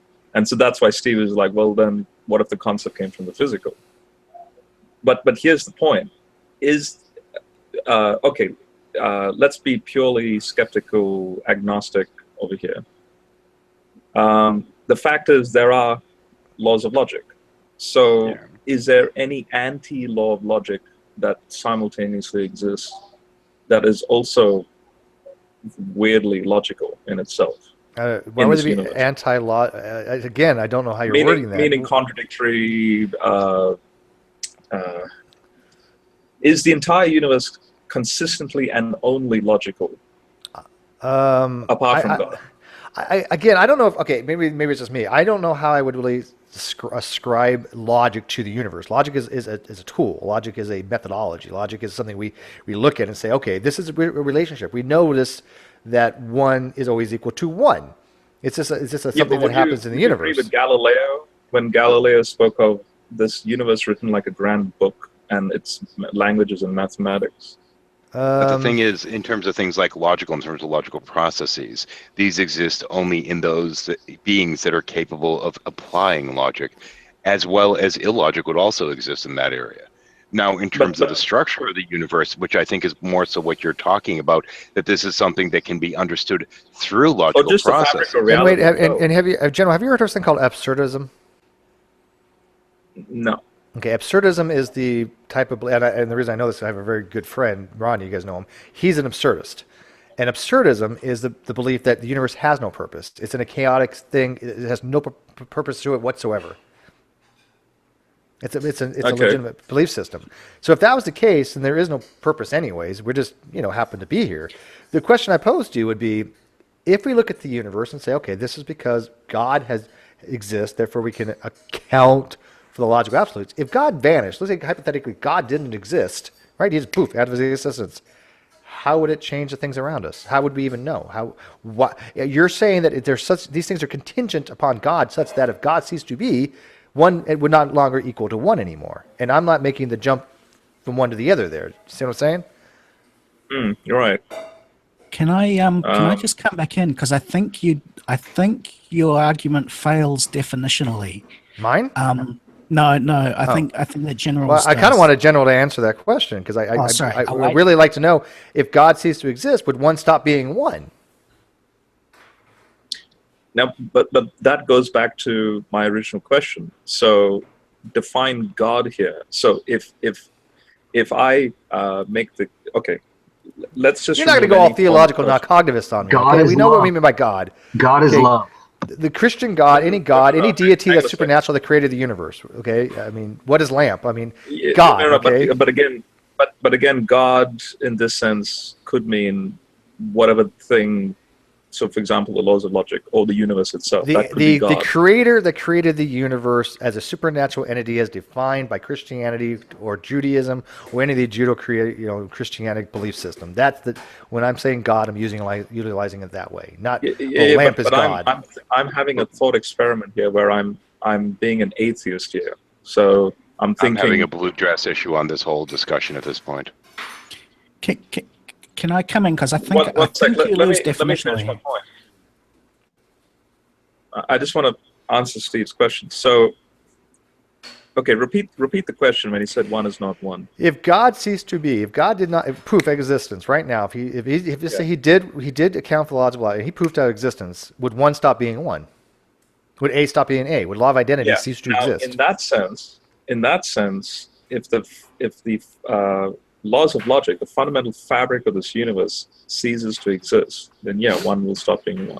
See, and I don't believe that, though. I disagree with that. And now you could make the argument maybe that once things have been set in motion, it's no longer contingent upon God. Maybe somebody might be able to make that kind of thing, that once God made this to be, whether God disappears or not, it's already there, therefore it's contingent. But that's a hard case to make. However, now you just enter the problem of the hour of time. Actually, hang on one second, please. What we've run into is that you don't have two different things that you could add up as one of this being one and that being one. That's where you run into the conflict. There aren't two individual one things to add, but other than that, in theory, were there two individual things that could be added together, you would still have one. Can I add one thing? Yeah, one second. I just want to say one real quick because you was talking about the arrow time. So, general, prior to the existence of the universe, prior to t equals 0, if you had a universe that existed that is the anti-arrow time, when entropy was going backwards, okay, which is hypothetically a model out there, as you know. So you have a state of the universe was entropically going in reverse. In that particular case, 1 still would equal 1. Yes. Right. That's my point. So I don't know why I would have to do the arrow time that way. Go ahead, Prepper. I think your point is kind of like, I take as what you're saying is sort of like, if something were proved, like you were saying, if God was proven to be true, then would all of the other earthly formulas and stuff be moot at that point? And you're saying you don't think so. And I would agree with that because take, for example, like what they discovered about atoms or whatever being in two places at one time. Right there, that defies any logic you can come up with. So does everything no, else it fall doesn't. apart? No, it doesn't. No, everything else doesn't fall apart. No, we still use math. It doesn't. Quantum mechanics doesn't violate the laws of logic. It's a kind of a misconception there. Okay, there are exceptions for the law of excluded middle and the law of non-contradiction when it comes to certain types of systems. You and I know that something cannot be in two places at once. We don't know that. Right? Why not? Actually, there's a difference. There's a difference between something violating intuition and violating the laws of logic. Prepper, do you know that there are certain states that, like for example, a switch, right? If you think of a switch, you think of switch as being on or off, correct? A binary switch. Yeah. But there are superposition states where switch can be on and off at the same time, which would be normally in violation of the law of excluded middle, right? You have no middle state. No, that's not what I'm talking about. The law of non-contradiction states that something has to be true or false, right? There's no. The law of the law of non-contradiction says that it has to be true or false. It cannot be both at the same time, right? No, that's no law that I know of. Yeah, it's law of non-contradiction. Law of non-contradiction states that it cannot be true or false at the same time. In the same way. So in quantum mechanics, though, in a light switch type of, not like you think of a regular light switch, but in a quantum switch, it can be true and false at the same time, because in that system it doesn't apply. Not only that, but in basic atomic theory, same thing. We can't pinpoint the precise locations of electrons. What we do is we theorize that there are clouds of probability. And what that means. Hey, hello. What that means is that we are in a situation where we're not sure. There is nothing illogical or irrational about saying we're not sure. Right. Yeah, as a matter of fact, that's a partial foundation of logic. I know, I do not know, I partially know. Yeah, that's much better than coming up with extravagant dark matter theories. Well, that's something completely different. Gus is absolutely right? I mean, but I don't know how you just took what Gus said about probabilistic densities, right? Because that's what it is. An electron is a cloud, right? The probability of an electron being existing somewhere is a cloud around the nucleus, and then we take actually the psi squared of it, called the probabilistic density. But how you got to dark matter? I don't know how in the world you made that leap. It's like they don't have evidence of dark matter; they have evidence of things around it, and therefore they deduct it as reality. I don't think you really know what dark matter is. No offense, because that's not at all what dark matter is. Don't feel bad, buddy. Most people don't know what I don't know what dark matter is. Are you familiar with the lambda CDM model?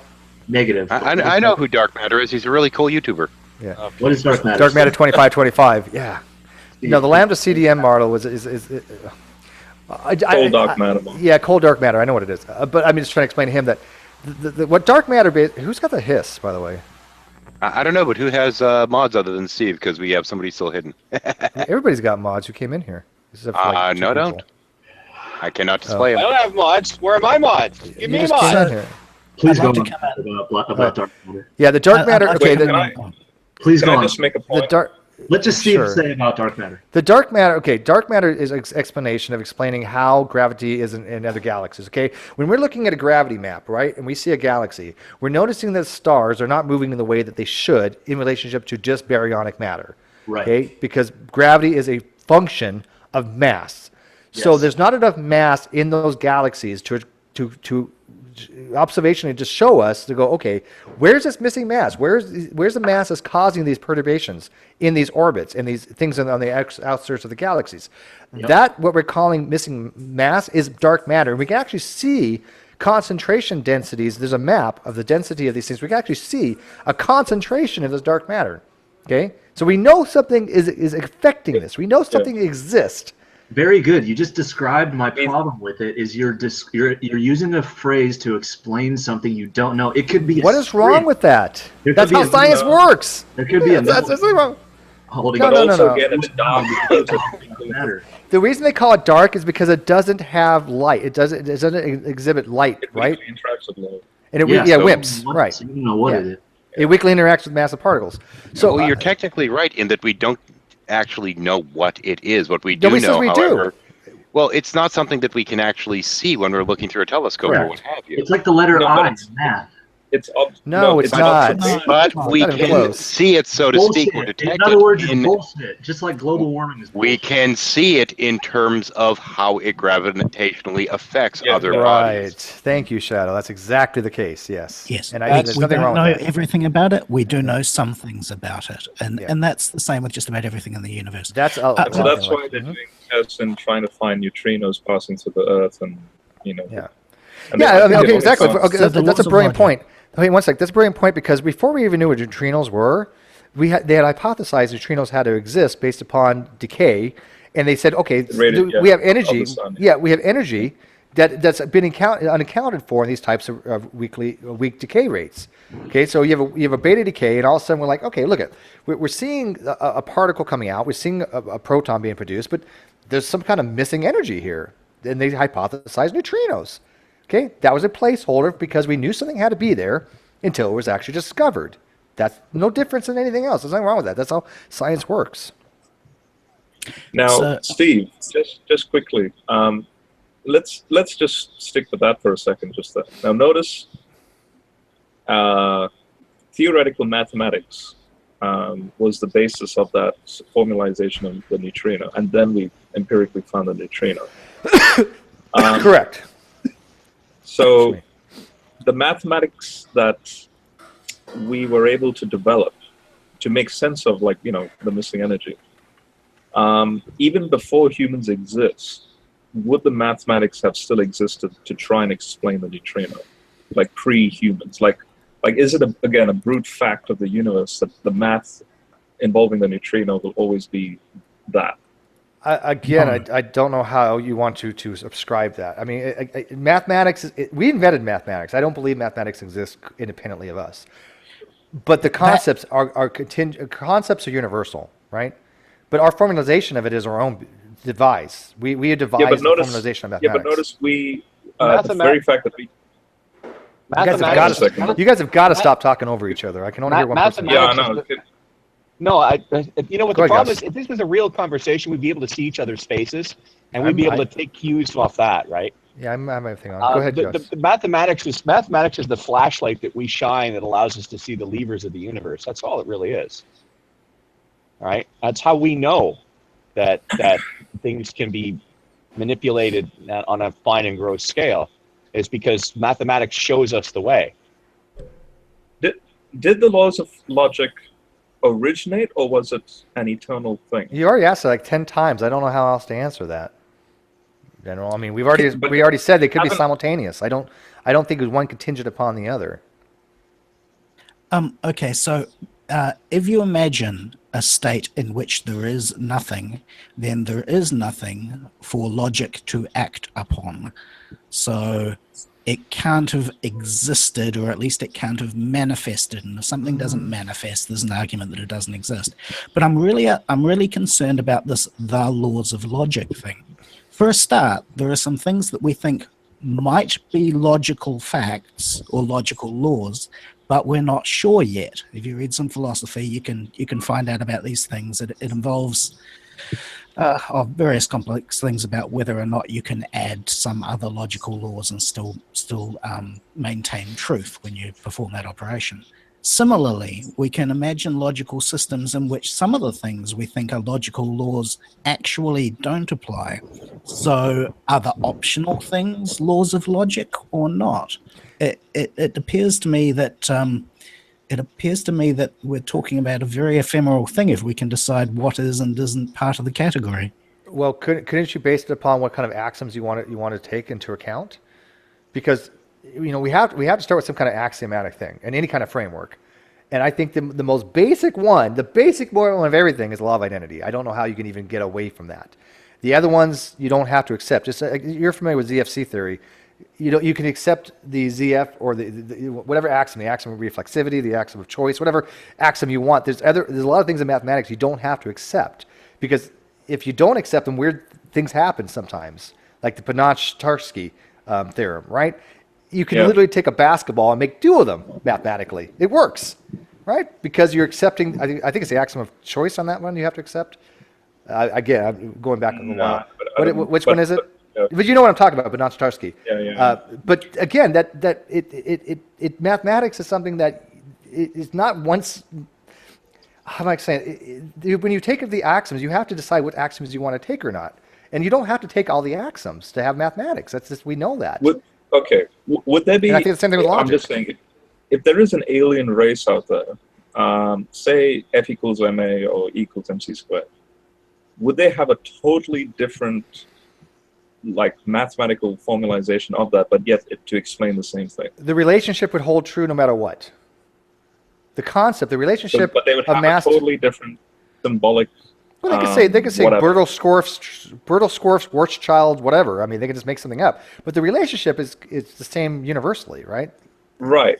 So, well, assuming that we're correct in our expression of it, at least. But even then, they'd certainly have a different set of terminology to use with it. Yeah. The terminology is going to be different, but the relationship is going to hold true. Yeah, if you accept the anthropic principle, that the universe is the same all over the place for the human, for observation.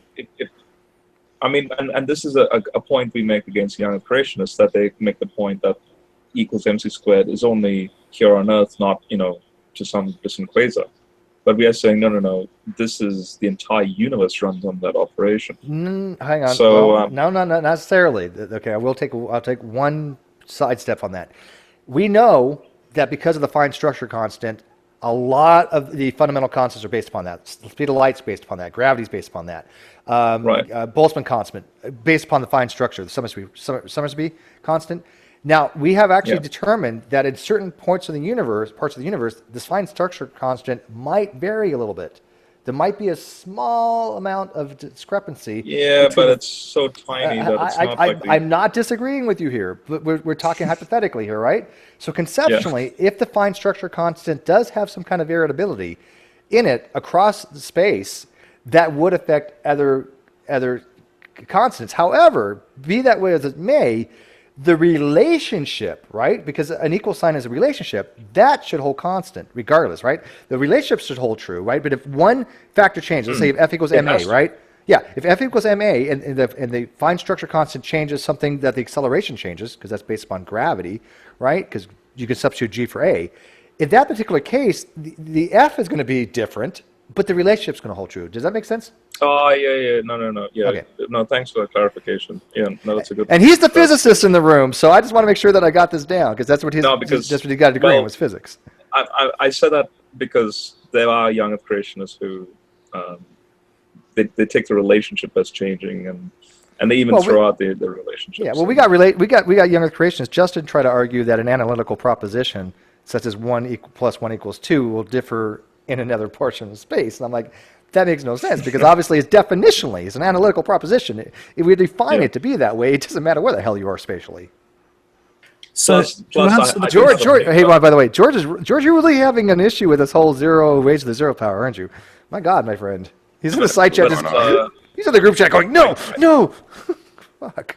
But also, Steve, you just made me remember that I can actually give you a paper by a South African physicist, mathematician, where he tackled this variable speed of light and basically said even though, like, how you just said the relationships are constant, he did actually argue that they can actually break apart if the speed of light had any significant change. Might be true. I'll give you the no, I've read it. paper on that. I've not read it, but I'm familiar with what you sent it to me before. Oh, you're actually. familiar with that? Okay, Yeah. okay, yeah.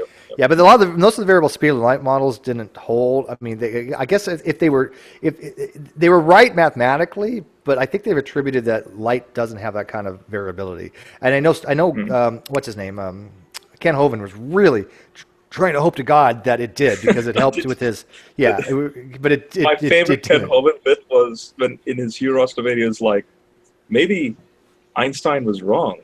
Maybe time is a constant and light is the variable. Did you see what? Yeah, but Ross was like. He actually said that. Ross is like, what the? Maybe Einstein was wrong. And I'm just thinking. Maybe there was a liberal edition of ketchup. Maybe that was the problem. Yeah, that was just. If I can sneak in here for one moment, I just want to respond that, to something in the chat to remind them that the Bavarian Illuminati does not exist. I have the authority to say so, being a card-carrying member. Do they pay you on time, by the way? Never. Numbs is By the way, here, it was the Bavarian Illuminati that put me in jail. It wasn't structuring. Okay. I was born at a very early age. Just want everyone to know that. I love science. I absolutely love it. So something about the laws of logic, they appear to be, as we're describing them, constraints on the operation of things in universes, or things we imagine might be in universes, or things that we might imagine not to be in universes, if that's a concept which makes any sense. So as such, they're constraints. Is there any way, I'm having real trouble with the claim that they existed before they had anything to exist on. How does a constraint exist when there's nothing to constrain? That's a good question. And what I was also ultimately getting at is, here we have a statement in the biblical text that says, in the beginning was the Logos. So what's the difference between Logos and, in this case, what Steve is saying, that there could be a simultaneous, that the laws of logic could be simultaneously created and eternal? So what's the you're suggesting that God? Okay, so you asked about the difference between the laws of logic and a God. One of the obvious differences is that the laws of logic don't exist when there's nothing for them to constrain, whereas the suggestion is that a God did exist before there was anything to constrain. Do you accept that difference? Right. And that's what I'm getting at. So if the laws of logic don't exist, then you don't have God prior to the universe. Who says? Because by definition, God is the Logos, as John 1:1 says. Yeah. Yeah. And Or, therefore, John 1:1 is not the two. Or God sat in his place outside of time and space, therefore completely untouched by and completely uncaring about the so-called real universe. But as he came to I know there's some of you people are going to argue with this. As he came to realize that there was going to have to be a real universe, he came to realize there was going to have to be a different set of mechanisms that were probably going to have to run without his absolute scrutinized attention. And poof, out came the laws of logic. I mean, yeah, but you see, this is where Jewish philosophers, thousands of years prior to Christianity, or actually not thousands, but definitely 500 years, they had this concept of the two powers. And in their thinking, they were thinking, okay, here we have, like what you just said, Gus, you have this God, and then poof comes this laws of logic. But in that thinking, they're going, but hang on a second, if he's eternal, if he's timeless, then by definition, how can you have a sequential time associated with this because poof? Because the second he creates a universe that's not timeless, he now has to have a mechanism by which, or a series of mechanisms by which that universe operates. And that's what they called the Logos, meaning, and this is where the Trinity doctrine actually derives from. So it's you have this God, but then there's this wisdom that is apart from him and yet eternal with him, and that wisdom is the Logos. Which I don't know where they get that from. I'm not talking about a wisdom. I'm talking about a set of machinery. No, there's something eternally logical in order to then create a sequential pattern after that. That's apart from him. Okay, would you say that again, please? Because my headphones are doing funny things. Okay.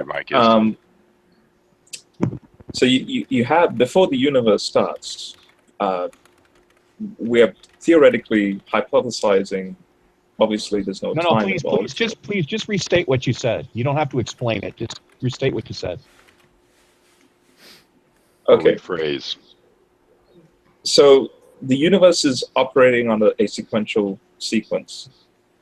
From all the way up to, as best as we can see, time equals 0. But even that, it breaks down mathematically. So before time equals 0, there's my question was asking about the laws of logic, its eternality and things like that. So then I made the connection between that and, in this case, the Logos. This, and then when you said, okay, we have this being who, poof, comes out the laws of logic, but then I'm going, oh, but by the way, there were ancient philosophers who were thinking about exactly the same thing, and the only logical conclusion that they could make was this poof that comes out is not a finite thing. It's an eternal thing. There was no such thing as machinery when these. There was no such thing as machinery when these ancient philosophers thought about this whole nonsense. There's no such thing as machinery. They couldn't envision a mechanism for anything God did mechanically because they couldn't envision a mechanical mechanism. Yeah, they did not. There was no. Yeah, you're right. There is no.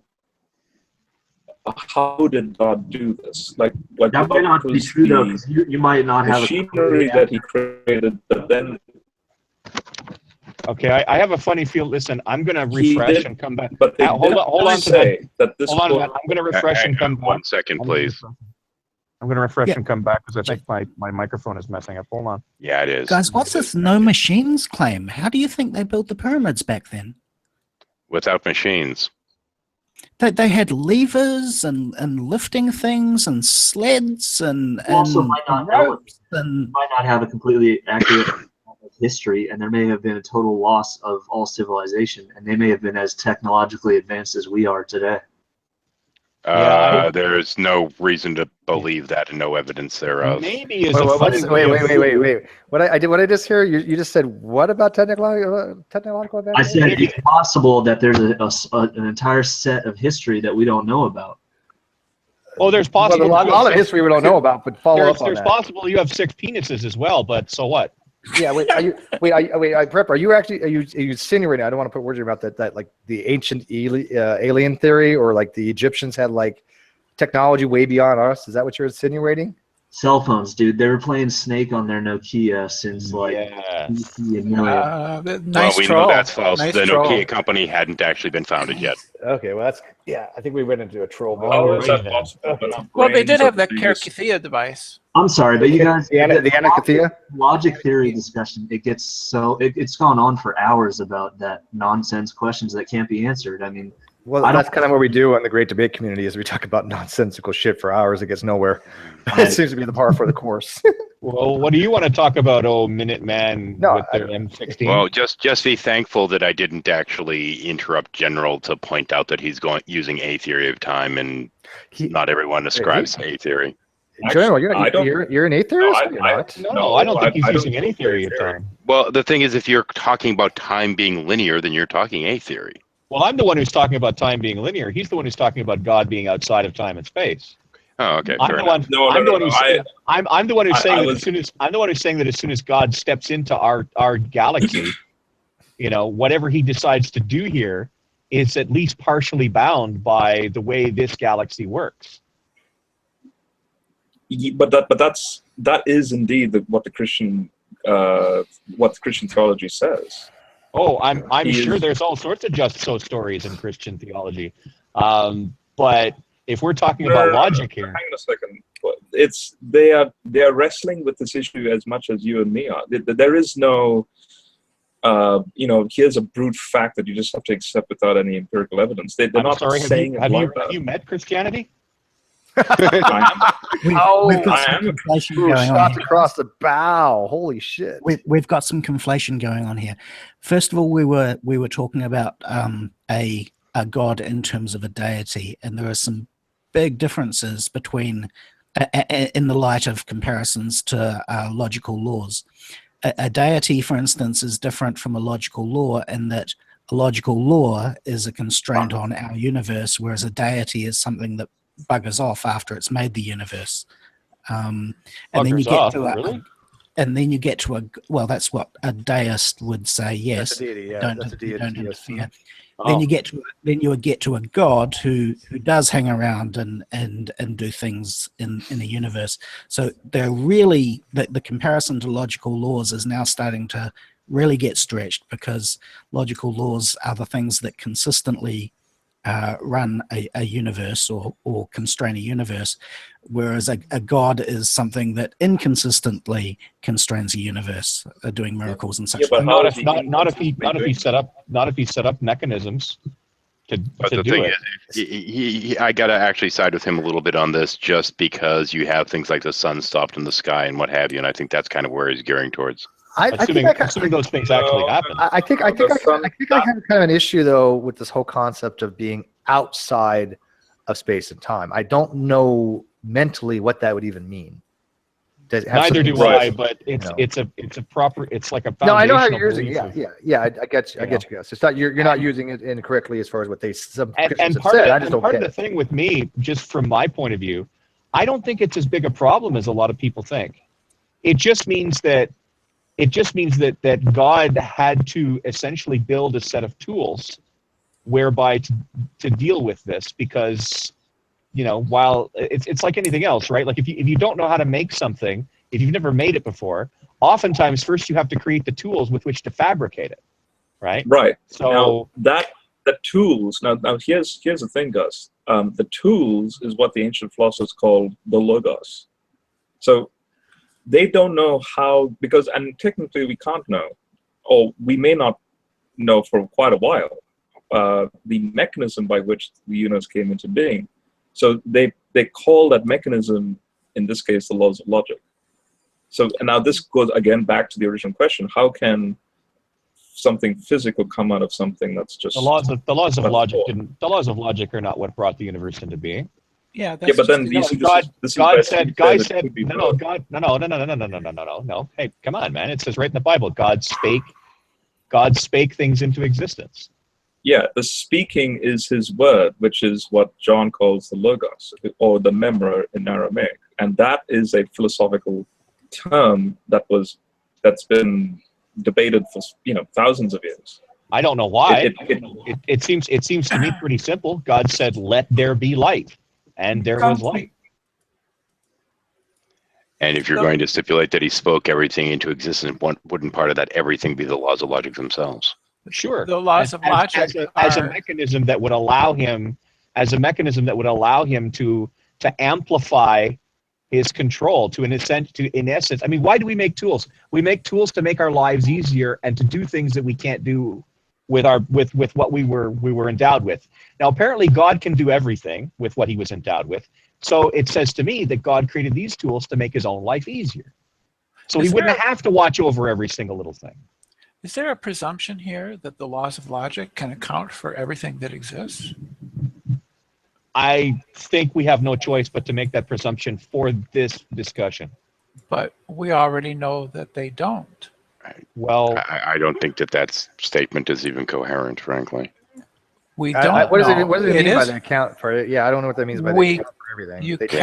You cannot construct even all of mathematics from the laws of logic. I mean, if you were to stipulate that all things are a result of God, well, fine, whatever. But if you're going to claim that they all stem from the laws of logic, which God being the laws of logic, I think that at that point it kind of breaks down. Good point. The laws of logic, either secular or religious, are a set of several principles or axioms that we Are there begin two different with. sets of laws of logic? You cannot reconstruct mathematics from logic. Okay.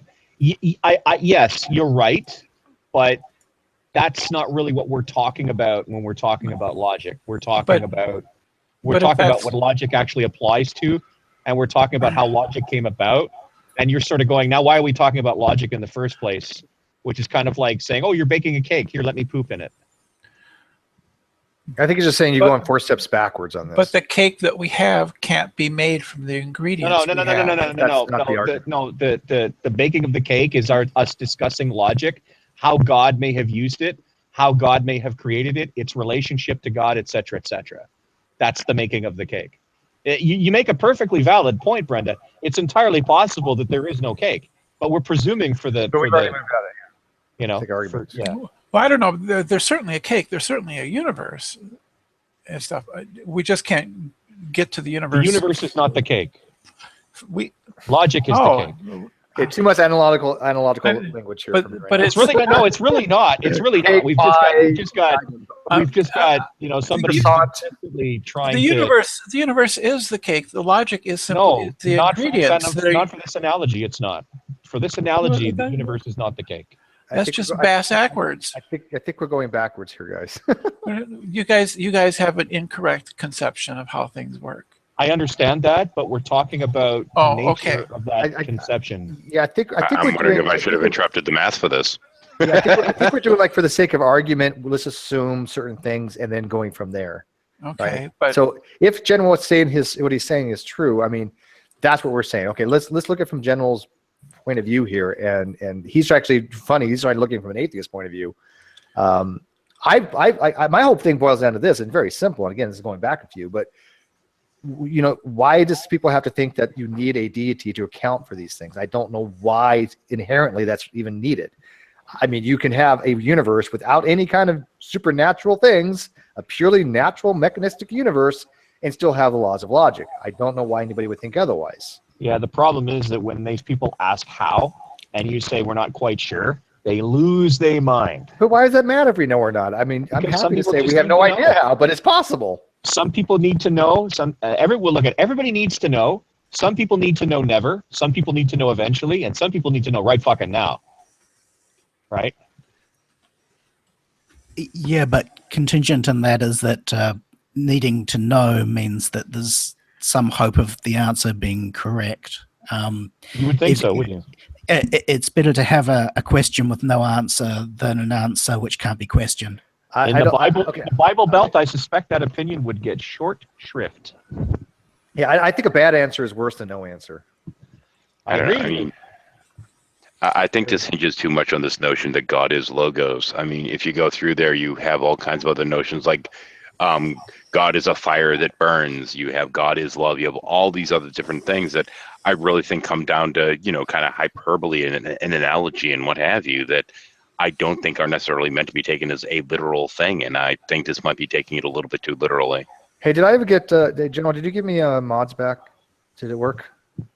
Because I don't have mods in right now for some reason. I mean, because I left and I came back and I lost my mods. Kick him. Let's see now. Where is I can still snipe. Fuck you all. I lost my mods then. Crap. Fuck. Somebody gave him mods just as I was trying to give him mods and it clicked up one. God damn it. I didn't mean to do that. It clicked up one when I tried to give him mods and it went to eject just as I was hitting the button. God damn it. Did we throw him up? There's a sniper in the group. Yeah. Shit. No. It clicked him he's up. Going to be mad. No, when you click on the down arrow to give them mods, if somebody gives them just before you do, it clicks it up one level, and it did that just as I was hitting the button, and I hit eject. Shitty fucking interface. Yeah, I know. Sorry, Steve. That's why I use the control panel on the side and not have that happen. That's exactly what I was doing. You use the control panel on the side. It's the only way to give somebody mods. Yeah. How do we add him back to the Hangout? Can we even do that? Will that work? I think we've got to contact him via the external chat. Shit. And then we Actually, gotta he's add him probably back in. listening and screaming. He's probably yelling at No, us. he understands. He says. How do we invite him back in? I'm not sure how to. I don't. know. Okay, hang on. Let me see what we can do. Oh no, You just invite him back at the mod, and then he can just come back in. Yeah. Not sure. I've never add people. Let me try Steve, this. come back. Yeah. There we go. Let's see if that works. That was a pain in the ass. Well, in theory, he's added back. There we go. That sucked. I'm sitting there, and you know, that settles it. mouse is No over mods it. for him, I'm it's like, too okay, dangerous. press the button. That settles it. That settles it. No mods for him. It's too dangerous.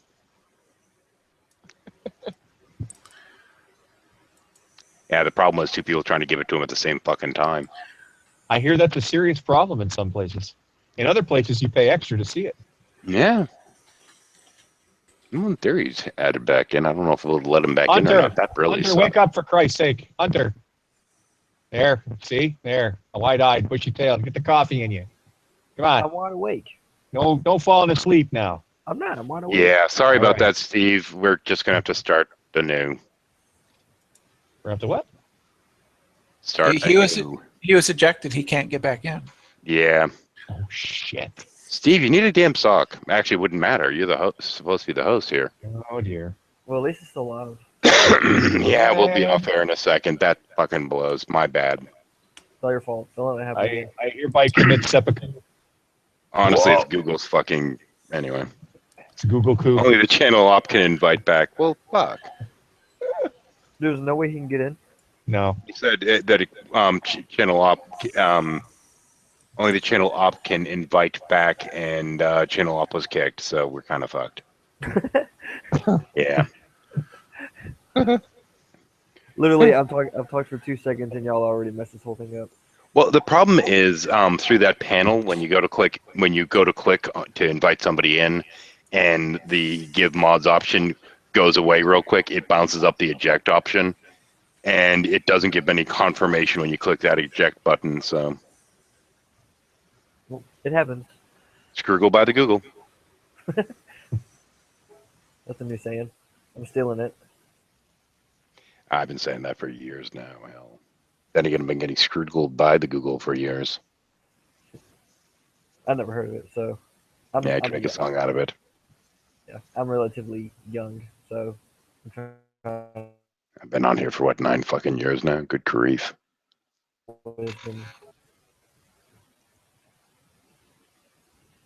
think they're switching over. Over what? Yeah, looks like it.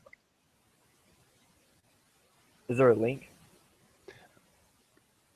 I don't think there is one yet. I'll just wait and see what comes up. That's what I'm doing. That sucks. I feel horrible. Oh well.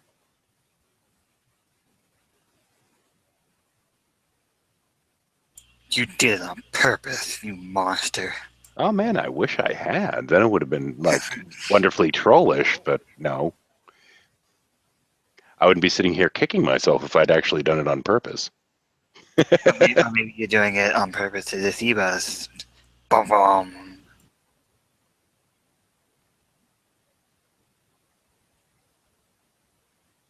Dun dun dun. And we'll see when it pops up. Well. I'm waiting for the live light to go off. Somebody's got to monitor this shit for a couple of seconds, and sadly.